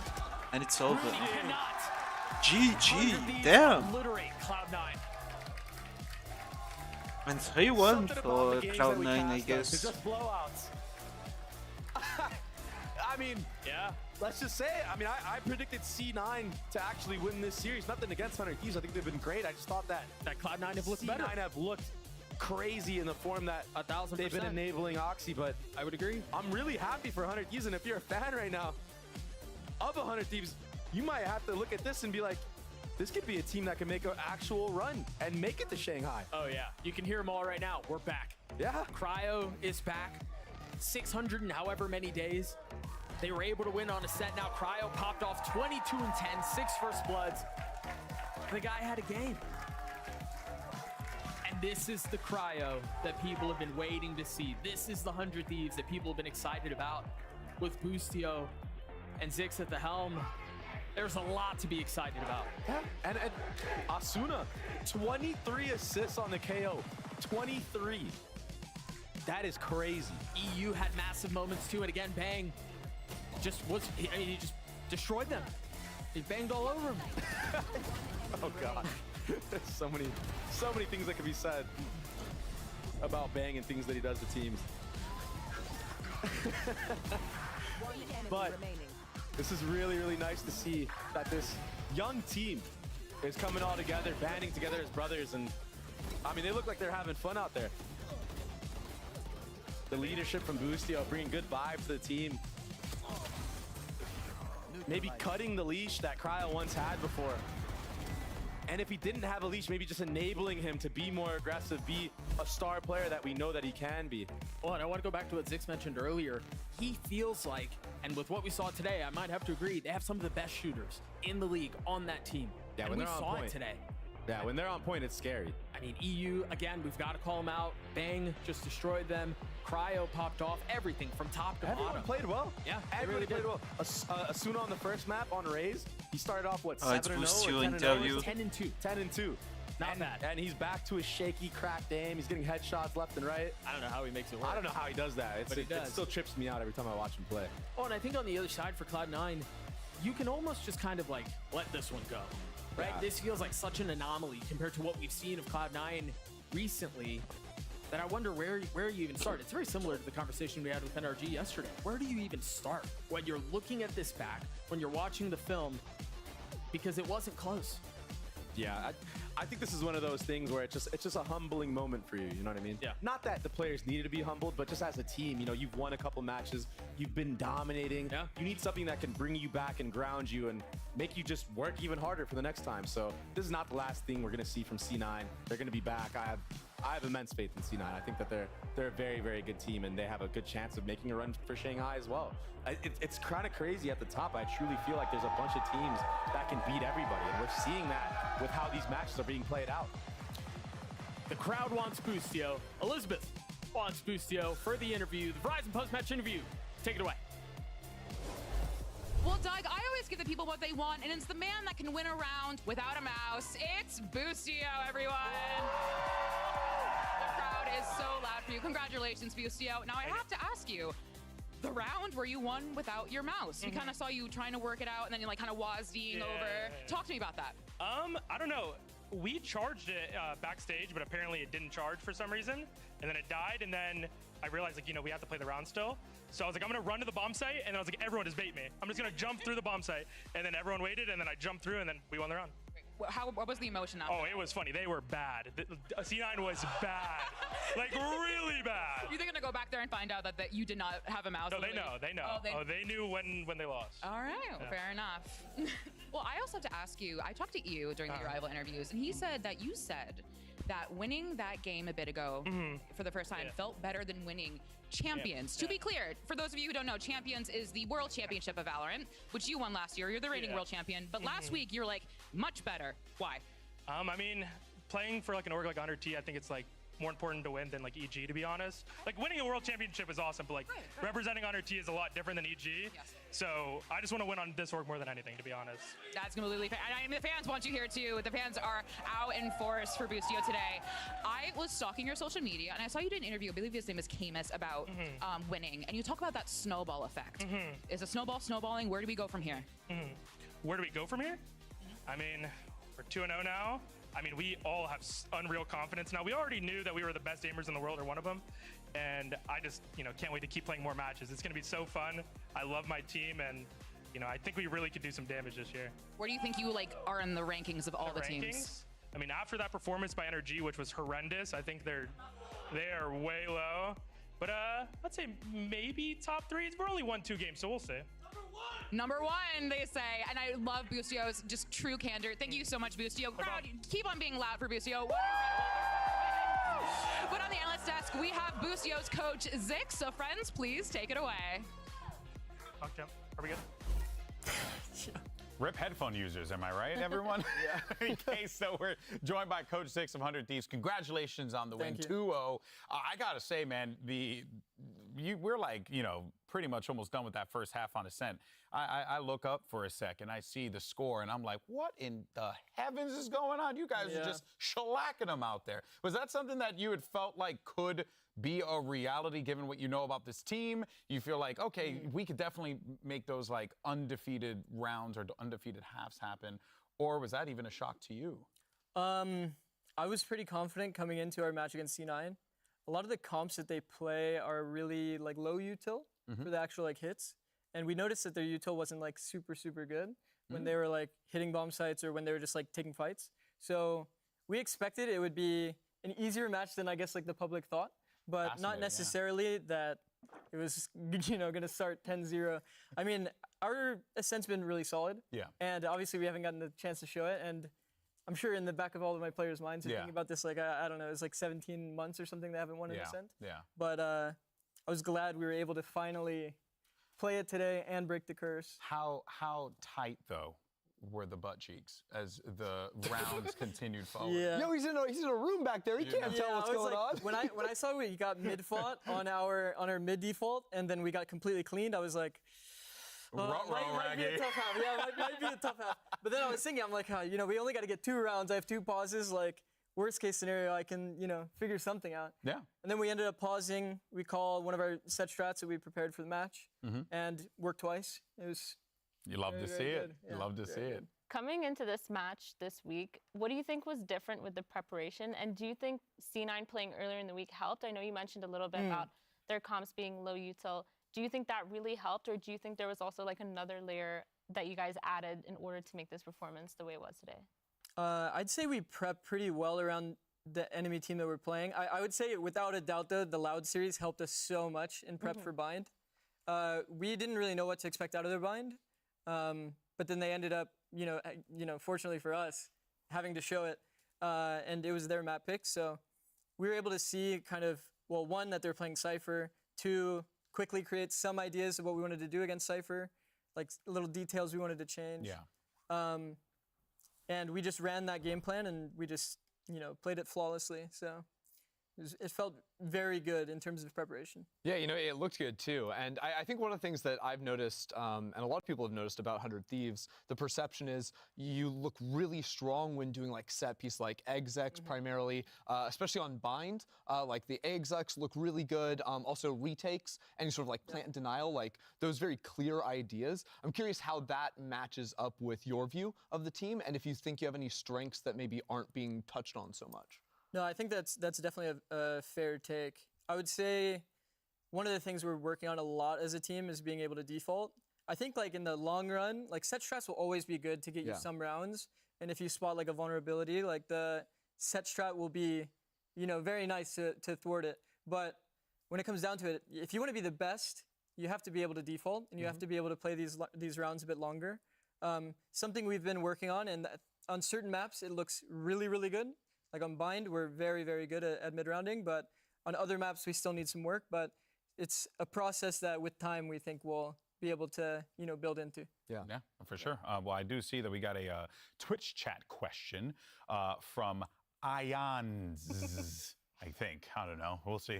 Sorry about that, buddy. I like the Z's on the end. Yeah, all the Z's. Got to make sure you pronounce it. All right, looking forward, what would be a successful year for 100 Thieves in your mind, like qualifying to Shanghai or champs or something maybe even higher than that? What is, I guess, that bar for success that this team has set for themselves this season? I mean, I would usually say, like, it's kind of corny, but it's like, for me, the most important thing is just that every single day of practice, we have a very clear goal. We're working on the goal, and that we're making improvement on it. And if that's happening, then I'm good. So you're more of whatever the day. happens, yeah, whatever You're happens. a day-by-day guy. Yeah. Okay, that makes a lot of sense because you're coming into this head coach role here, and I think that's how you kind of had to operate when you were on EG as well, right? Like just day in, day out, just play it by ear. How for you has been the experience of taking that role of head coach now, on an org like 100 Thieves, which comes with a lot of pressure. How have you taken to that role when you were offered that opportunity? Were you just like, yo, let's go. I'm gonna dominate this. Yeah, I mean, honestly, I was stoked because I mean, I was coaching in League for a very long time, for CLG days. About 7 years. So I'm used to got a couple League kids over here, you know. Yeah, of course. Yeah. And then like I'm used to the criticism that comes with the role. I'm used to the responsibility that comes with the role, and I mean, I love it personally. Yeah. I think like it's nice having more skin in the game and being able to clearly choose the direction that you want to go. So me personally, I love it. Yeah. So I mean, it's been good for me. Yeah. That's awesome, man. Yeah, and honestly, as someone that was previously a head coach, and then when you came into Valorant, I know you did assistant coach work for NRG, I believe, right? Before Evil Geniuses as well. You're then working with Potter, right? So I'm curious, as someone that was head coach and now is again, what sort of things did you learn from her that maybe you incorporated into your own style? Oh I my would say she had a pretty clear focus on getting a lot of reps, which I find a lot of value in now. They and always also find a way to just, bring like, Potter in like for some LCS fucking fundamentals, reason. Like making sure people are like going together, spacing together. It's that there's, crazy, a solid like- entry, good util with the entry. Like these kinds of like basics, I guess, is like a lot of her focus that I also bring and make sure that I'm like fully like making sure is solid in my team. So a little bit of that, and then I do a lot of the like strategy focus specifically. So I'd say that's I was curious about that too, because it would make sense for me, someone that came over from League of Legends. Like I think a lot about like comps, about like more macro strategy. Look at those is that shoes, like the man. biggest strength of yours, you would think, or something else? I would say it's definitely one of my bigger strengths. I think I have like really, really good visualization for how scenarios will play out, if a shot will be good or consistent, if we have perfect like little details. Yeah. I always try to make sure that all of the little details are perfect, like swapping who is actually baiting for who in a certain setup, or like who should go first on the entry. Just like all of these small details, I try to make sure we dry run and rehearse over and over and over until we get it right. And a lot of it in our set strats shows. Like all of these little details are just absolutely perfect. 100%. Well, the devil is in the details, and that's what it's all about. You win or lose based on that, Well, let's go ahead and get more details, shall we? Let's go ahead and take a look at the standings. Segue and see what we have coming up as far as our standings are concerned. Of course, 100 Thieves managed to make their way up to second place in the Omega group, just behind Leviathan. And that's got to feel pretty damn good for you, though, right? To see like the way that the conversation was for 100 Thieves at the start of this season, even at the beginning when you guys were falling short a little bit. Until now, I don't think anyone can question the amount of work that this team has put in. How proud are you feeling of the boys? I'm definitely very proud. I mean, we obviously, don't get me wrong, we have so much that we need to improve on. Sure, but there's a lot of like good, obviously. Like in my opinion, we have some of the best aimers in the entire league, like, without a doubt. And it just comes down to making sure that they understand how to play together and how to be free, be loose when they need to be, and when they need to play tight when they need to play tight.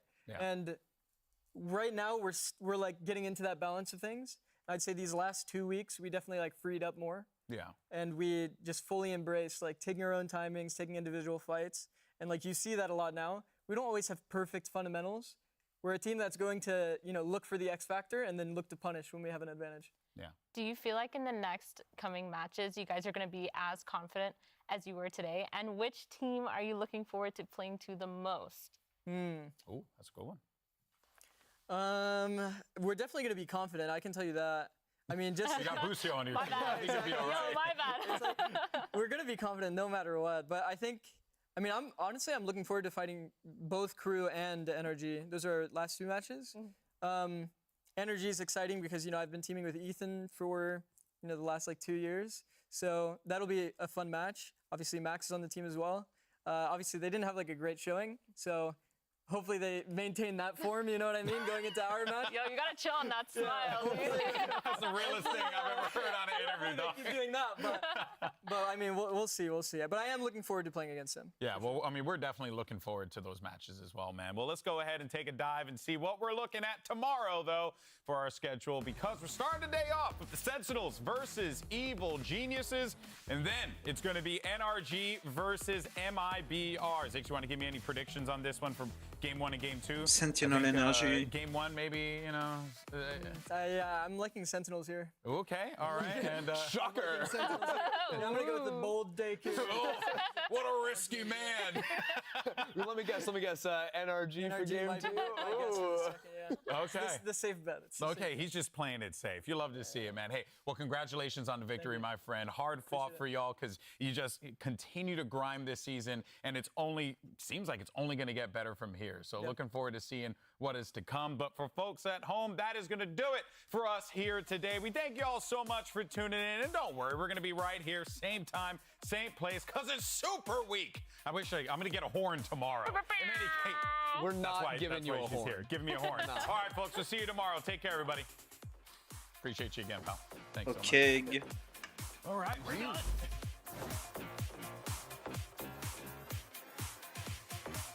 Surely here, they don't know which way to look. Stuck with not a clue and not a chance. Tough. Havoc looking the wrong way. That is almost a clean sweep. 13-3. Enemy remaining. They're sticking it. He's bought himself a wink on. Smoke dropped. And it's a shot. Damn me up. Let's go. Through here with a dizzy. Eventually take it out. Shots landing from Val in a reload. Even time for it. Sky is just working them into neutral. Lee's in a bit of trouble, but he's got to back him now for the rest of his team. And just like that, it's all top orders, all crumble. That is one of the cleanest matches we've seen in quite some time. I mean, G2 just dealing with them handedly. Let me get ready. Oh, I cannot wait, bro. You look at him one more time. I'll stand too. A G7 0F.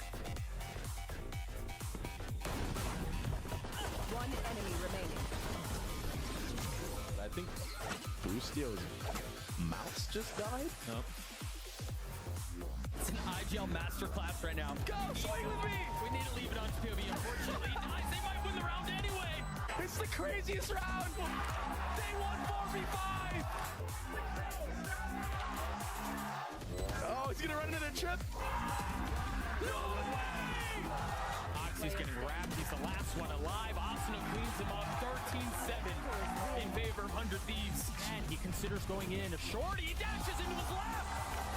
You see how they play off of each other. It's all a setup. There's the multiple you were looking for. He lands a third. Swing out behind it. They've gotten it down to 2. No way! And that's all it'll be. Rooney cannot. 100 Thieves obliterate Cloud9.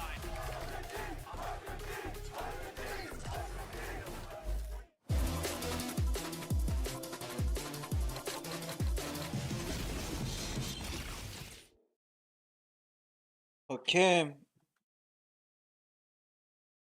So tomorrow we have Sen, EG, Energy, and IBR. Yes, Sen Energy seems like the safe bet.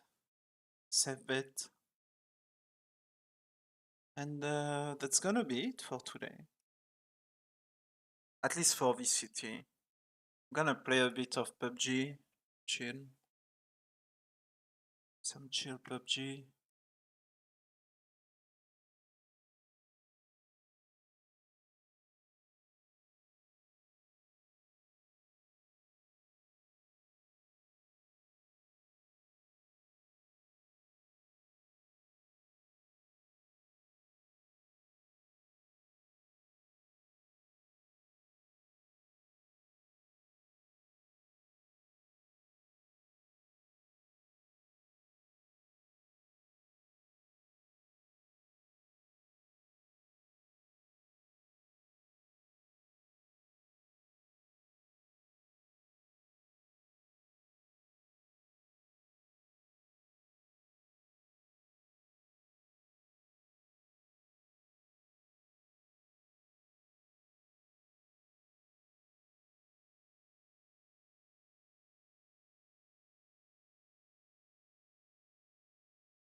fuck is that gun about?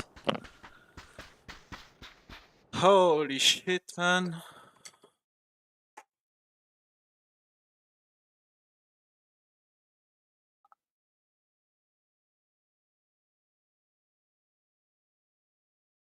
I don't hit him once. What a nice game. What a nice fucking game.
scores, dude.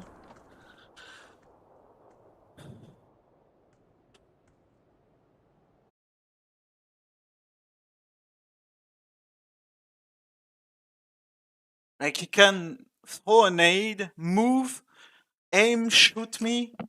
Like...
Holy fuck, man.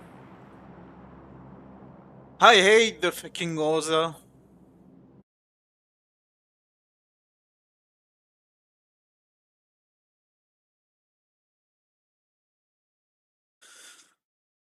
I hate that fucking gun.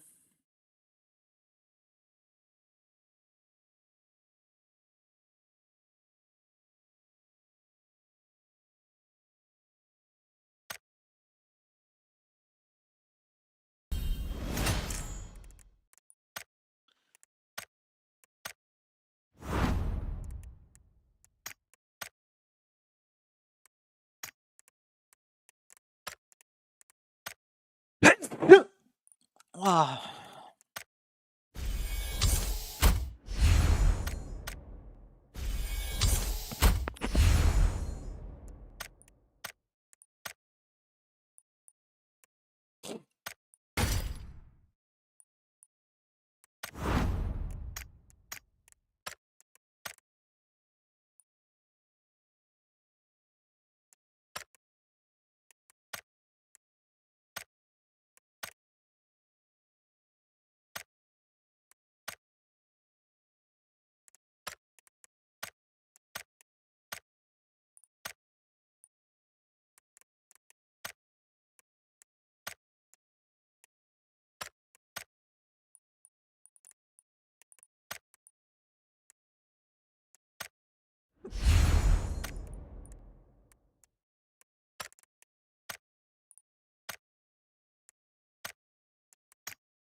Damn.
That's a cool level 1 helmet.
What?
I like the triple silencer stuff.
I need a scope.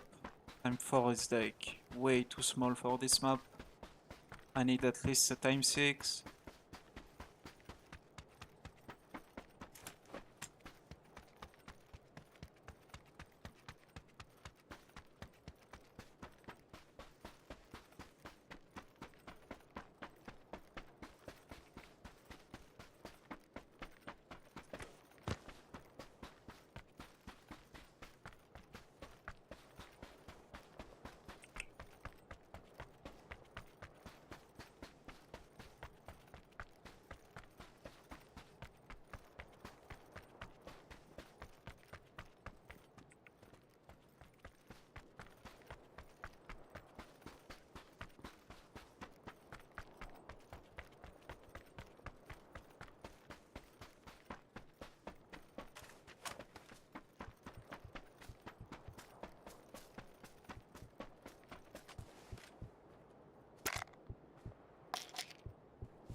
Of course.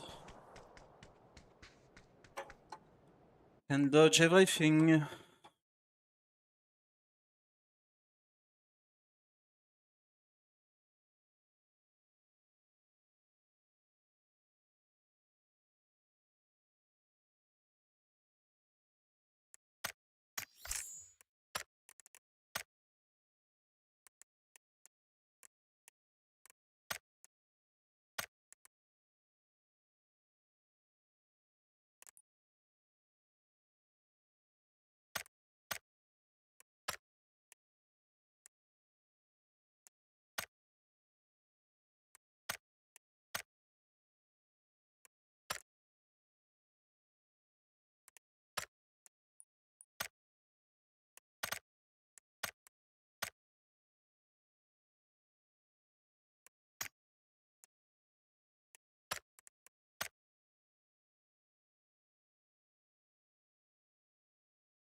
Okay.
Oh, it's looted, man. Seriously. There is a guy behind me. What the fuck is this game about? What the fuck are you doing here? Like, what?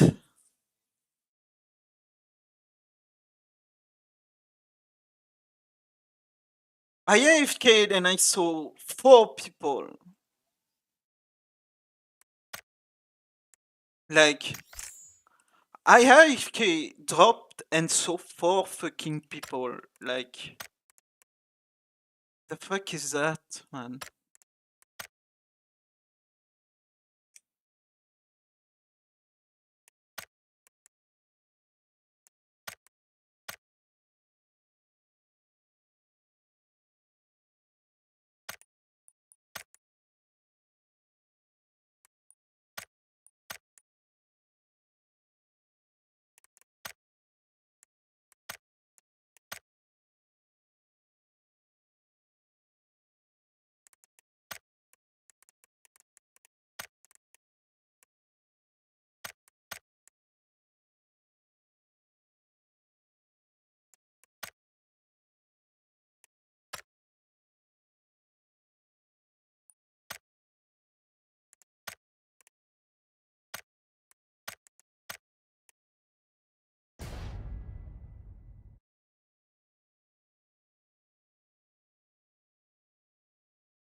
Nice.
Okay.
No cheekbone.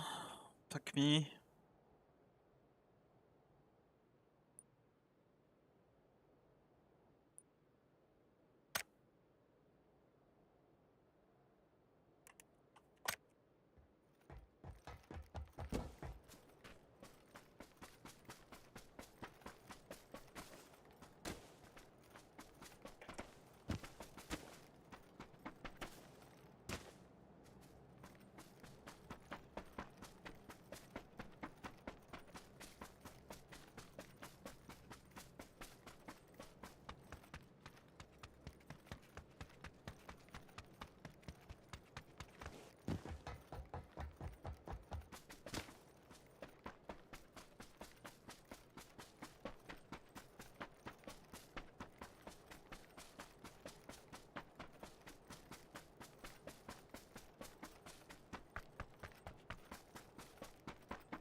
Yeah, of course. You throw your bullets at fucking 10 kilometers by putting like right downs. Like fucking right down.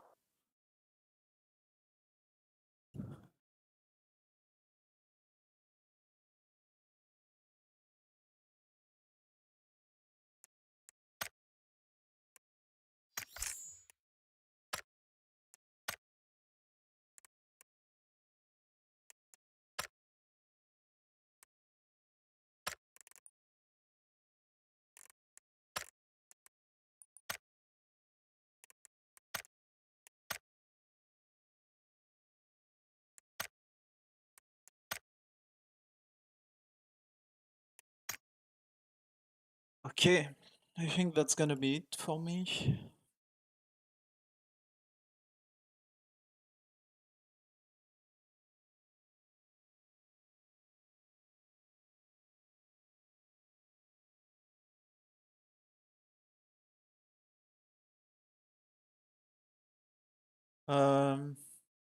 Yeah, I think I'm gonna call it.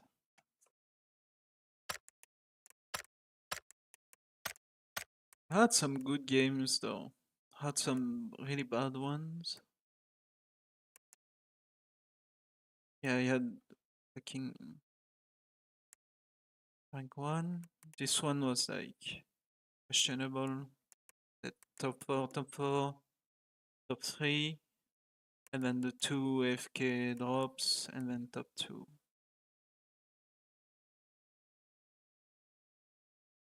Not bad. Not bad, not bad.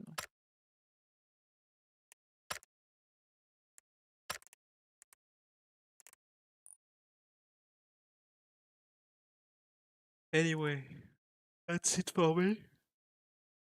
I'll see you tomorrow for the games, the VCT games.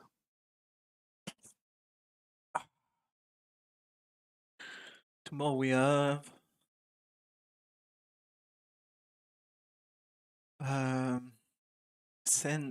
Evil Geniuses, Sentinels, Evil Geniuses, and then we have NRG, MIBR. Right. And then the 24th, so Wednesday, we have the big day. We start at like 7 PM my time, and the last game starts at like 2 AM, something like that. We might have an hour, depending on like how long you last, and now like, or like how early it ends or not. I'll have like some stalling to do, maybe like a Valorant game or some shit like that, or some PUBG. I don't think so. I think I'm gonna like play Valorant.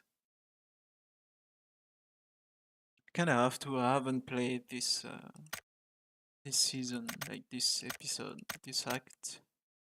I don't fucking know how they are called. But yeah.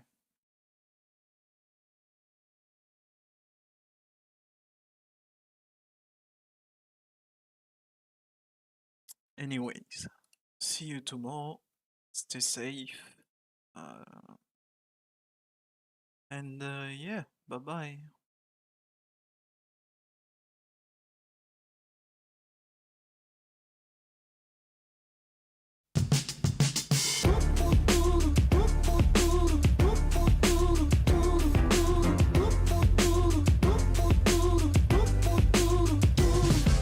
There's no phone and no labels to put on to this thing we keep and dip into when we need. And I don't have the right to ask where you go at night, but the waves hit my head.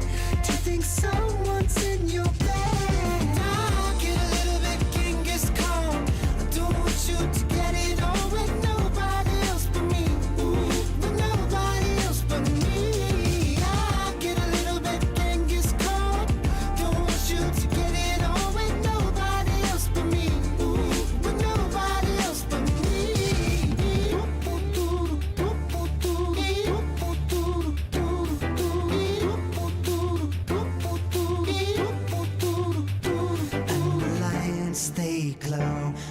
just lost the world war, and the scene slips away to the evenness I fake. It's a shit-on world, 'cause I don't really want you, girl, but you can't be free, 'cause I'm selfish, I'm obsessed.